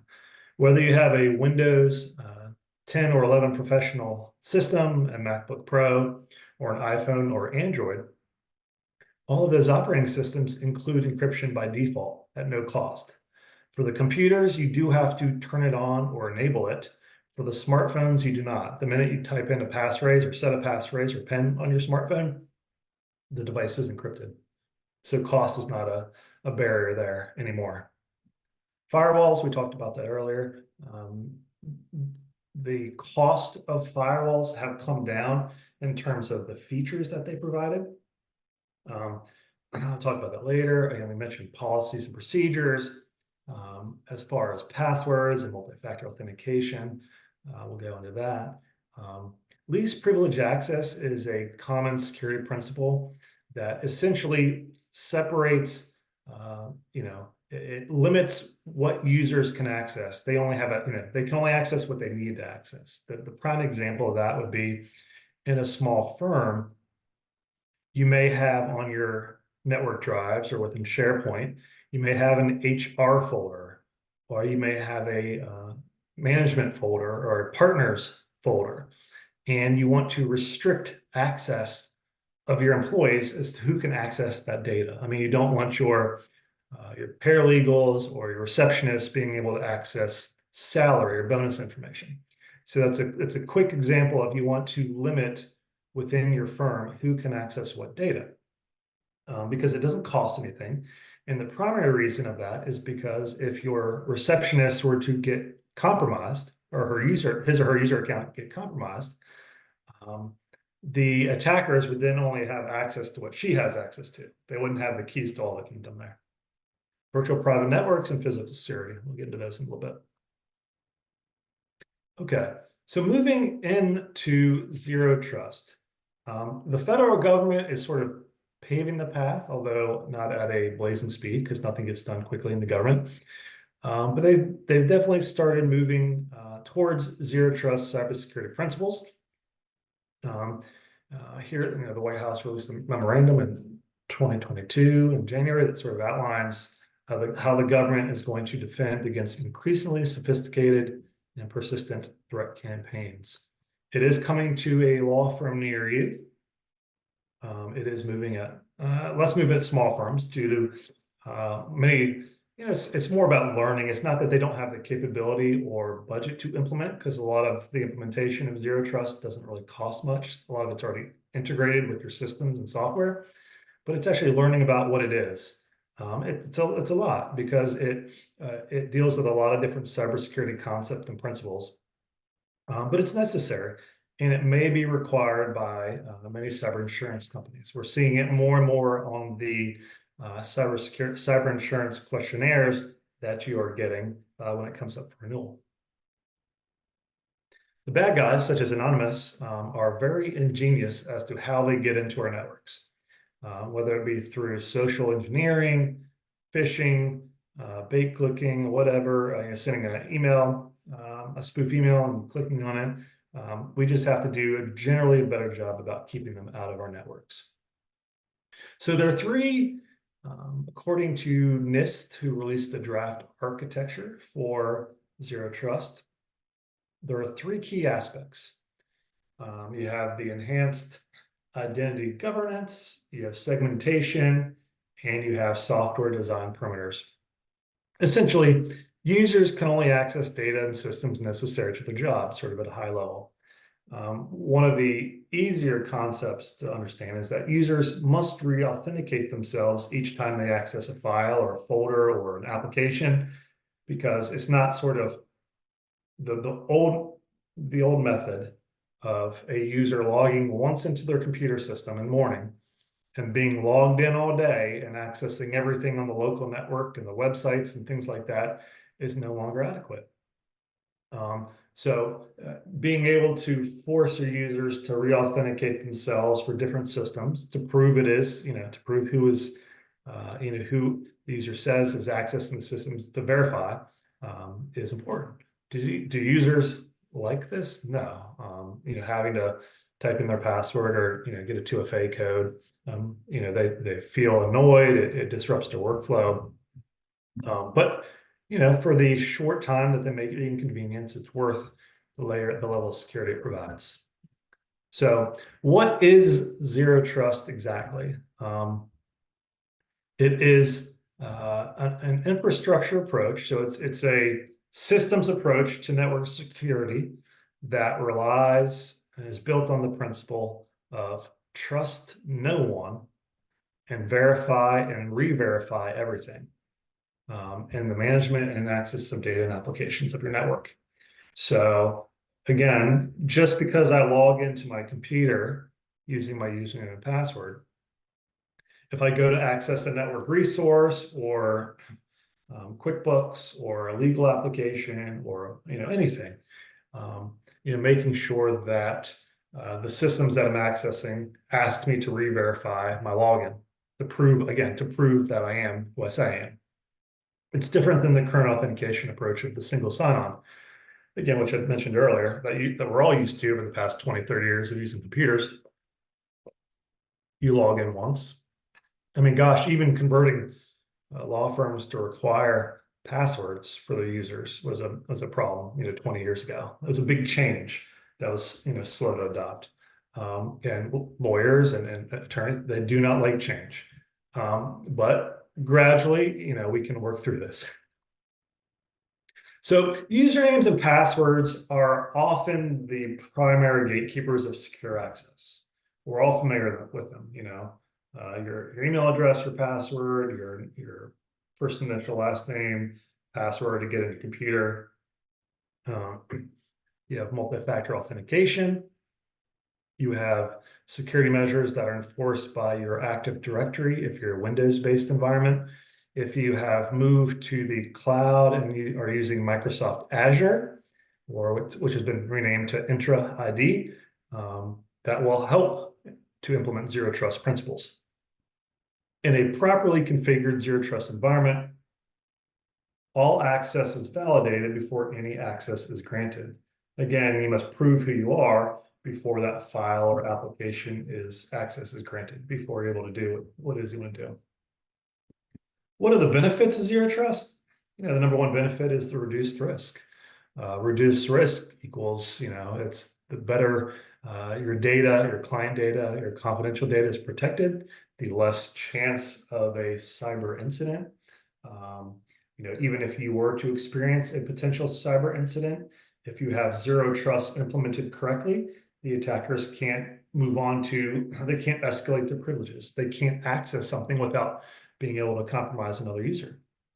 So it reduces your attack surface, meaning the vectors in which the bad guys can get into your systems to access your data. So how do we implement zero trust? Really, it's slowly, step by step. It cannot be done. It can't just be done overnight. You can't just flip a switch and it's done. You really need to take time to plan it out with your IT and cybersecurity professionals. And more importantly, you need to have management, the partners need to buy in. They need to understand the importance to implement these measures to protect your client data by any means. Because at the end of the day, what you're trying to do is you're trying to protect the survival of the firm. You want to be successful. You want to be able to continue working. And if you were to have a massive cyber incident, there have been many instances of firms and other businesses, not just law firms, but many other businesses that were unable to recover for one reason or another. But it can be complex to implement. So that's where your technology providers will come into play to sort of walk you through the process of what can be done today, 6 months from now, a year from now, making sure it's planning in stages to where you're not, you're trying to not cause, too much problems for your users by implementing some of these measures. Ideas are easy and execution is everything. So that's what the venture capitalist John Doerr says. So you gotta, again, it's easy to, again, it's one thing to talk about it, but executing it is different. And that's the most important, because if you don't execute it right, it may minimize everything that you've tried to do to that point.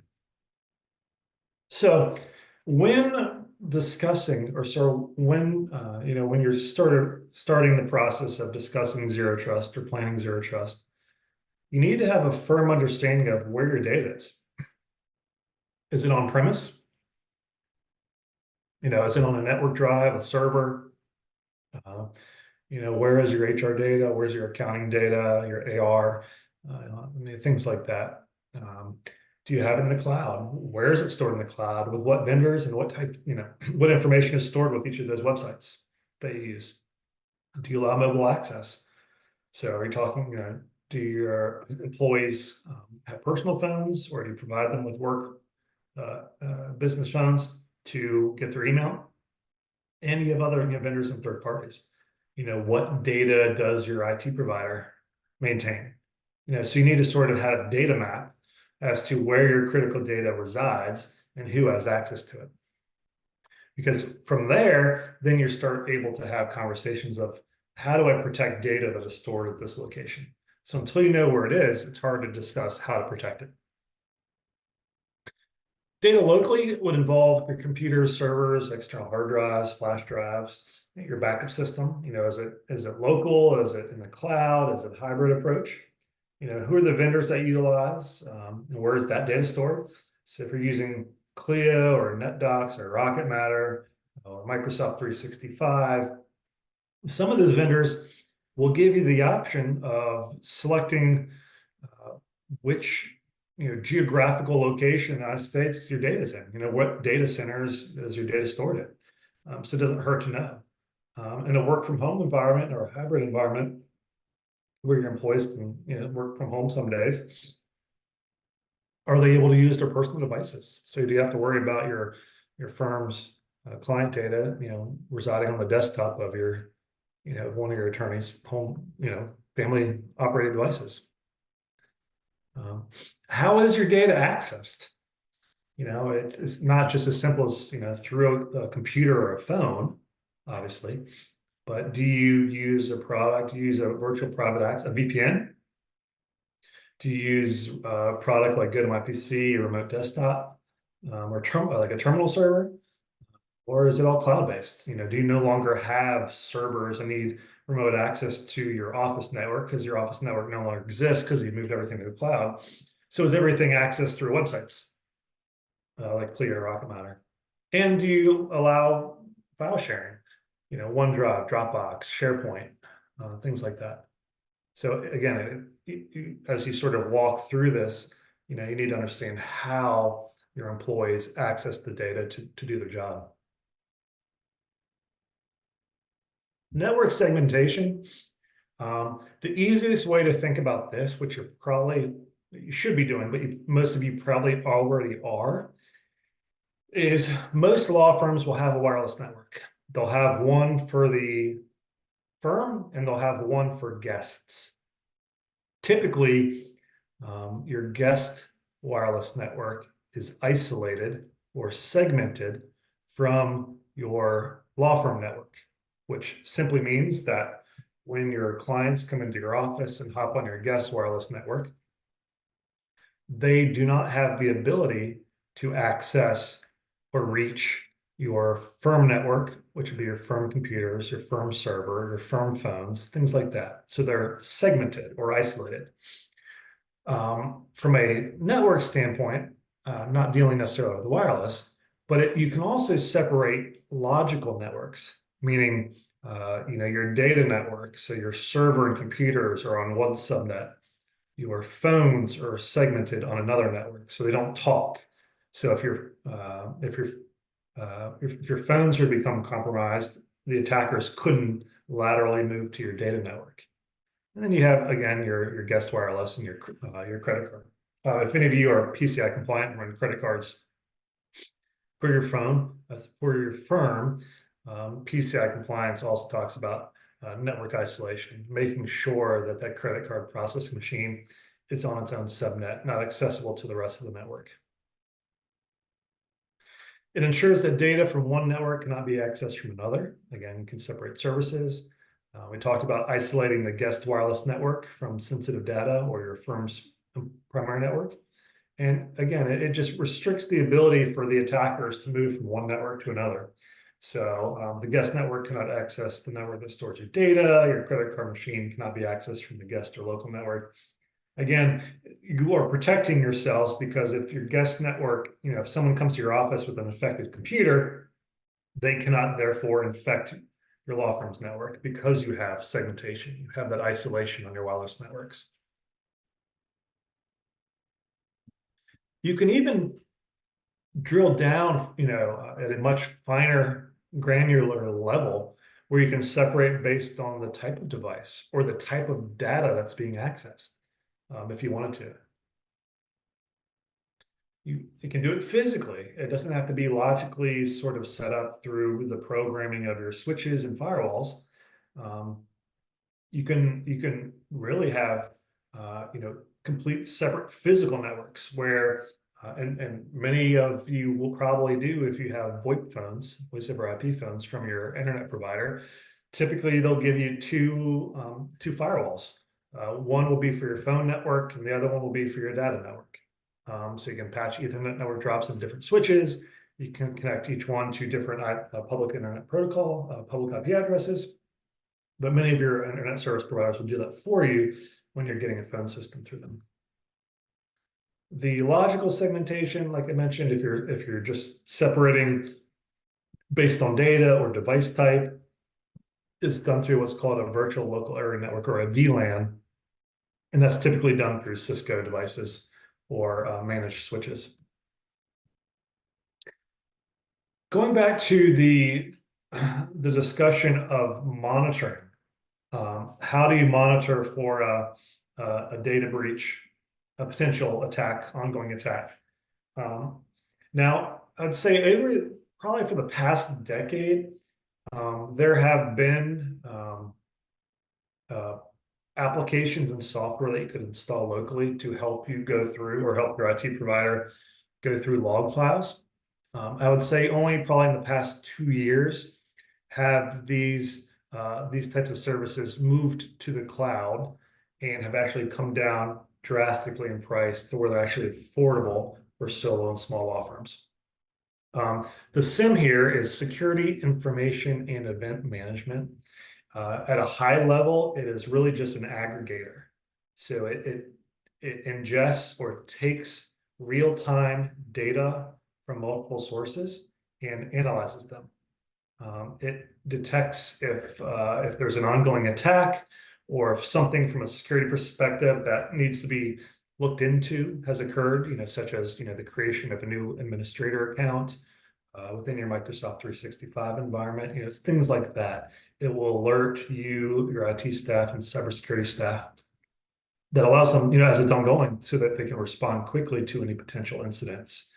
It does have different compliance requirements, so depending on the type of law you practice, and if there are varying levels of compliance that you need to meet, it has different things that you can sort of add on to it to meet those compliance requirement, and they're really affordable. I mean, for about $10 a user or $10 an employee, you can get real-time aggregation of your logs and be alerted. The one that we recommend is called Blumira, Blumira, and it's about $10 a user.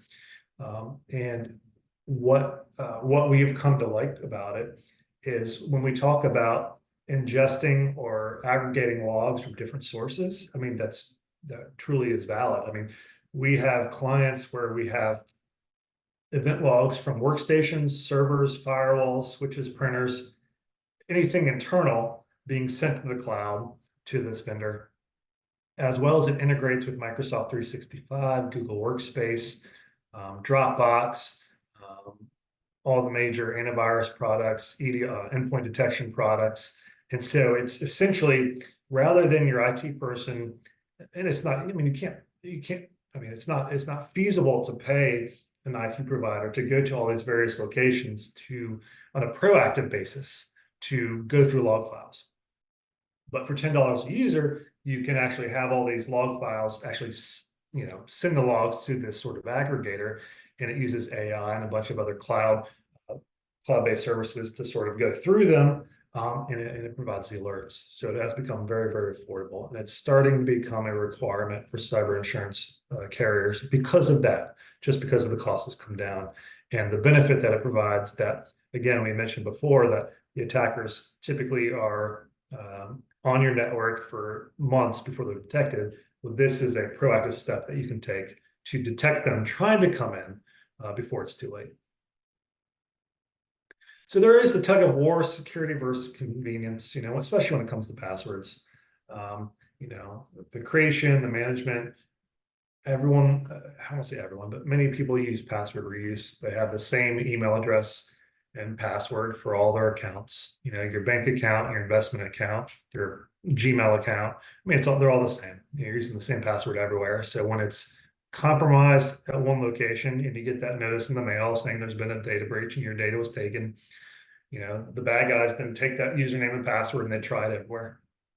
And that's how most of the Microsoft 365 attacks and the compromises of mailboxes are occurring, is because, one, the users don't have multi-factor authentication enabled on their mailboxes, but more importantly, the password that they had set for 365 is the same that they had set on their Home Depot account that was just leaked, giving the bad guys the valid username and password. Now, if you didn't reuse passwords, then it wouldn't matter, right? You just reset your Home Depot password and be good to go. You wouldn't have to worry about any other accounts. But the problem is, it's fatigue. I mean, the average user has, it's probably more than that now. I mean, there are almost every website now, we have a username and password. But typically, the average user has about 5 passwords to use on all those sites. So again, there's some password reuse there. They have password 1, password 2, they have the same password, but throw a different number on the end. They increment it. That's not really getting around password reuse. But the point is, you need to have different passwords for each website. You need to have strong passwords, not 1, 2, 3, 4, 5, 6 QWERTY or password or something that's easy to remember. The stronger the password, the less likely it is to be brute forced.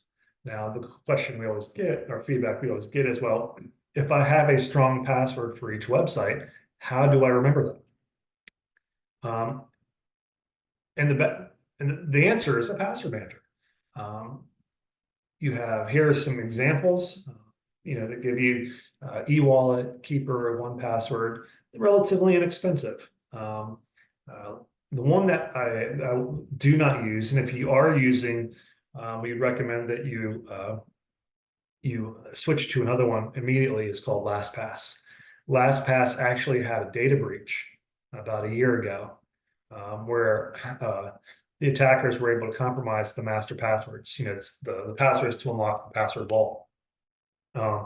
And LastPass came out in the press releases after the attack and said that some of the cybersecurity measures that they told you they were doing on the website, they hadn't actually implemented yet. So they actually had lied to the public about the security measures that they were taking. And ultimately, that's what the attackers were able to exploit. We still find people that are using LastPass. They claim that they've cleaned up their mess and have implemented stronger security measures. But I mean, if your password manager has a data breach, why would you trust them? Dashlane is great. I use that one, but any of these are just fine. And they actually will synchronize across your devices. So you don't, you can install the software or the add-in to your browser on your computer, your home computer, your mobile device. And what's great about them is not only can they automatically log you in to the website with your username and password or 2FA code, but they can actually, when you create an account for the first time at a website, they can actually suggest a strong password for you. And you don't have to remember it because it could be 20 characters long, but as long as the password manager has it saved, who cares what it is? So going back to strong passwords, NIST has typically said that the length of the password, the complexity of the password, is more important. The length and complexity is more important than how often you change it. Typically they recommend something long between 14 and 64 characters, but that's not really realistic. But what we say is, the longer the password, the stronger the password, the less you have to change it. Typically we recommend, think of a passphrase that you remember. In this example, 2022 from Cindy Padier, who recently passed, they call me Mr. Tibbs, exclamation. Well, again, you have a phrase that you can remember, you can type it in, you won't forget. And in fact, now because of that, and the reasoning behind this is the computing power needed to brute force or crack a password, it increases the time needed, increases drastically with every additional character. And when you go from like 8 characters to 12 characters, you go from a potential of like 3 months to crack your password to like several years. So by the time you start getting into 14 plus character passwords, and you start to throw in uppercase, lowercase, and special characters, you're talking decades, if not hundreds of years, to crack it by even the most powerful computers. So because of this, Microsoft has now updated the recommendation within Microsoft 365 is they want users to have non-expiring passwords. Meaning, the days are over where you're changing your password every 30 days. And the reasoning behind that, and it makes sense, is when users change their passwords frequently, every 30 days, every 45 days, not only first and foremost, they complain. But second off, they don't remember it. So what do? They write it down. They put it in the text file on their desktop. or they write it on a sticky note and sit on the side of their laptop. So they understand human behavior. And so rather than changing your password frequently, they want you to set a password, a strong password that you remember, therefore you don't have to change it. Should you allow your browsers to remember your passwords? The short answer is no. Use a password manager. And you want to make sure that your firm deploys a strong password policy. You don't want them to reuse it. You don't want them sharing passwords. You don't want them writing it down. Think of a strong passphrase, implement it, and require users to do that. So the passwordless world is coming. It is not here yet. It is part of the zero trust architecture, the zero trust environment. Typically, historically, hackers are the bad guys. They don't break into your systems. They're really just logging in for the most part. When they send you a phishing email, they're tricking users to log into a fake website that looks like Microsoft 365. Or if your account is part of a data breach, they're trying the passwords because users reuse them. And so what's coming is a passwordless world where we're not dealing with username and password. We're dealing with pass keys or tokens, one-time tokens that change every 30 or 60 seconds. That can't be guessed. You need the physical hardware or software on your phone or on your key fob to tell you what the current code is to log in to, whether it's your computer, the website, an application, and that is coming. The pass keys, it's a unique digital key. For a long time, they were the RSA ID keys back in the early 2000s. But now there's 100 different vendors. They're very secure. Support is spotty, but it's coming. That is going to be here in probably the next, I'd say, 3 to 5 years, as the standard username and password will probably ultimately disappear for your computers and websites. How can you determine if your password, if you've been compromised? I mean, typically you may get something in the mail, 3 months later, 6 months later after it occurred. But you can actually go to this website, Have I Been Pwned, which is right here. You can type in your email address and it will actually list any data breaches that you have been exposed in, and it can tell you what your passwords were for those data breaches, because the guy behind the cybersecurity expert behind this website monitors the dark web, sort of where these password the information in data breaches are traded or sold. And he's developed a database that is also used by the FBI for this. If you want to try to generate a unique password, first and foremost, if you have a password manager, use that. But the Troy Hunt website here, he also has a generator for you if you want a unique password. Inactivity timeout, again, this goes back to re-verifying or re-authenticating. Users hate it, but typically you want to make sure that your computers or phones or applications will lock out or log out a user after a period of time that they're inactive. Force the computer lock or phones lock after 3 or 5 minutes of not being used. You may want your computers to go to sleep. Reconsider hibernation. And more cyber insurance carriers requiring multi-factor authentication on the desktops now. It's not just when you access 365 or your bank account. They actually want you to have to type in a code or accept a push notification to your phone when you log into your computer system to work. And eventually, the first few days, it's an inconvenience, but eventually your users will get used to it. At this point, to avoid having your identity stolen, you need to implement two-factor authentication everywhere. Most places now have it free integrated with their authentication systems, so you need to make sure you're doing it. If you have multi-factor authentication enabled on your Microsoft 365 account, which Microsoft required back in, with the switch back in September of 23, if you turn that on or set it up, it does block 99.9% of your account takeover attacks. So the bad guys cannot log into your Microsoft 365 account, therefore having access to your client communications, payment information, and things like that. But the most secure way to use 2FA, there's different methods. You can have the ability to have the code texted to you. You know, that's probably the least secure, but it's definitely better than nothing. It's definitely better than just a username and password, because the attacker would need either a copy of your SIM, be able to clone your SIM card, or be tracking your phone when when the code is received. You can use authentication app like Google Authenticator or the Microsoft Authenticator app, or you can use push notifications, which Microsoft has or Duo has, where you have to approve the yes or no login when it buzzes your phone. But the most secure is a hardware token. It's a piece of hardware that you can have like a key fob here in this picture that identifies you. Service accounts, they're like user accounts, but they're typically used to allow software connectivity between two different platforms. Like your backup system may, in order for your backups to run on your server, they may create a service account, which looks like a user account. They all have usernames and passwords. It's typically done when you're running routine tasks, or if you have, a Microsoft SQL server or some database database software running on your server.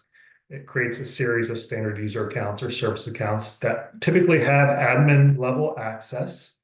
But the point here is you need to make sure that your IT staff or your cybersecurity department or vendor reviews your user accounts and your service accounts periodically to make sure that those that are no longer needed are deleted. It's crazy how many times we'll look through potential clients' Active Directory environment to see how many user accounts they have, and it's very typical to find ex-employees that are still have user accounts and mailboxes, several years after they left, and the staff, the managing partners, have no idea that they're still there. So as part of your out process of employees, if you don't need the mailbox anymore or the user, you can, your IT staff can actually, within 365, move the mailbox to a shared mailbox so that you're not paying for a license, and actually delete the actual user account so that person cannot log in anymore. Now that Zero Trust is implemented, or you've started the implementation process, what do you do? Just like any policy and procedure, you need to regularly review the Zero Trust plan. Where are you along the process? What is outstanding? What needs to, what remains to be done? And the reason this is because things change. The security options that were available, that is available to protect your computers and Microsoft 365 and pretty much any technology changes frequently as new updates are made, as new patches are released, as new features are released. So you need to understand sort of where you're at and what's now currently available to you. Especially, you need to update the architecture and infrastructure as you replace systems. Many law firms now are not replacing physical servers as they reach end of life. Really gone are the days where you need to purchase a $10,000 server to share your printers and store your network shares, your network files for all your users to access. That's been replaced as more and more firms get into the Microsoft 365 environment. They're moving their servers to the cloud. They're virtualizing them and running them within Microsoft Azure.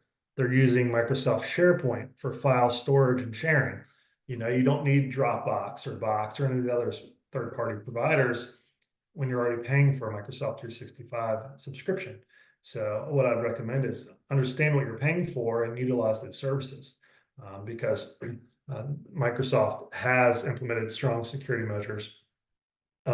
And you get a terabyte of storage with a subscription.